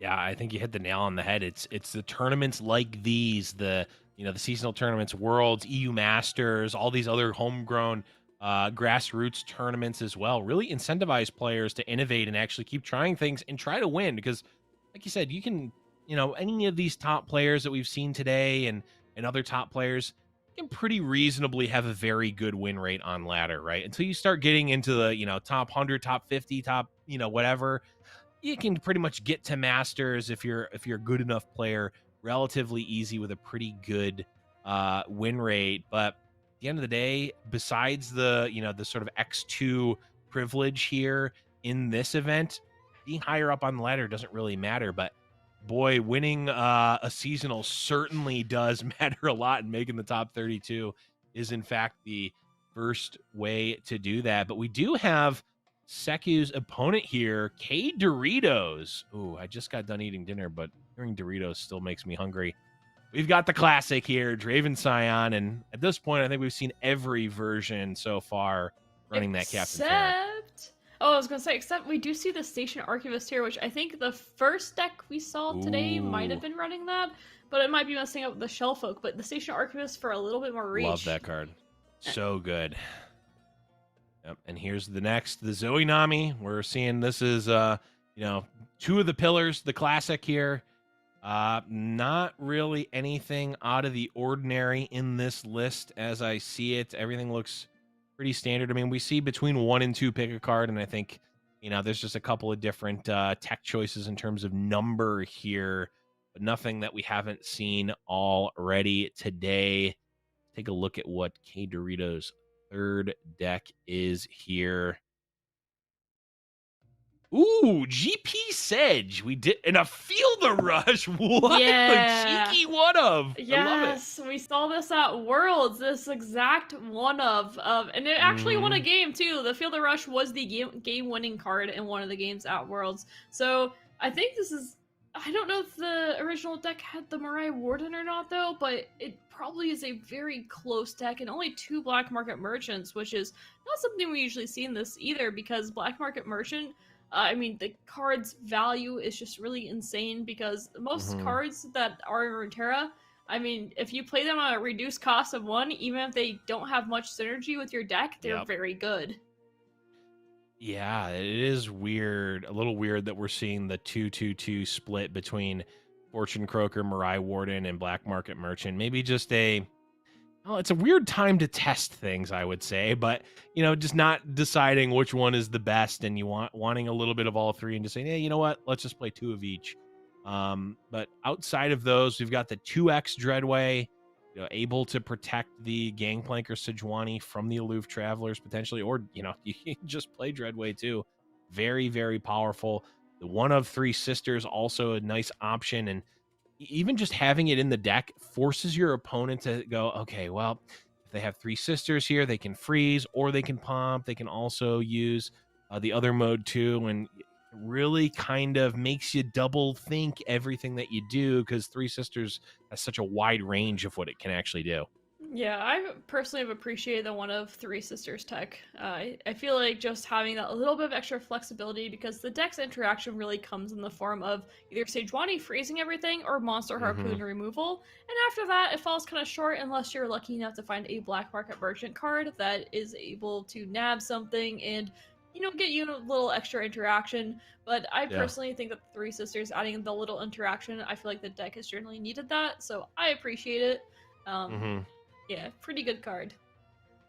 Yeah, and if you think about it, if Loping Telescope can get you craziness, well, Black Market Merchant can steal your opponent's Loping Telescope, then you can play it, and it can get even more craziness. So, depending on the opponent, you might if K Doritos thinks it's completely over, well, maybe you can Black Market Merchant into a Looping Telescope into I saw some Reddit. I saw some Reddit posts about some of the craziest things that they've seen happen from a Loping Telescope, or lines that led to something crazy. You can add an extra step at the beginning to go Black Market Merchant, steal that, then start this, then get this evoke card, then get the. It's we could potentially see something great happen, but obviously it's not favored, and I think that's but it is part of the fun to know that it is possible to do that.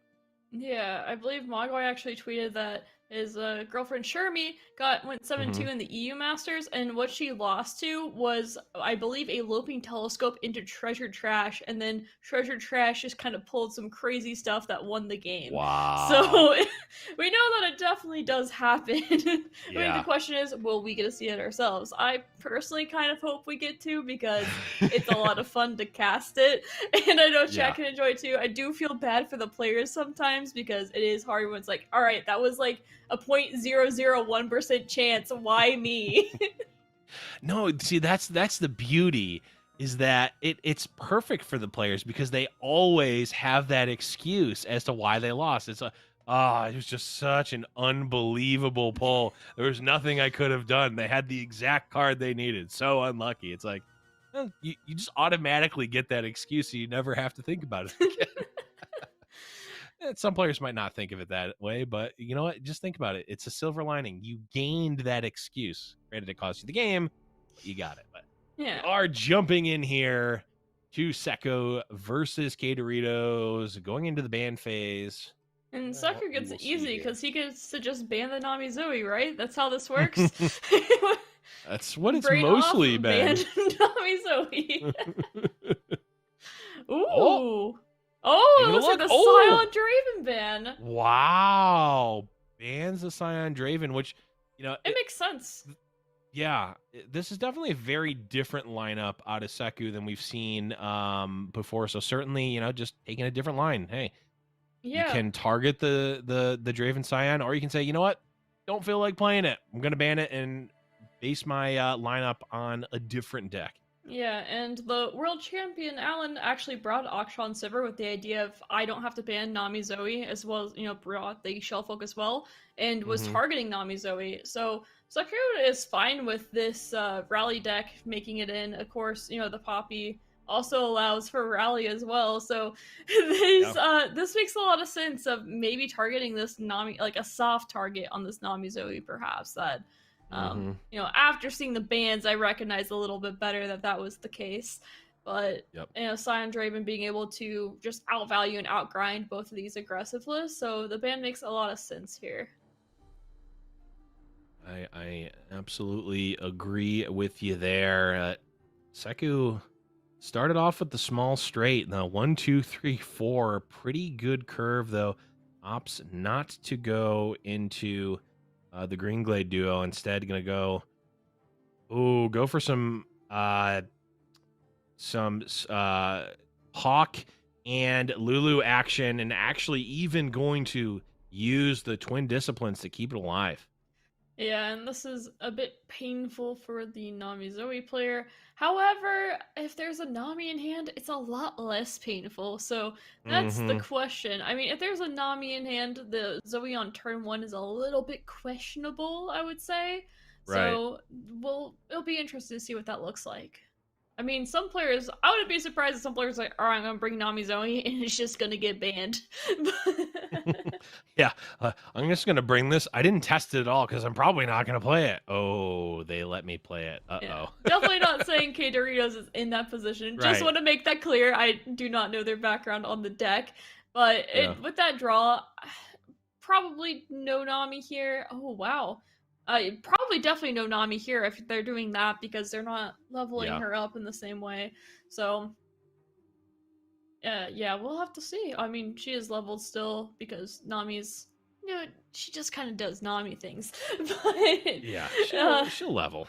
She'll definitely level. It's just, will she actually show up is the question. And, we saw Seku sort of line up that open attack and is now double thinking it, saying, maybe I can get a little bit more value out of this attack than just, the open attack. Green Glade duo certainly going to want to get it in play eventually. And if you can get that extra +1 with the Poppy, certainly feels pretty good. But something like Crescent Strike here could be not devastating, but could really, put Seku behind. Yeah, I mean, I was thinking here, of course, developing here plays pretty poorly into the Crescent Strike as well as Nami, but I think there's just some kind of feeling I got watching the play that there wasn't a Nami in hand, and I think Seku got that same feeling because if you didn't do it, I mean, Nami into 2 spells onto that butterfly is very scary. So we'll have to see. We do have the, this Keeper's Verdict potentially. I doubt we're going to see that, but I think we're still trying to find the Nami, so it looks like we're just going to be clearing off. Oh, well. Okay, yeah. Shelly doing a little bit of work and then probably clearing off the Green Glade duo, or at least attempting to, is really what the word that I should use. And this Cytherea presents a big problem for K Doritos. Yeah, it absolutely does, but we may have spoke too soon here, Silver. Seku's hovering that Keeper's Verdict. This is going to happen. It's going to go on the Shelly. He's committing it.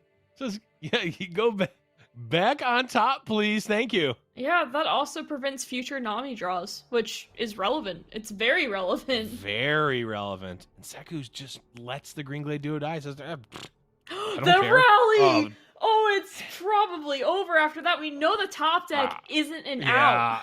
It's probably over regardless, I think. But yeah, that certainly is a nail in the coffin, and I think the coffin had already the Gravekeeper had already started putting dirt over it, and Poppy came through and just threw yet another nail into that coffin. Yeah, Poppy does that sometimes. And on top of that, the rally wasn't even needed, but it was there just in case. And that's exactly what Seku's lineup was meant to do, was to target this Nami Zoe deck. Saying, I'm not going to ban that. I'm just going to rally it. Instead, didn't need to use the rally this time. Right. But the Poppy deck is gone, which is important to note. But the Auction Sliver, an extremely strong deck that I'm surprised we haven't seen more of today, especially after it taking down a world championship after no changes. Yeah, Saku's going, wait, you wanted me to ban that deck? Did you just see what I did to it? Of course I'm not banning that. I want to play that. I want to play that every round of every match. Yeah, so this deck or this game quickly becomes, can I level up my Sejuani and get that going before I die? We got to see a really interesting match of Alan ZQ and Yamato playing this same matchup, and it went pretty crazy. If you remember, that was the finals game of the World Championship. So it'll be interesting to see the way that these players pilot this deck, because it can go in so many different ways. Yeah, there's just so many with Akshan and the different units. I mean, even Merciless Hunter presents just many different lines of play. I mean, taking passes, using pump spells, being aggressive, getting this chip damage on the Butcher here. It really makes a difference, right? Now Akshan can attack without using a pump spell. We might see Merciless Hunter give it a vulnerable. Might see an open pass from Seku, and K-Doritos just take it. I think the pass here is great because as the Sejuani Gangplank player, you want to be playing like warning shots or make it rains, and you want to be doing that nexus damage so that you're able to level up those champions. And the longer it takes you to do that, the easier it is for Seku to use his Auction Sliver, his rallies to take the game away with it. So yeah, it's a fantastic pass. I think it's a just really smart play overall. And of course, K-Doritos probably doesn't feel that bad about it, but I feel like it overall favors Seku just because not having any plunder is so important. Absolutely. Those plunder procs are, like you said, extremely important, because if you having a Gangplank or Sejuani leveled up on a key turn is honestly just the difference between winning and losing in so many scenarios. And being a turn behind, it's just not good. It's definitely not good. Yeah, it can definitely change the course of the game for sure. I mean, of course, we don't know, since from what we've seen, we don't know for sure if there even was a ping available. Of course, develop. If your only thing you could do is develop, there's not as much there. This was a make it rain from the left side, therefore it was a top deck. So we're not even sure if those were an option, so that is important to note as well. However, this auction very likely is leveling up here. Yeah, I'm wondering, maybe we'll see here. Okay, Harpoon just trying to get so the make it rain just needed to hit face there, I suppose, to turn on the... Oh, I guess it didn't need to. You can still cast it. It would just be full price. Yeah. Okay. That makes sense. Ideally, you're banking that 3 mana, so if you are playing, Sejuani and Gangplank or whoever, you really need the plunder this next turn. I mean, you can't afford not to.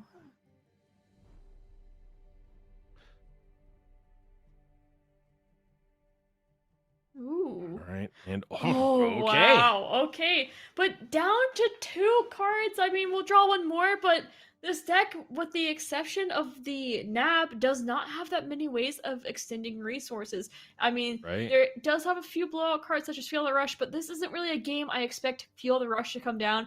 I hope for K-Doritos' sake that a Feel the Rush isn't in hand right now, or, this could be a bricked hand in some cases. I hope it's not, because I feel bad for the players when that happens, of like, oh, I have 2 Dreadways or something like that. Also, too, the cards for Seku are pretty low as well, but the cards that we can see, a Sivir, that is the card I want to see if I am low on cards. Okay, Zap Spray Fin, certainly one of the better ones as well.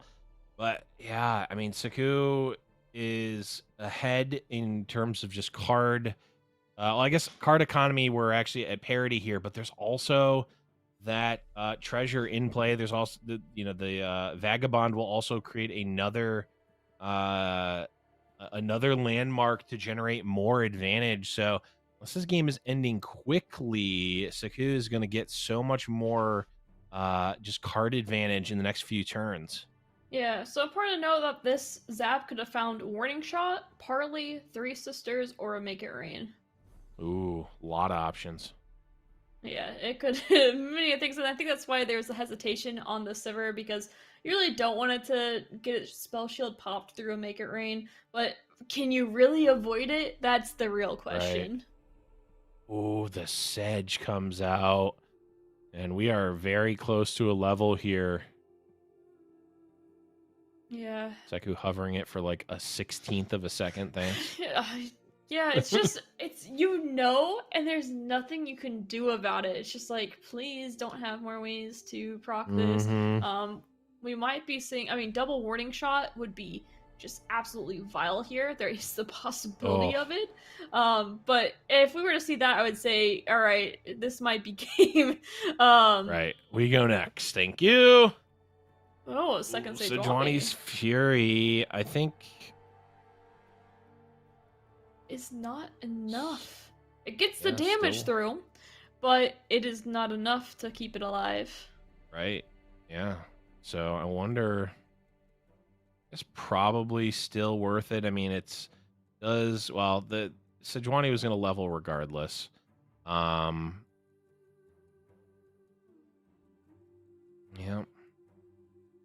Seku getting the Preservarium. Great draw. Just get some extra cards. Third Sivir, maybe not exactly what he was looking for, Yeah, but, not you know, quite. it can still do stuff. Wow, but that is what you're looking for. Yeah. But you don't even have to play it here. I mean, it's crazy because double Sivir is actually a board clear, and it's really funny to me. That is quite hilarious, I will say. Yeah, And I mean, Monkey it's Idol goes- likely a board clear. Of course, it is still an RNG card. It can hit random things, but I like the Akshan being played here. And on top of that, you can indeed level another it still. Sedge. But you'd have to play the barrier first. It makes things a Right. little bit awkward. This is actually super awkward because the Zap is going to be able to attack first, and we'll have Monkey Idol. I mean, this board's going to be frozen. Just from Zap and the Monkey Idol damage, there's 3 just immediately done. Sedge is going to be attacking, and the Crack Shot Corsair. That's 4. I mean, this is going to be super hard for Seku to actually live here. Yeah, I like this attacking with the 3-2 as well. The reason being is that it's likely getting frozen next turn, so you want to get the damage in. Mm-hmm. Yeah, it's blocking value, not really super relevant either. And we'll see a Font of Power here to draw 2. Really needing the resources. I mean, Spell Shield is nice when you're against control, but not against something that can just burst freeze you. Yeah, this is not looking great here. Currently still dead on board. Only just not gonna do much. Treasure Seeker not doing anything. Oh, and the Gangplank. Yeah, 2 massive overwhelms. Oh, yeah, brutal. Seku was able to do so much in terms of wearing down K-Dorito's resources, but it's not going to be enough. This attack is going to come through.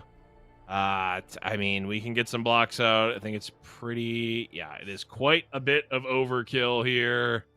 That's going to be K-Doritos taking down game number 2. We still have 1 more in this set. We're having a little bit of stream difficulty on Seku's side, so we'll get that sorted out and then get back into the game for game number 3. But again, just to remind everyone, this is a winning in for Seku. They are 6-1 right now, and they were high enough on the ladder that it is likely that X and 2 will make it. So if they win this round, they're probably in, even if they lose the next one.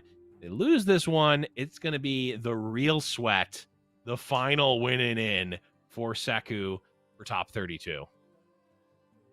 Indeed so. So we'll have to find out in this third game if he will be making it to the top 32. He's number 20 on ladder, so pretty much like a 99% plus that he would indeed make it. And we are seeing the Nami Zoe once again. We saw it get smashed earlier by the Poppy rally deck, and let's see if this rally deck can do a similar feat. Certainly, I mean, it could go either way. You know, we saw very little resistance put up by the Nami Zoe last round, or the game number 1, but as we know, that deck can be absolutely explosive and, you know, almost unraceable when it comes to pumping up a you know, Sparkle Fly. Just, you know, against the ground game of this deck, it can get to the point where it's just not even remotely close to being able to be raced. Yeah, and both players having plenty of time to play this final game. 33 minutes left on the clock. They can both really take their time, as they're both, you know, this is the end of the tournament, round 8. You know, tournament dreams on the line at this point to get the top 32. And it is the beginning of the new season since Worlds concluded earlier. So it would be nice to get in top 32 to start off. Yeah, you definitely, well, I mean, it's always nice to get a top 32. You definitely want to, you know, make sure you secure that for sure. Seku, of course, is no stranger to the top 32 in general. It'd be another, you know, sort of notch in the belt there, but it's always nice to be there and show you can do it again. Yep, and Nami doing the Nami things of passing the first 2 turns, and we'll see if that double trouble is up and going or not. A little bit surprised to see Seku not develop here and try to get some damage down before the double trouble, but we'll have to see. Ooh, and the ephemeral is a little bit annoying here, as it makes the attack so much worse. It absolutely does, and yeah, I mean, 2 1-2s not super great, but yeah. Okay, this attack makes sense. This attack does make sense here. Just get the 3-2 in, try to push some damage or kill a unit. I mean, I guess if Seku does value both killing the unit and also getting the damage through, so essentially giving K-Doritos the ability to, I guess, mess up. I mean, if Seku wanted to kill one of the 1-2s, obviously had that option available, just pull one of the 1-2s, but instead, which is a little bit of damage, but this is now going according to the plan for K-Doritos. Nami does level up. Seku's stream does not like the fact that Nami leveled up, of course, trying to, you know, reject it. But regardless, the game does not care. It still happens. Yeah, and this really is the dream start for K-Doritos, where it's like, all right, I got my Nami. Now the question is there the defenses to stop the Nami from dying to this? And right now, it's a no, but we'll Not see quite. if we find, you know, whoa, the top deck Off Sunblast the top! Destroyer! Off the top, and Seku doesn't have the mana for the sharp sight. It does not feel good, and that does turn the tides a bit in this match. Yeah. Absolutely. Love the pun. It absolutely does, because now Seku a little bit on the back foot. Just spent 5 mana effectively to do nothing. Yeah. To give a 2-1 buff to 2 units. This is what I saw. Right. Yeah, it was spend 5 mana, discard a card, and allow opponent to play spells that they wanted to play anyway and buff their units. Yeah, it puts tricky position here. You know, though, that was a top deck, so, you know, maybe with the sharp sight, there's a way that you get to take this Nami out. You know, Yeah. It's a possibility. I sure hope so, for Seku's sake. Right. Oh, no. Oh, no. Extra buffs. Oh, it's a slow spell. Yep. Okay, Yeah. yep. This was just, I want another +2, +1. Yep. And to clear the board, too. You know, that's a nice plus. I mean, that's That a is 5-4 true. and a 5-4 on the board right now. Oh, wait, sorry, I meant there's also a 2-1. There's going to be maybe some more damage to the face. There might be more Burblefish here, too, for all we know. True. Ooh, taking the spell shield off. Yeah, this is The real You question called it. is there another Nami in hand? Is it the Oh, true no. Nami dream? Oh, I guess not, because the true Nami dream is for your first Nami to die after getting value and then playing a second Nami right away. Yeah. Second Nami is usually close to unbeatable in these scenarios. Right. But I do think that the Nami dream certainly doesn't involve Radiant Guardian on opponent's side. I will say that much. Yeah. As now, there is still the concerted strike. The Sivir, of course, is here too. Oh, I love that gem. Saying, Yeah, hey, Gem is you great. can't just attack with your Radiant Guardian for free. You're gonna have to Right. lose your Radiant Guardian. Right. Okay. Merciless Hunter comes out. We can now pull Sparklefly, get those shenanigans out of here. And we can concerted strike the 6-4, and all of a sudden now everything can come through. Or, yeah, let's just gain our life here. Eat the Sparklefly for free. How do you think a I almost Sparklefly taste? For some reason, I'm thinking it tastes like rainbow sherbet, and I don't know why, because it's not rainbow colored. Sherbet actually makes a lot of sense, though. I don't know why, It it just does. I don't know either. Maybe that's really. I have no idea, but that was what came to mind almost immediately. So, didn't get it quite yet, the Sparklefly here. Will we see a single combat? Nope, not yet. Really saving that for the Nami, as a 1-1 Sparklefly is not very scary. But, 5-5 Sparkleflies become quite a bit more scary. Oh, yeah. Yep. And this is 5 damage coming through. I mean, you could do some... I don't think you need to commit any of these spells. Like, this is life to give, right? You can... Yeah. Between the attacks, you can definitely... with the attacks of the Radiant Guardian, you can definitely gain this life back. Yeah, I think this pass is the right way to go. I'm just saying, it's Yeah. 5 damage. Like, at turn 8, usually Nami kills you at this time. Right. Before then, even. So, this hand might have just kind of fizzled out for K-Doritos not being able to find the Shelly or the second Nami. Yeah, I like the pass there, because even if you want to single combat on that turn, what you don't want to have happen is your opponent to have a bunch of pump spells and then also get extra damage in while countering your single combat. Yes, you can, if the Sparklefly gets in for 1, it's like you're paying that 1 life to get a safer single combat off, and that's what, Seku ends up going for anyway. And now... I mean, if this hand is just a bunch of reactive spells, they're a lot... The spells in the deck are a lot worse when there's not a Nami or a Shelly out. They're just kind of mediocre spells.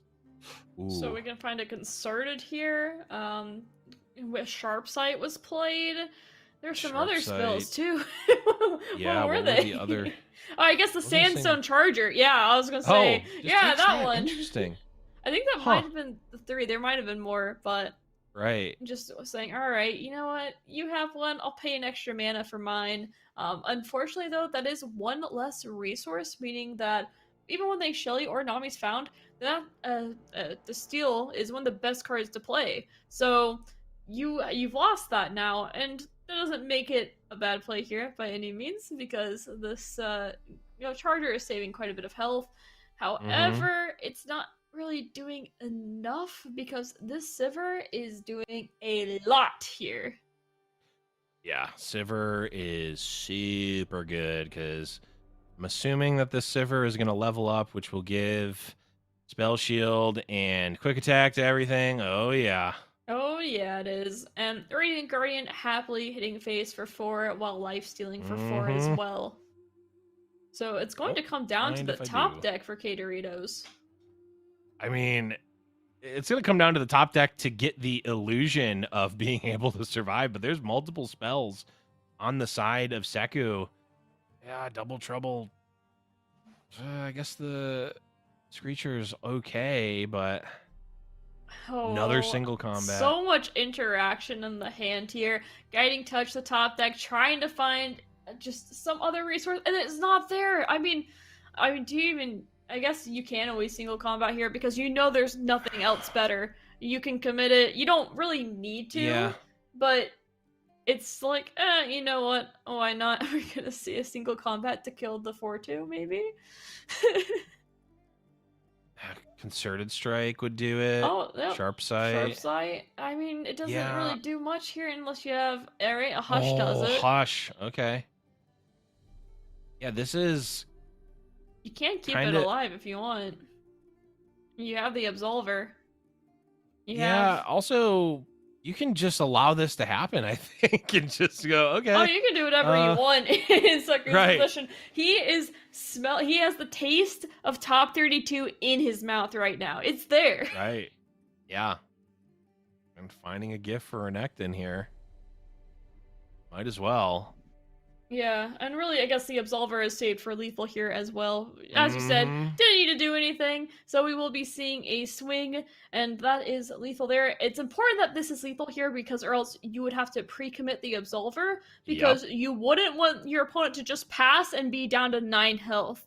Very, very important. So that is why he was double-checking to make sure, okay, I am saying you have to block here, you can't just pass your turn and get another chance at me. And of course, the Absolver is going to come down and then give everything the overwhelm as well. And well, it doesn't even have to do that. But well, I'm just have something first. Just getting a little bit ahead of myself here. But of course, this is the right thing to do. Great thing to do. Nice and patient, saying, you know what, I'm not letting this game get through my hands. And I mean, this is a concede line. The jettison, and that's gonna be a GG coming down from K Doritos, and that's gonna be Seku taking it down 2-1. Gonna advance to 7-1, and like we said, we can't say guarantee because we don't know, and I never claim until it is locked and loaded and confirmed. I'm not confirming anything, but it is excessively likely that we just saw the creation of one of our first top 32 players in the form of Seku. Yeah, exactly. So congrats to him, a little bit early, just in case, but the likelihood of, the top 20 players, like someone in the top 20 not making it at 7-2 is very, very slim, especially with the way these tournaments play out. So we'll hopefully be seeing him next week. Yeah, and we're actually going to be jumping right into a game number 3. Jason Florent still back against the wall here. Needs to win. Not quite a win in because, they're going to need to win here and next round. See him go against Susasor, who we saw play earlier in the day as well. Ping City versus Darkness here. Ooh. Yeah, and a really strong start for Jason with the double 3-3s on turn 2 from these Jagged Butchers. Ping plus the Jagged Butcher getting the +1/+1, and also does have some more additional pings as well, or I should say units, small units. The pings are through the Twisted Fate. Pingers. Oh, the hidden pathways too. The extension was quite needed here. So that seems helpful, although not exactly where you want to go because of how slow it is, but with this hand, you don't really have that much of a choice. I mean, is there ever... I mean, it's almost certainly awful, but is there ever a world where we level up Twisted Fate here? I mean, we can play Twisted Fate blue card, we can draw 2, we can pick a card. If it wasn't against Darkness, the one... like the literal worst deck to go for that strategy against. Yeah, if it wasn't Darkness, maybe. But I'm just saying, if Jason Florent levels up a Twisted Fate this game, everyone in chat owes me 1 thumbs up. How about just a tweet, up that engagement, just at the Blevins, I'm sorry I doubted you, or something like that. Sorry I doubted. And then Susasor will certainly report me to Twitter because that's that's definitely targeted harassment. But Jason probably not even going for the blue card here, but it still could happen. I'm still holding hope. Yeah. And there's 4 draws in hand right now. I'm just putting it out. Oh wait, there. 4 draws? You're wrong. Betty Croker. There's another. I love the synergy of Fortune Croaker and the Stone Stackers being able to be like, oh yes, you know what? Finally, another region that has tough besides Demacia for me. The darkness did not target Twisted Fate. The dream is still alive. Oh no, am I gonna have to make this tweet? I would the dream be is insane. still alive. Ooh, the parlay is almost really good. I mean, it could be after a couple trades. I mean, weirdly enough, we could see it pre-committed, and then it allows pretty much the whole board to swing. Now, it obviously is sort of telegraphing that, but yeah. Yeah, the thing that's a bit spooky right now is like a Withering Whale, for instance, from Successor would be incredibly spooky. Very much spooky. Oh, I do like this attack now. Yeah. I mean, it is very much telegraphing a Make It Rain. For sure. And spell from Susasaur.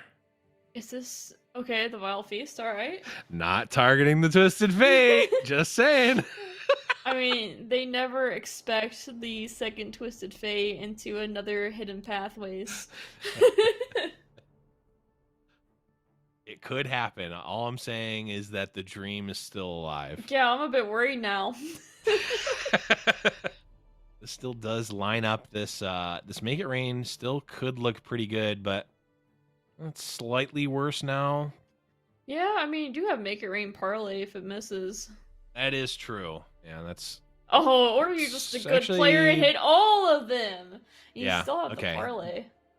Dream is probably now dead because this darkness is almost certainly targeting the Twisted Fate. Target your own unit? No, didn't. Oh, you can't even target your own unit. It only does damage to an enemy. How unfortunate. Well, I tried. And will we see parlay here? Nope, which makes sense. The only thing that doesn't feel very good is that if you were to use the double up here, Pokestick counters it extremely hard, so does Vile Feast. So that's probably why we're seeing the pass. Because as the Pink City deck, taking 3 damage is not a big deal. Right. Nope, I agree. I think Jason probably just wanting to... I mean, honestly, Parlay's mode might just be 1 mana, add 3 mana that can only be used on Monster Harpoon and deal 1 damage to your opponent's Nexus. That might be the text on Parlay right now. And this Harpoon is going to find its target. Stress defense isn't enough due to this Parlay being available. Wow. That would be spectacular if the Parlay can come through and actually kill this Vigar through stress defense here. It definitely is being telegraphed here because you don't necessarily want to just throw out the Vigar without protection. And there it is! The Parlay! Oh, this is going to be... I mean, Jason is on top of the world right now, but on the other end, you are... Oh, so good. It burns. Yeah, I mean... I think many people, I'm including myself in this, probably would have just fired off that parlay on that 3-1. But Jason, knowing what's actually important, says, you know what? I don't really need to do it. I can take 3 here. It's fine. I'm going to kill it with a Twisted Fate red card, and, you know, I'm going to be able to save this parlay for something a little more important. And boy, did he find something a little more important. Yeah. Casanova mentioned earlier in production that Jason was playing out of his mind, and it's nice to be able to see it here because I mean that was set up and thought about, very well done. When we're looking for more draw, which I like. I think playing a red card is cool and all, but you really do need to find more resources here. You want to find like Dreadway or Gangplank, things to really push the darkness into a corner and say, all right, you know what, it's time for me to take this game. You had your fun. It's my turn now. Yeah. Well, there's certainly a pretty nice premium spell there to get in the form of the Gangplank. Darkness at 3 here. Yeah, a really great open pass, knowing that your opponent has 2 fleeting cards in the hand. On top of that, you're also the control list, so you can afford to be like, all right, you know what? We both have empty boards. My health is okay. I'm not too worried about what you have, so I'm gonna make you make the first move, and you're just gonna have to deal with it. And Jason not wanting to throw down a gangplank that might die to a darkness plus another darkness generator. That's just not worth it for him. So he's trying to, you keep seeing him hover this darkness, be like, please use this, please use this. I want to get my gangplank down.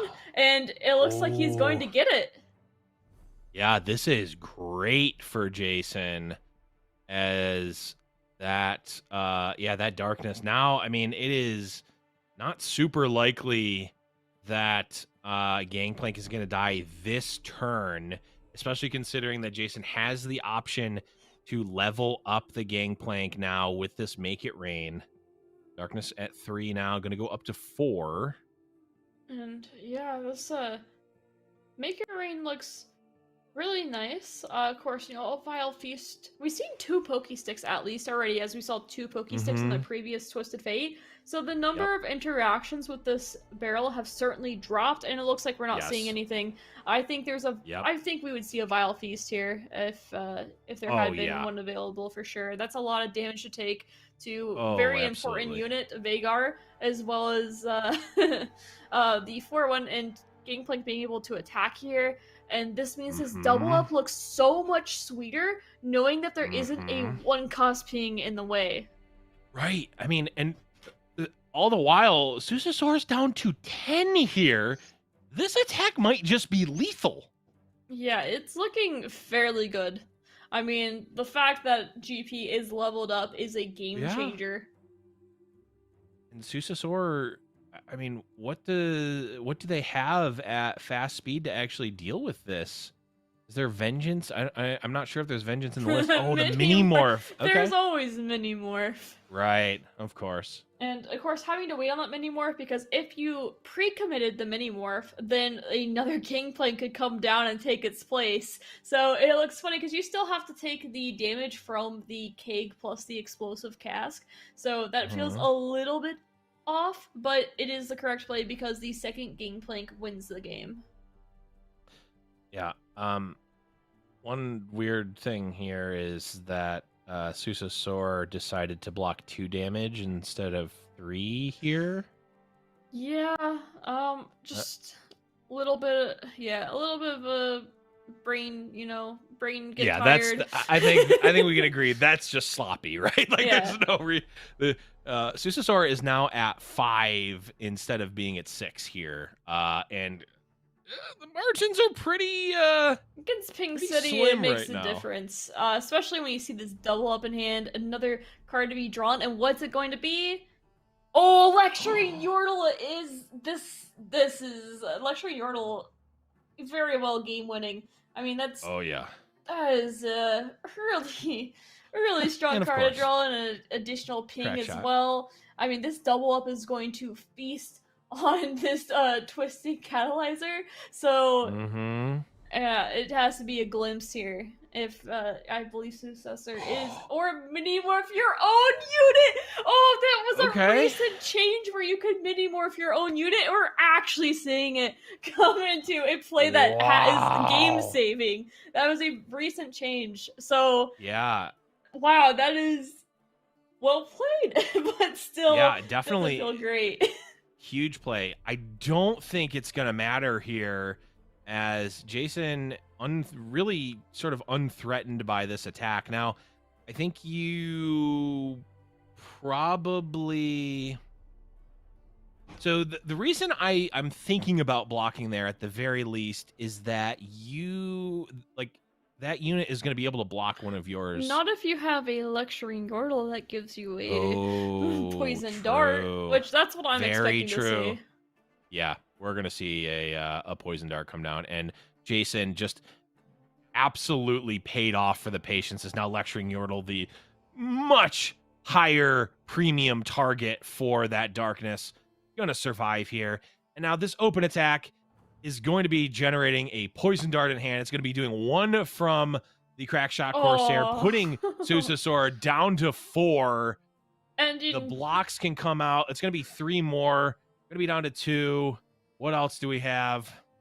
I mean, we So the also Withering have Will some off the top? really good burn here, but yeah, Withering Will. It's the stun. It's the stun. The second Veigar comes to rescue Successor. They're Wait, just a little is bit that longer. game? Well, you don't need much longer. Veigar's got to be a 2-turn clock, right? How much is this for? 6. Oh, it's 1 off. What? The next one's gonna be 7. It has to be like a pokey stick, like the last pokey stick. Oh. Unless we find a Yeah, there's double up definitely here. been 2. No, a Stone Stackers doesn't do it. the mushrooms could do it too. But Mushrooms this could is do it. this is coming right down to the wire. What do we see? There's 6 mushrooms in. I mean, you might as well play the Stone Stackers. I don't think it changes anything. Yeah, might as well for sure. We'll see what happens. No mushrooms. Gangplank. Gangplank doesn't really matter. What was off the top? It's not Stilted, enough. that doesn't do anything. It has to be a top deck for the. It has to be a top deck pokey stick. That's it. Like, that's what it has to be. Yeah, because Susasor's not going to be able to,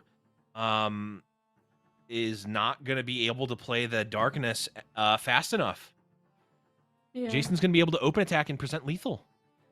Yep, doesn't even need to play this Gangplank here. But of course, will, because, doesn't have to worry about Ruination or anything like that. But, No. I mean, the ping from the Electron Yordle and the Crackshot Corsair on their own is enough. Okay. But is it a Pokestick top deck? Jason Florent, tournament life on the line here. A top deck For what pokey person? stick drawn from Jason Florent. No mushrooms on the side of Susasor. What was the top deck? Oh, we don't Nothing. know. That's Wasn't it. enough. Jason Florent moving on, still at X and 1. Tournament life still on the line going into the final round, and it's going to be a win and in for him. And one player left at 1 health and one player left at 0 health that game. That was not what we expected. No, that was absolutely insane. And, Casa said it. Jason's been playing out of his mind, and we saw it there on multiple turns. Just little tiny things where, if he maybe gets a little sloppy, throws that parlay out, all of a sudden the Veigar lives an extra turn, definitely dies if that happens, right? That decided everything. Another turn, if he just plays out his Lecturing Yordle to get the value off of the Poison Dart first, gets a Darkness, dies, and certainly doesn't win there. And we didn't even, so many things. And those are just the ones that we pointed out. There could have been even more potentially. Just absolutely playing out of his mind here. I mean, Susasor also played super, super well, but it's going to be Jason Florent taking that match down and improving to 7-1 going into this final round. Yep, and winning in for him has to win the round 9 game.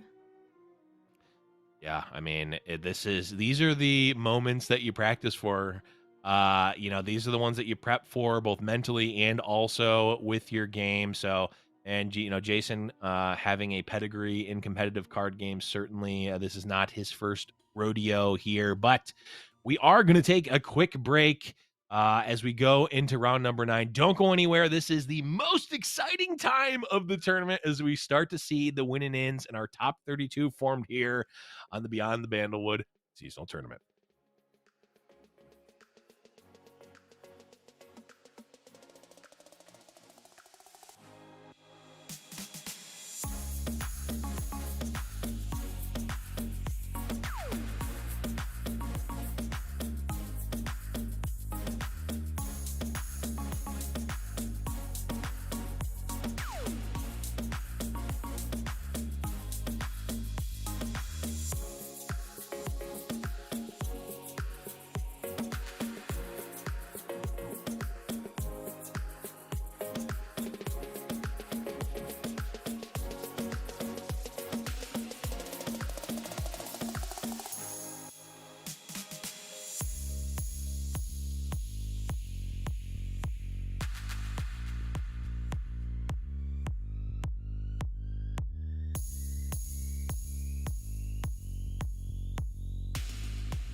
Welcome back to the Beyond the Bandlewood seasonal Swiss. I am Blevin still. I'm still here with Silverfuse, and we are finally here. We've made it to the end of the road. One more round, and we are done with the Swiss, and our top 32 will be crowned silver. What have you thought about this whole, all of these rounds so far, the craziness? What has been your overall thoughts on it?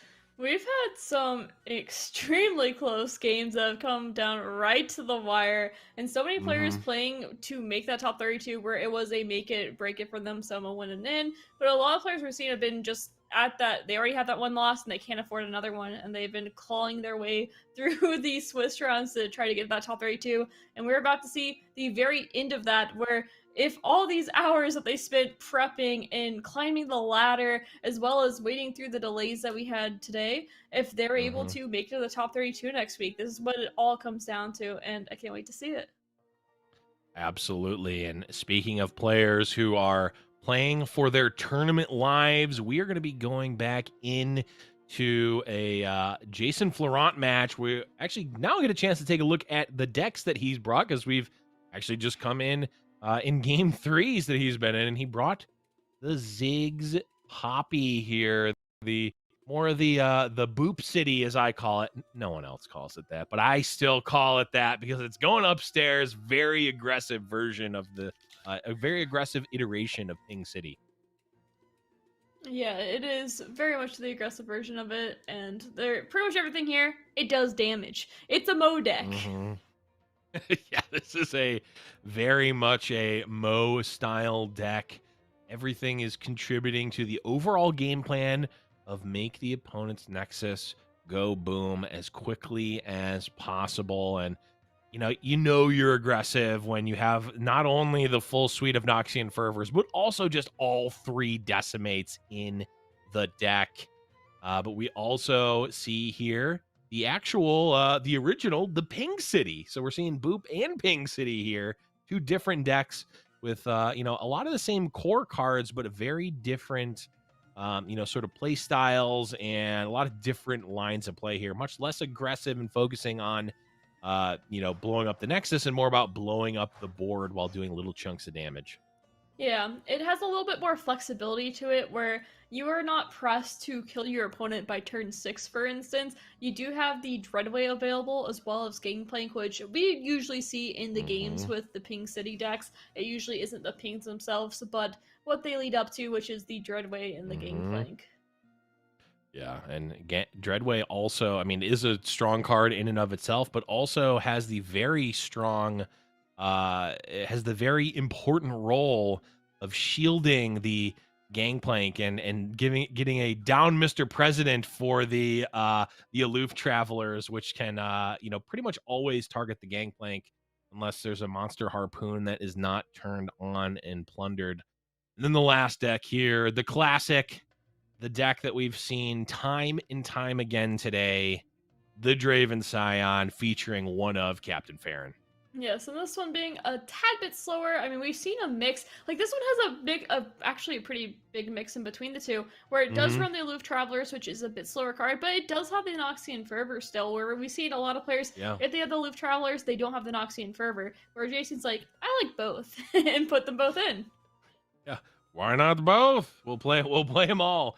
And even throwing in the Draven's biggest fan. Again, I am Draven's biggest fan. I love the card. I just love the smoothness that it brings to the draws. You almost always want a Draven on 3, and it's certainly a strong place to be. But we will be jumping into Jason's game in just a couple minutes here once it starts. Want to give a couple updates on Jason's opponent here, Wasaruso. That's almost certainly not how you say it, but they are going to be playing up against Jason here in this winning in. We've got the TF Gangplank. We've got another version of Ping City here going up against Jason. Yeah, we don't see a Dreadway here, which is really important to note. Really saying Gangplank is my way to win the game. And then on top of that, only one monster harpoon, where we see most decks running 2 or 3 of them. So this one has a little bit less interaction in that regards. From the looks of it, this one looks to be a little bit more aggressive than what we usually see. Of course, being the deck that it is, it does have the flexibility still, but this one really does say a lot more like, I'm going to do a lot of damage to you, more so than the other Pink City decks that we see.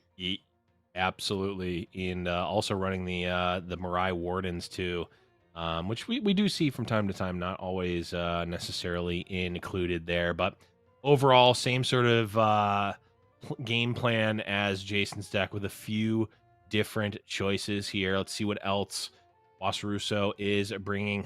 The classic as well, Zoe Nami. We did actually see it. We saw Seku opt into playing against it and ended up panning out for him there. Pretty standard build here, featuring the one of Astral Protection, which we've seen a couple of times today as well. Yes, looks very similar to the first deck that we looked at, that we were guessing would be popular in the tournament with that Astral Protection there. And, you know, not like you said, pick a card. There's a few things that change here and there, but for the most part, deck stays pretty much the same, which brings us to our next deck, the Veigar and Senna list. Another one that we've seen pretty often, but almost every single one we've seen has had Rekindler in it. Yeah, this is a first to not see Rekindler. Only one hapless aristocrat. A Gohard, a one of Gohard. The one of Gohard. Saw that game. Oh, I mean, obviously, you know, couldn't change the deck list, but maybe had some mill issues when you don't draw the Veigar Senna, which we almost saw a player get milled out because of that. True. I mean, the Gohard, of course, you don't have the draw that you typically see with it, but it's still a 1-mana removal, and it does do pretty well against Pink City decks that are playing 1-mana 2-1s. I do like Gohard just in general, mostly because back in my day, pack your bags cost 1 mana. That was broken. Can you believe that was ever the case? 1 mana. Okay. Anyway, that's a different conversation. It got nerfed because now it can't get notified. Okay. But the thing is, I actually played a version, a little bit of a different version of Darkness early on that had the I forget what it's called. The landmark, the 4-mana Shadow Isles landmark that like gives you a spell. Yes, exactly. It played that, and it also played the Station Archivist as well. And boy, both of those cards really like Gohard. It was actually more of a Gohard deck than a Darkness deck. Yes. And this is almost not quite a a fusion of that, but it does have the one of Gohard, which I do think is actually in a pretty good spot. If you think that pings are good and Ping City is a good deck, I mean, Gohard is kind of like it creates its own Ping City, but less aggressive, more gaining life back. But at the end of the day, you play 3 Gohards and you play a pack your bags, you're going to be in a pretty good spot almost no matter what. Yeah, it will be interesting to see what the bans are here too, because this Darkness deck fares pretty decently against the aggressive decks that Jason has opted to bring. However, of course, the Nami decks with the Sparklefly can present issues too, but the Sparklefly becomes very important to draw as well as the Nami. So they're both 2 decks that he really doesn't want to see, but definitely had to expect it. I mean, it's a very common thing to bring Darkness plus Nami Zoe.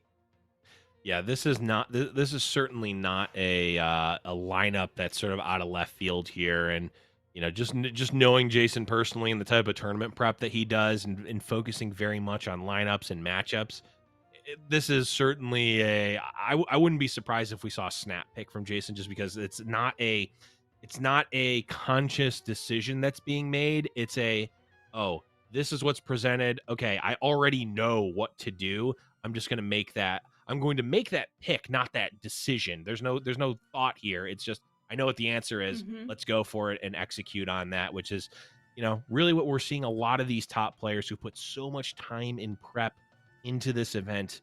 They're coming into a lot of these games, and yes, obviously you have to execute on each individual game, but the matchups, the ban decisions, all of that, all those decisions have been made in advance so that you can focus entirely on the game at hand and put all of your mental energy towards that. And that's why we're seeing players like Jason Ferrant and a lot of these other players that are still left in the tournament still playing for their tournament lives here. Indeed so. So yeah, it'll still be interesting, but I believe you're right. I think Jason knows exactly what he wants to do. He has his eyes on the prize, really wanting to push his way to make it to the top 32. And you know, we don't know Majin's update, but hey, maybe they'll both make it together. That'd be kind of Yeah, cool.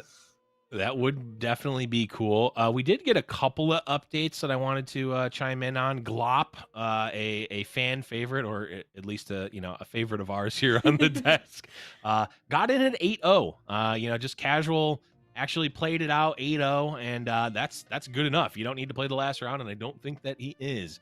Nauk Pass, better known to some at least as Alan Wu, the Magic player and former Magic the Gathering dev as well, also in at 8-0. I believe this is their either third or fourth top 32.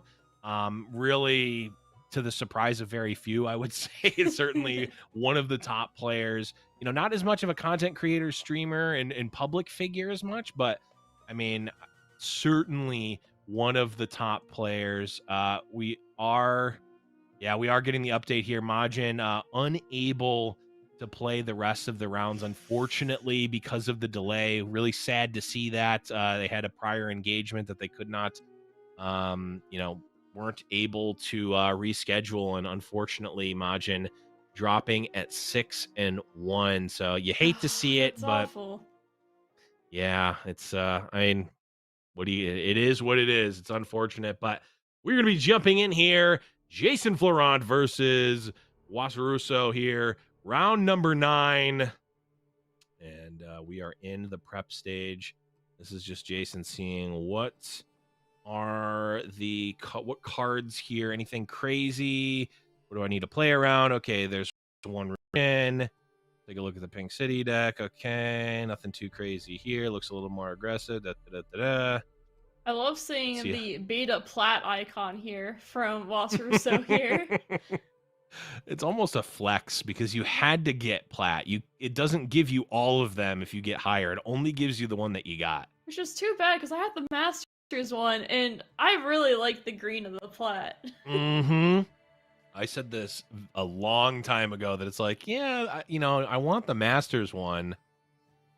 Plat looks cool. Diamond looks cool. I mean, almost all of them, they almost all look better than the Masters one. I'm just putting it out there. Yeah, I mean, in League of Legends, they're doing it now with the chromos for the end of the season. That if you get like Challenger, then you get all the previous chromos too. I would like to see something like that, but of course, these are saying this was your rank and not like the chroma that you got. So they represent two very different things. But it would be nice to be able to choose the color of maybe instead of it being the same symbol, the symbols are different and you get to have the chroma. I don't know. I like the idea of having a little bit more versatility with it. We do see the Nami Zoe ban as well as the Ziggs aggro deck ban. Of course, we were kind of saying it was 50-50-ish between the Nami and the Darkness, but Nami Zoe is still the ability to just kind of pop off, and you are running Scion Draven, which has a bit more issue with that, where the Darkness can be outvalued against Scion Draven a little bit easier. In Pink City, it's Pink City. It just kind of does damage. Yeah, it absolutely does. And here we are, Pink City versus Darkness. Not sure how Jason rates this hand. So, like, maybe not wanting the Twisted Fate quite yet. Lecturing Yordle, I could see it go either way. Make it rain. Yeah, not the most important card, I think, early to have, though. It can be nice at cleaning things up, but you kind of want it in conjunction with other stuff. Yeah, I like the Lecturing Yordle keep here because you are against a deck with a decent amount of heal. You're going to need a little bit more of these high value units to be able to push the damage through, and Lecturing Yordle being at 5 health, usually one Darkness isn't going to be killing it. I mean, that'd be a very, lots of twisted catalyzers and a Vagar. So likely you'll be able to get a couple, maybe a swing or two with it and some poison darts. Yeah, definitely don't want you've got other things to worry about if you're only worrying about the Lecturing Yordle getting killed by Darkness. There are much worse things that are going to be happening. Yes, like Gangplank getting mini morphed. Very true. You see the Twisted Catalyzer come out. No attack. Does not want to trade with the 2-1 here. Jason now has the opportunity to offer this trade again, get some chip damage through, potentially at the cost of his 2-2 tough. He's going to get the impact and the 2-1's damage. But there is a Vile Feast. Yeah. Another important thing to note is that this scrappy bomb was able to be played on turn 1, making it, if it's on odds, then you're able to make it where during your, and, depending on your attack token, but you can make it where when your opponent has the attack token, you are for sure getting a proc for your Gangplank, which makes it a lot more easier to level up the Gangplank. 100%. Yep, it is definitely true. I mean, we talked about it, and we even saw it be relevant to many times this tournament where, hey, having that Gangplank or Sejuani out with a proc a turn earlier, very, very strong. Oh, the aloof. Ooh. Oh, the 50-50. Oh, what can you say? GP is just always safe in the hands of Jason. He's dodging. If you can dodge an aloof, you can dodge a ball. Yeah, maybe eat some oranges just to avoid the CC. Yeah, Gangplank just keeps on dancing, and it's gonna be a 3 here. 3 of 5 for the Gangplank. I mean, the attack alone, the open attack is just gonna get damaged through. It's also gonna create a poison dart. So we're gonna be at least 4 of 5 here. Make It Rain also threatening to do more damage. Not to mention the puff caps just incidentally dealing damage. I mean, this Gangplank is as good as leveled. On top of that, you're thinking about that. I'm thinking about there's no way to get a Veigar down here. It's just impossible. And it's really what you need. Yeah, Veigar can come out, gonna die real quick and not get any value. And that, of course, is, it is at the top of mind for Jason for sure, right? Like, you cannot allow your opponent to develop a Veigar and get into, and get into the game, and allow it to actually generate value. And Jason now really debating what line he wants to take here. How much does he want to commit and when? I like using the fleeting card here because then it makes your opponent hesitate. Do I really want to pass now? Because when there's a fleeting card in hand, it's pretty unlikely that they're going to pass. But now that the fleeting card is gone, you say, all right, well, they're probably just going to pass right back. And then Jason, once again, gets the initiative and can react to Larusso a bit better.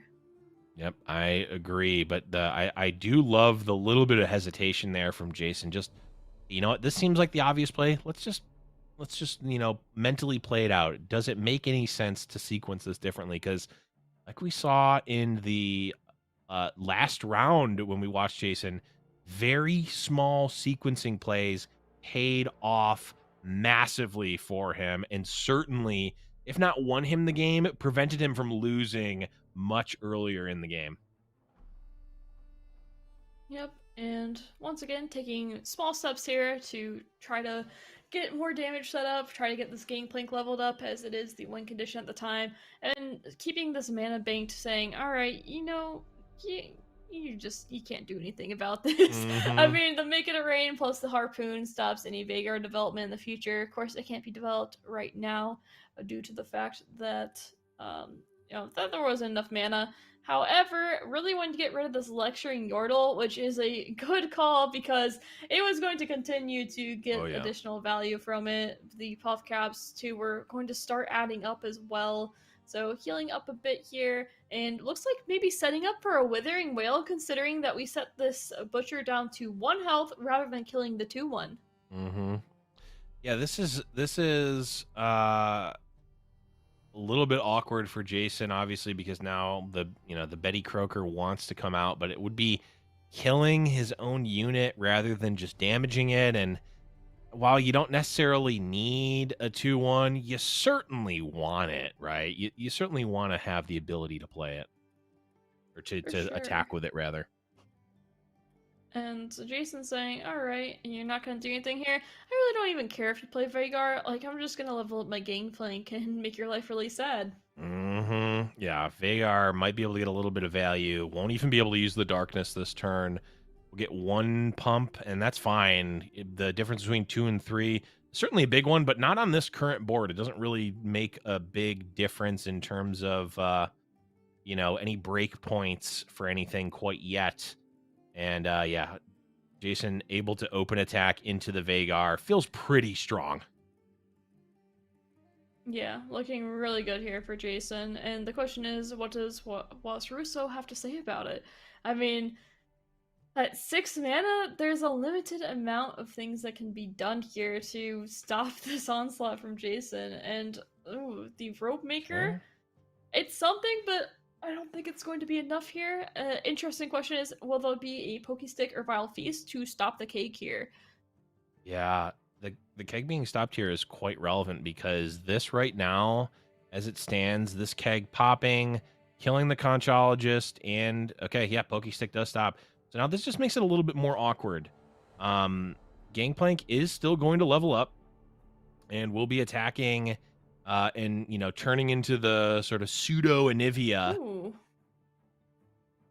I was thinking here that you would play the Pokestick and set the 3/3 down to 1 health, and then your GP, because of the cask, it's going to create another barrel, and then your attack just becomes that much stronger.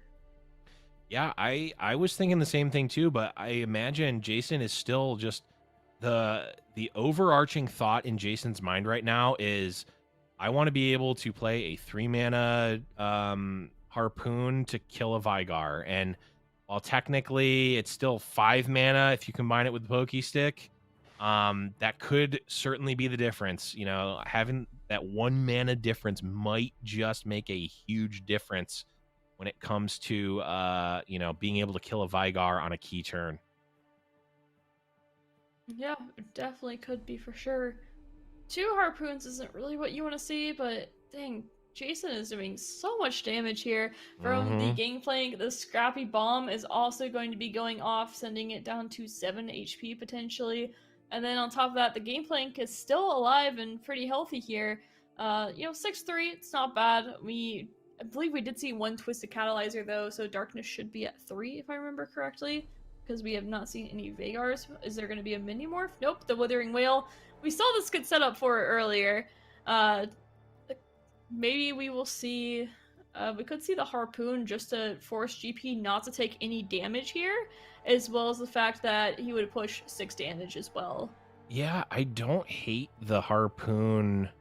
You wouldn't want to play the second Harpoon anyway, but you're still going to have all of your spell mana. It will keep... Okay. Yeah, this don't works mind this either. just as well. Yep. Just take a... And you get to draw a card. Keep the Harpoons up definitely makes a lot of sense, because you are threatening the Vagar. And let's say in some world, there is I believe there's a 1 of Stress Defense in this list. That the Harpoons, double Harpoon, it ensures the kill on the Vagar, for instance. Yep, but this has been a really good... it's been a really good exercise in taxing Was Russo's mana here. And now I love the non-develop, because this is a potential Ruination turn. There is 1 of Ruination. Jason does not want to overextend into that. Yes, it's still going to be very, very good, but it's going to be all of Was Russo's turn. And if, Jason is just giving the 2-drop to them as well, all of a sudden Jason has no pressure whatsoever going into the next turn, and the tempo swings wildly back over to Was Russo if there is a Ruination here. Yeah, I mean, if there were Ruination, it'd be easy to be like, oh, just Ruination right here. We know Jason has no cards, but of course, Was Russo cannot know that there are 2 Harpoons in this hand. I would assume by now the read is at least 1 Harpoon, based off the way Jason has been saving and saving and kind of getting harpoons ready each round. Mhm. But I wouldn't expect 2 in most cases, and that's probably the same scenario for Wasruso as well. So we'll see what Jason does here next, looking to do the ping damage we've been talking about so much, saying, I don't want to harpoon here for 6 when I could do damage and then harpoon here for 5, because that is what the Ashtali is, and not to worry about the stress defense because there is a Make It Rain to finish off the Ashtali. Yep. I do like the the ping there. I think you do want to, get that information. You don't necessarily want to commit this harpoon immediately into the Ishtali. So if there is a glimpse, which I'm actually not 100% sure if is in this list, but I'm assuming it probably is, you don't necessarily want to give that up for free or tax your other harpoon potentially. So you want to, essentially use the Pokey Stick as a cycle to draw a card, get a little bit of chip damage, and also Fading Memories. That's an interesting From the Conchologist. Yeah. And there is no glimpse naturally, but of course we did see the Conchologist. We now know what the card is, but a Conchologist can make those play patterns a little bit different because being able to pick from a group of cards from Bandle City and Shadow Isles, there's a lot of things available. Oh, the darkness going on to Gangplank certainly does not feel great for Jason, but there's not really... the hand is a little bit forced here. I mean, we're going to be going into open attack.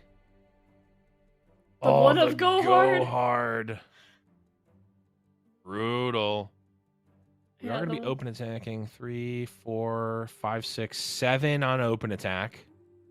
And a mushroom to help us out just a little bit. Relevant. Yes, every damage matters in this deck. Every single one. We saw it get down to a 1 to 0 health game last time with Jason piloting this deck. So we know how much those extra damages, or how important the extra damage really is. Yeah. Absolutely. Okay. Down to 3 is the opponent. Technically 5 puff caps in the deck, so literally every draw could be lethal. Unlikely, but could be. I have seen some strange things with the number of puff cap decks I have played. So Vagar not leveled up quite yet.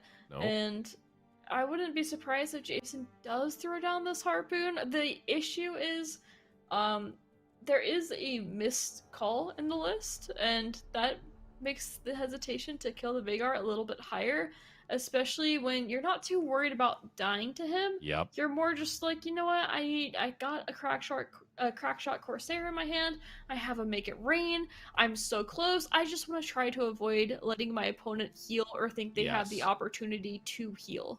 Yep, 100%. The Wasaruso, I think, is throwing down this Vagar as a diversion. The Ishtali is actually what is relevant right now. Yes, Vagar is, though technically the win condition for this deck, but right now the win condition is not losing. That's what the win condition is. Damage. And there's that Ashtali. But we have the red card or the Make It Rain, or we could just stun this too. I mean, there's a lot of things that can be done here. Yes, there is. I'm wondering. My gut says gold card to stun. Red card is not bad either, but that's also committing your harpoon. This just leaves open the most options. Just leaves you with more cards. This effectively kills the Ishtali right now. It's 1 fewer damage coming out from Twisted Fate, but that's okay. Yeah, with the number of pings here and being able to redevelop a Crackshot Corsair potentially, it doesn't feel bad by any means. Nope. But there is the leveled Vagar now, and saying, you know what, you can't heal now from another Ishtali if I set up lethal on an open attack. And the way you could potentially do that is killing the Vagar and there not being any units left. That's definitely a thought here. Of course, there is potentially the Mist There's also other units that could be played to block as well. You know, there's a good number of things that could come out here. Mm-hmm. And we saw Jason hover over the harpoon there to try to kill the Vagar, but right now Jason wants to use the actions for value here. You want to get more information on what your opponent is trying to do this turn to set up, get them to use their resources now so you can set up this end of turn effectively harpoon, set up an open attack that is very close to, if not already lethal. Oh, I was hovering the Conchologist card there. I mean, Stress Defense has the potential to save Vagar, but it's a 25% chance of saving the Vagar due to this Mega Rain. So... Oh, true. I mean, you really... It's hard to say for sure if you need to go for it or not, or if you want to go for it, because hitting face here is also quite critical, too. Yes. I think you still go for it because you have high rolls, and otherwise... And you hit. Okay, you perfect. You always hit. Almost perfect. I mean, hitting the Conchologist is irrelevant. It doesn't really matter, right? Yes. So now we're going to be attacking and threatening lethal in multiple places. We're going to need something. Twisted Fate, another great card here. So this Twisted Fate dies that's attacking, and this Crackshot Corsair goes through, and there's no heal. It could be a Twisted Fate lethal, but there is nothing, no healing at all. And that is game 1 for Jason. 1 game left for him, and he could be making it to the top 32. Yes, this is the win and in game here. Tournament life on the line. This is the showdown. This is what you practice for. You win this game, you're in the top 32. You lose, you've got one more shot, but you need to win one of the next 2 to make it in that top 32 for the very first time for Jason Florent. He's been so close so many times. You know, he's lost winning ends. He's had some mediocre runs. He had a really good run where a timer mishap ended up costing him a top 32 berth. But here, plenty of time on the clock. His fate is in his hands. Will Jason Florent be able to make it to his first top 32 here? Has 2 tries to take it down with a Scion and Draven deck, and really thinking hard about this mulligan, as, I mean, double Mystic Shot can be good against some things like the Dark Bulb Acolytes, for example, but wanting to say, I want some units on the board, I want to put the pressure down, I want to be discarding things to level up my Scion instead, and a little bit awkward here with the double Get Excited, Noxie, and Fervor start. Oh, a little bit painful. Yeah, but the old rummage can kind of get you out of most things for sure. Boom Baboon, just such a strong card. Just such a good one. Yeah, I love its design as well. I think it's a lot of fun.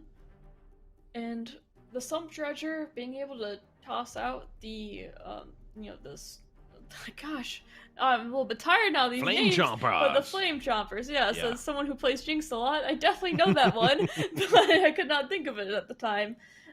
Still very, like, extremely awkward hand here, though. I mean, as you said, the rummage can certainly get you out of things, but you don't really want to discard your spells. You want to be discarding units, and certainly makes things awkward.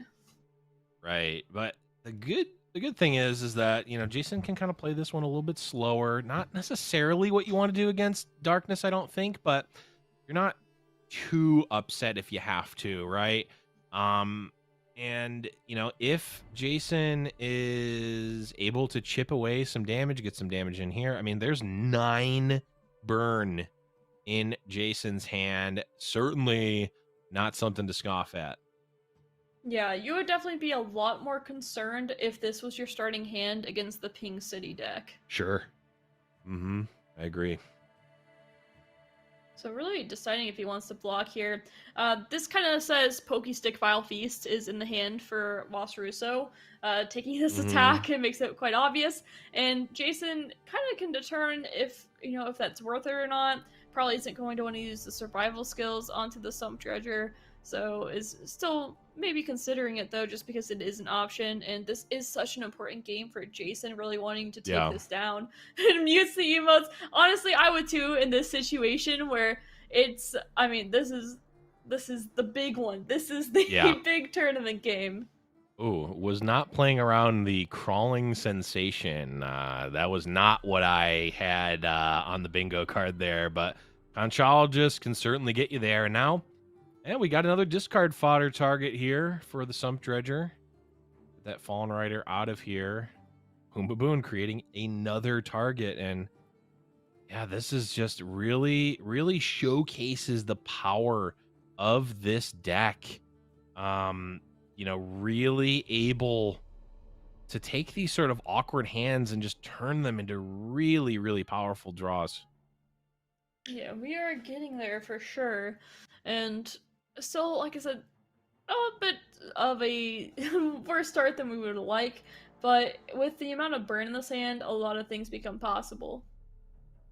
Yeah, the only sort of awkward thing here is that, boy, Vhagar is really quite awkward to deal with. There's not a super efficient way to actually kill him. You're going to have to use, multiple burn spells, which is not really what you want to be doing necessarily, but obviously you still will. But this is... It's still a little bit awkward for Jason, but it really... I mean, he has so much ability to draw out of it and to really smooth it out, and it's also kind of clunky on the side of Wasruso as well. I mean, there's, a bunch of units and some darkness in play, but, not really a ton of mana and just some 1/1s to show for this. You know what would make Jason's hand a lot better? What's that? A Lost Soul. Yeah, I agree. Lost Soul would make this hand look pretty good, actually. Yeah. Yep. I mean... That's almost always the case, but I agree absolutely here because it makes this rummage a lot easier to fire off. It starts the infinite value engine, that lines up very nicely against Vhagar as it turns out. This 2-cost darkness is available. Going to be able to kill one of these 4-power units. Going to go for the fearsome one here for obvious reasons. Yeah, he might be debating on using a Noxian Fervor here. Only Vhagar had 3 health, but still looking to set that up potentially with the Mystic Shot, perhaps. However, the one of Stress Defense is spooky, to say the least. Yes, it really is. And I think that's I think that's exactly what he was thinking about. Like, what if I do this damage and then Stress Defense comes down and it does nothing? Like, I have Get Exciteds in my hand. I need to do the damage to the face. Right. And that was a safe time to use an Noxian Fervor because there's so much interaction. Look at that! What is that? Blessing. Oh, I did. I finally did something good for once. Yeah, that's absolutely great for Jason here. And notably, one thing I wasn't thinking about with that Noxian Fervor is that is progress not given to Vhagar, progress denied to Vhagar on the level up, and all of a sudden, I think that's probably the thought process for Jason was, oh, I want to kill this Vhagar. Wait a second. It's not going to level anytime soon if I stop this hit. Yeah, we'll see if there is that one of Stress I've talked about earlier to save this Vhagar, because I assume it would come down here. And of course, pretty good blocks here for Wasruso, though. Sure. I mean, even gets to keep an extra unit up. However, the Flame Chomper still staying alive for Jason could potentially push extra damage in the future. Oh, absolutely. The Flame Chomper sticking around, very, very relevant. And yes, the Stress Defense can come out and save the Vhagar, but it feels a lot better in this case if that happened. Like, you don't even really feel that bad because guess what? The Twin Blade Revenant gets to come back and attack again next turn. And now Wasurso doesn't really have anything in terms of pressure here. Vhagar is gone. There's no Senna in play. Yes, we have I think 4 damage darkness, but you only have 1. It's not an infinite generation of them yet. Yeah, this rummage will hopefully be helpful though for Jason. Oh, this pass. Huh. That is... Man, if Jason had a little bit more going on for him, he would feel a lot better. But unfortunately, he doesn't have much in his hand. And of course, if he had Scion, he wouldn't drop it here. This is saying, hey, I want to react to what you have, including Scion. I have Mini Morph. Right. Yeah, the I have Mini Morph has been declared from Wasurso here for sure. Because yeah, this is well, I guess if Mini Morph was there, you still have the ability to play it on the attack token, but either way, Jason just looking for some card draw here and does find some.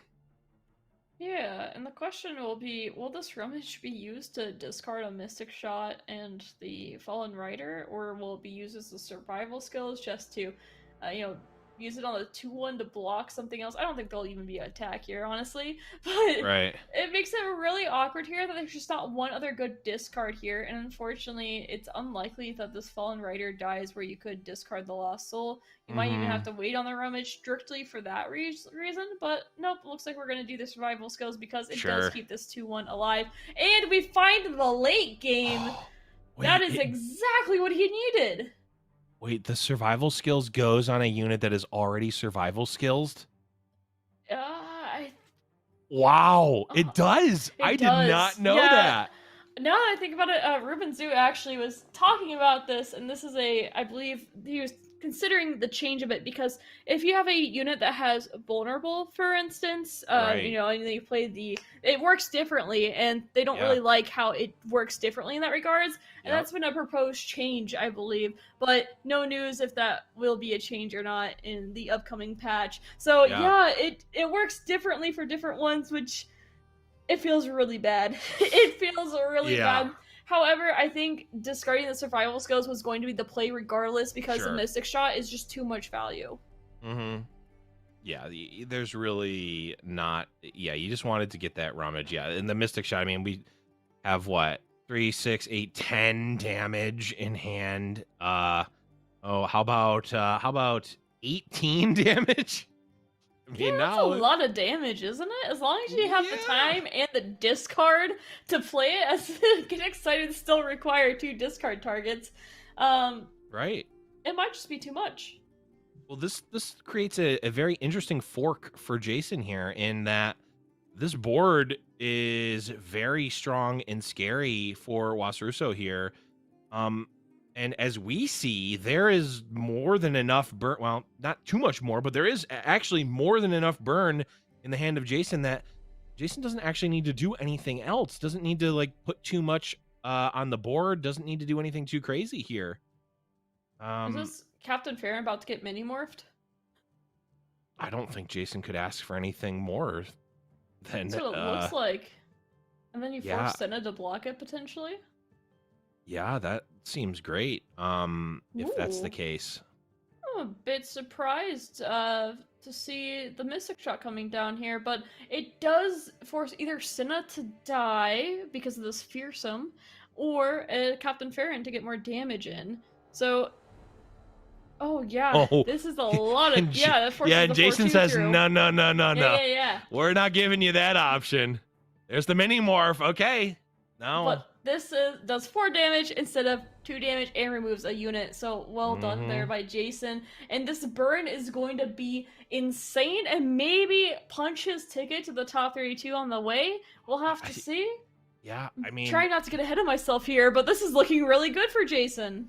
Well, the thing about it, Jason doesn't need to do anything else on the board right now. The threshold has been met. I mean, threshold already was met, but now Jason doesn't even need to commit another... the second decimate if he doesn't want to. He can play 1 decimate, and he can play Scion on it also too. I mean, you only need to do 4 more damage to actually get within fast speed kill.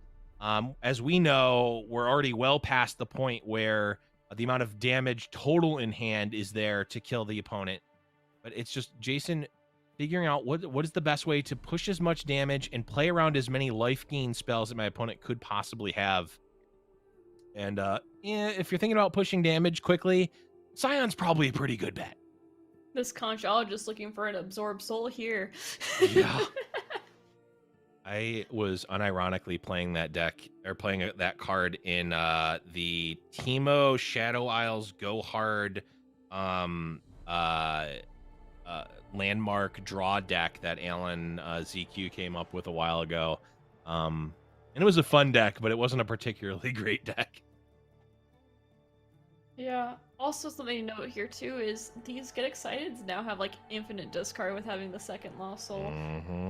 But yeah, I doubt we see. I was gonna say we don't see another mini morph here. We might see a mini morph on the attack potentially. But the amount of damage Jason has here, it looks like is just going to be too much. The darkness probably going to remove this fearsome. And yeah, I guess we could see the. Ooh, double Senna becomes a bit more important here too. Oh, that is very true. Senna is quite. Well, I guess. I'm saying her spell. Yeah, being Senna's able to spell. take away the attack more so. I mean, the kill Very on true. Scion doesn't matter near as much, but being able to take away the attack from other things is a possibility. I'm wondering if the Scion play. It worries me a bit here because it getting mini morphed. It feels quite bad here. It feels really bad here. Yeah, it does, and I'm wondering, is there ever a world where we aloof here? Because I mean, we could hit the mini morph. We could hit the mini morph. We could hit the Senna spell because that costs 7. Could hit Ruination though. If Ruination is in hand, you probably don't actually want to hit it because it doesn't really matter.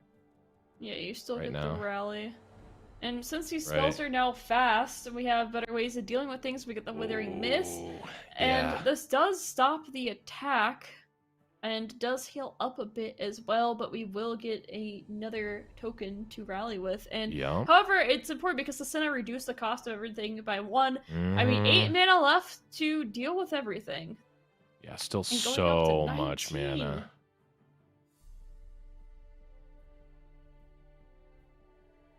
Up to 19 yen. The Scion. All of a sudden, it is looking much harder, potentially. Oh, and that's just going to be... I mean, that's just... Scion dealt with. Yeah. I mean, because this aloof isn't going to be hitting that darkness, unfortunately, for Jason. The question is, what is next, though? I mean, this board, thankfully for Jason, isn't going to be presenting lethal anytime soon, unless Vagar comes down. But the board itself isn't too scary. Okay, discard a Lost Soul. All right, we're just going to try to kill Senna here.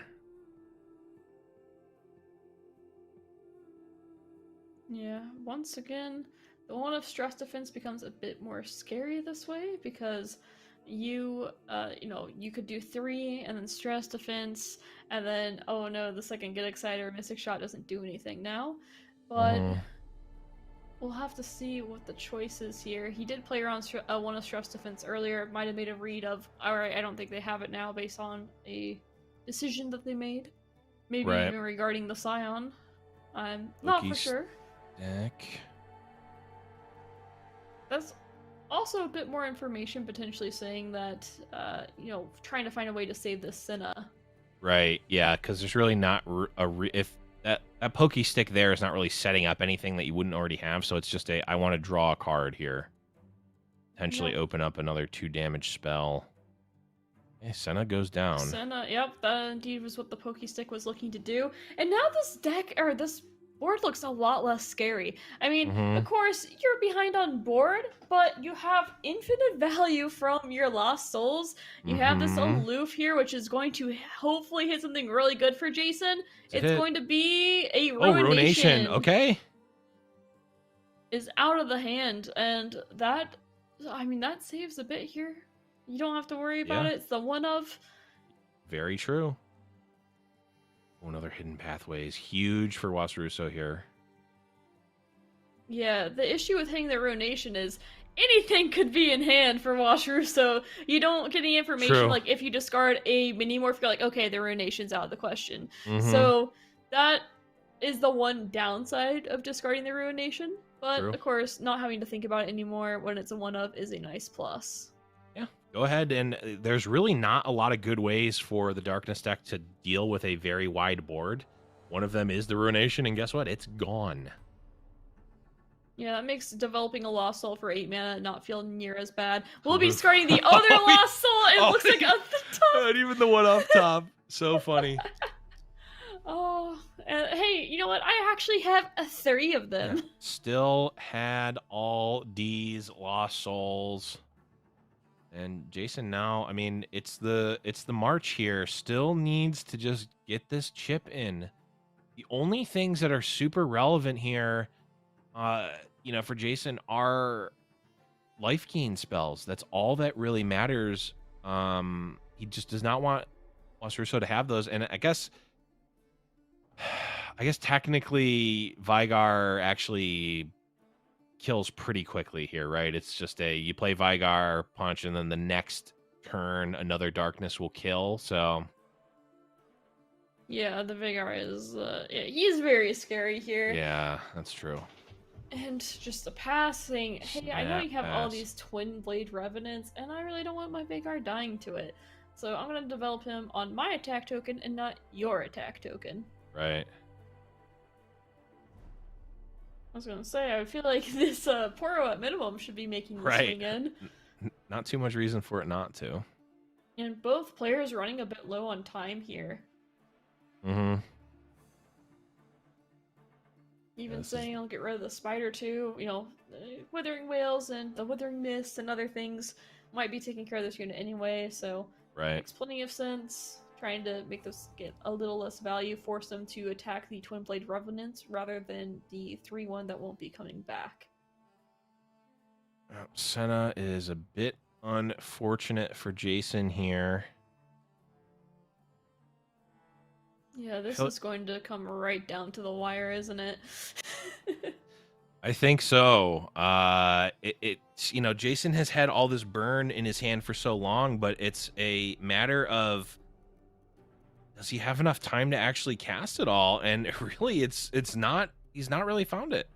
You know, this is needed to get used on Senna's. I mean, Jason is certainly on the line of Wasruso does not have Vigar, because I think Vigar would have just been lethal there.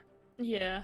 Could have pretty easily played it and you know, killed next turn. So Jason knows that it's not there.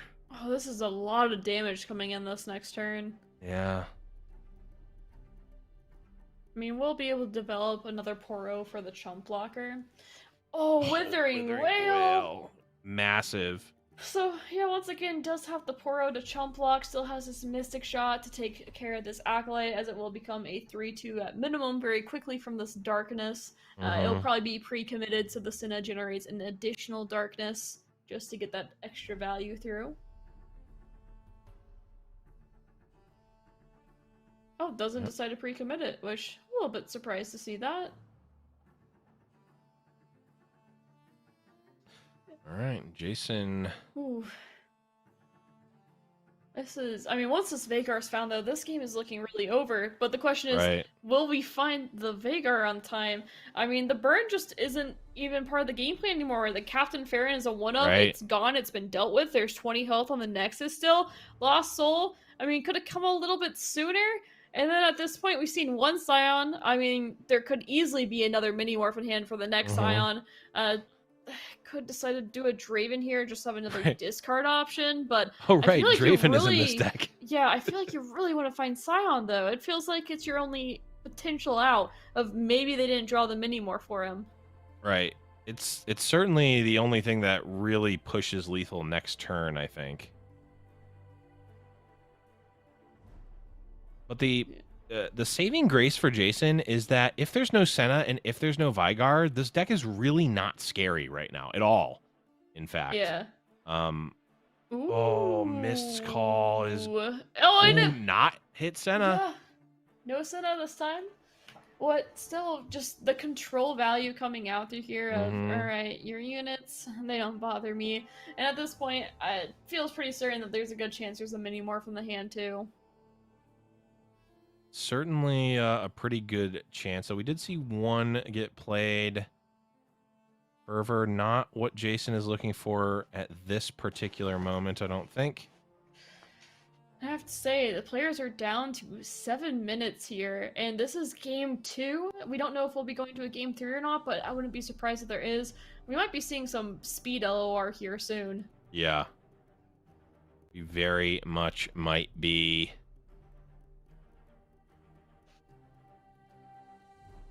And still, no Vagar in sight. More Drain. And a Withering Wail, that's a full clear! And 9 health left? Oh no! And now you're forced to top deck a Draven when you really don't want to, and plus the darkness, I mean, well, darkness does it anyway. 4, 5, and on top of that would proc the augment, so playing this 2-1 actually makes you lose an extra health. Right. So, it doesn't feel good. No, it really does not feel good. Another burn spell. Just not what Jason is looking for right now. He is going to be able to fire it off and take a little bit less damage, but it is just so... I mean, Jason has been in the when they draw Vygar, I die category for quite some time. So I guess it's not... Shtali. Is that just it? That might be it. No, not yet. Not yet. Oh, dealing 4 though. 2 off. I mean, one more Ashtali does it, or a Vagar. Either one. I mean, I guess the Vagar, yeah, there's only one Noxian Fervor in the hand. It can't be dealt with right away. This feels a bit cruel. Round 16 finds a Scion. Is that the light? Okay. I don't think it's going to be enough, though. It will certainly be hard to win through the Ishtali, I will say that. Alright, draws the dream and saying, alright, I have all these lost souls in my hand, I guess. We'll get the Splinter Soul, that's the game! It's a summon effect! That is it! We're 1-1 with less than 5 minutes to go on this timer. Wow. And that Splinter Soul came from the Conchologist? Yeah. Jason just has to surrender here. Reserve clock. Wow. Well, we are here. Game number 3. Tournament life and top 32 life on the line here for Jason Florent, as well as the opponent. It's really, really tight game here. Are you ready for some bullet chests, some bullet LOR? Yeah, I guess we don't really have a choice, do we? And Jason has been here before. This was what gated him the last time from getting top 32. He is going to want this game more than anyone has wanted a game in LOR. This is a huge one. And we're against Ping City and Scion Draven. Scion Draven, I would say, a little bit unfavored in this matchup, but with a good start, can certainly win. This is 3.5 minutes. I believe they get an additional 5 minutes after this time runs up, and then after that it looks at the player with the least amount of time. I mean, so playing fast is important. That's what it comes down to. Yeah. I will never claim to understand how the clock mechanics work, so I'm not even going to try to understand it here, but either way, this is almost certainly not the start that Jason is looking for, though. Is at least able to get out of it a little bit, get excited, able to take out the Stone Stackers here, get the Twin Blade Revenant online, and get the value engine going. Yep, and I mean, yeah, not the greatest start, but it could be a lot worse as well. And we do get the Sum Dredger getting rid of one of these Noxian Fervors just to find another spell. Oh, poor Jason. It just keeps finding these burn spells when he doesn't need them. He needs units. He needs to get the Scion leveled up. This is what he needs, and he's just not finding it. Yeah, I mean, it's okay at least. The Get Excited is, still fine. The Twin Blade Revenant almost certainly going to come out next turn. He'll probably die, which will be a lost soul, and then Get Excited has a target all of a sudden, and all is well in the world of discard aggro, or discard mid range, I guess. Yeah, this lost soul still doesn't feel very good. I mean, Runeterra is doing so much work here, a disgusting amount of work, really. Yeah, I mean, it's a very, very strong card here. Able to push a lot of damage, and Jason already down to 10 health. It's not looking good for Jason here. I mean, there's going to have to be some kind of Elora miracle. It certainly is. I mean, Jason down to 10. Granted, opponent doesn't have a ton of cards left, which is certainly good. Fervor. I think it's a great Noxian Fervor here. And we'll see if there's a way to enable the plunder for this Gangplank from the side of Wash Russo.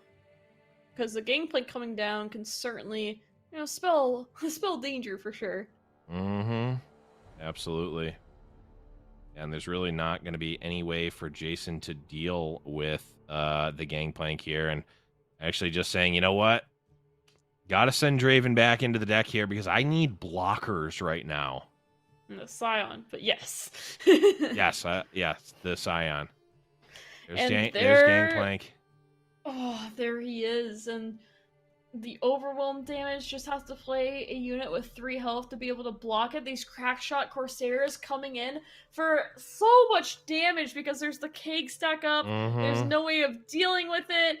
It feels awful, and Jason is at such a low amount of health already. Yeah. Oh, just 2 health against this deck is a death sentence. Yeah, and there's no life gain in this deck. Jason is at 2, and he will not be higher than this at any point in this game.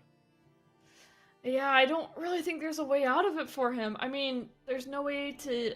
the Gangplank alone is just tough. I mean, there's the Get Excited is available, but with the Pink City, over 50% of this deck is meant to do damage to your face. There's Make It Rains, and there's Pokey Sticks, and there's just... I can't even name everything because I just named half the deck.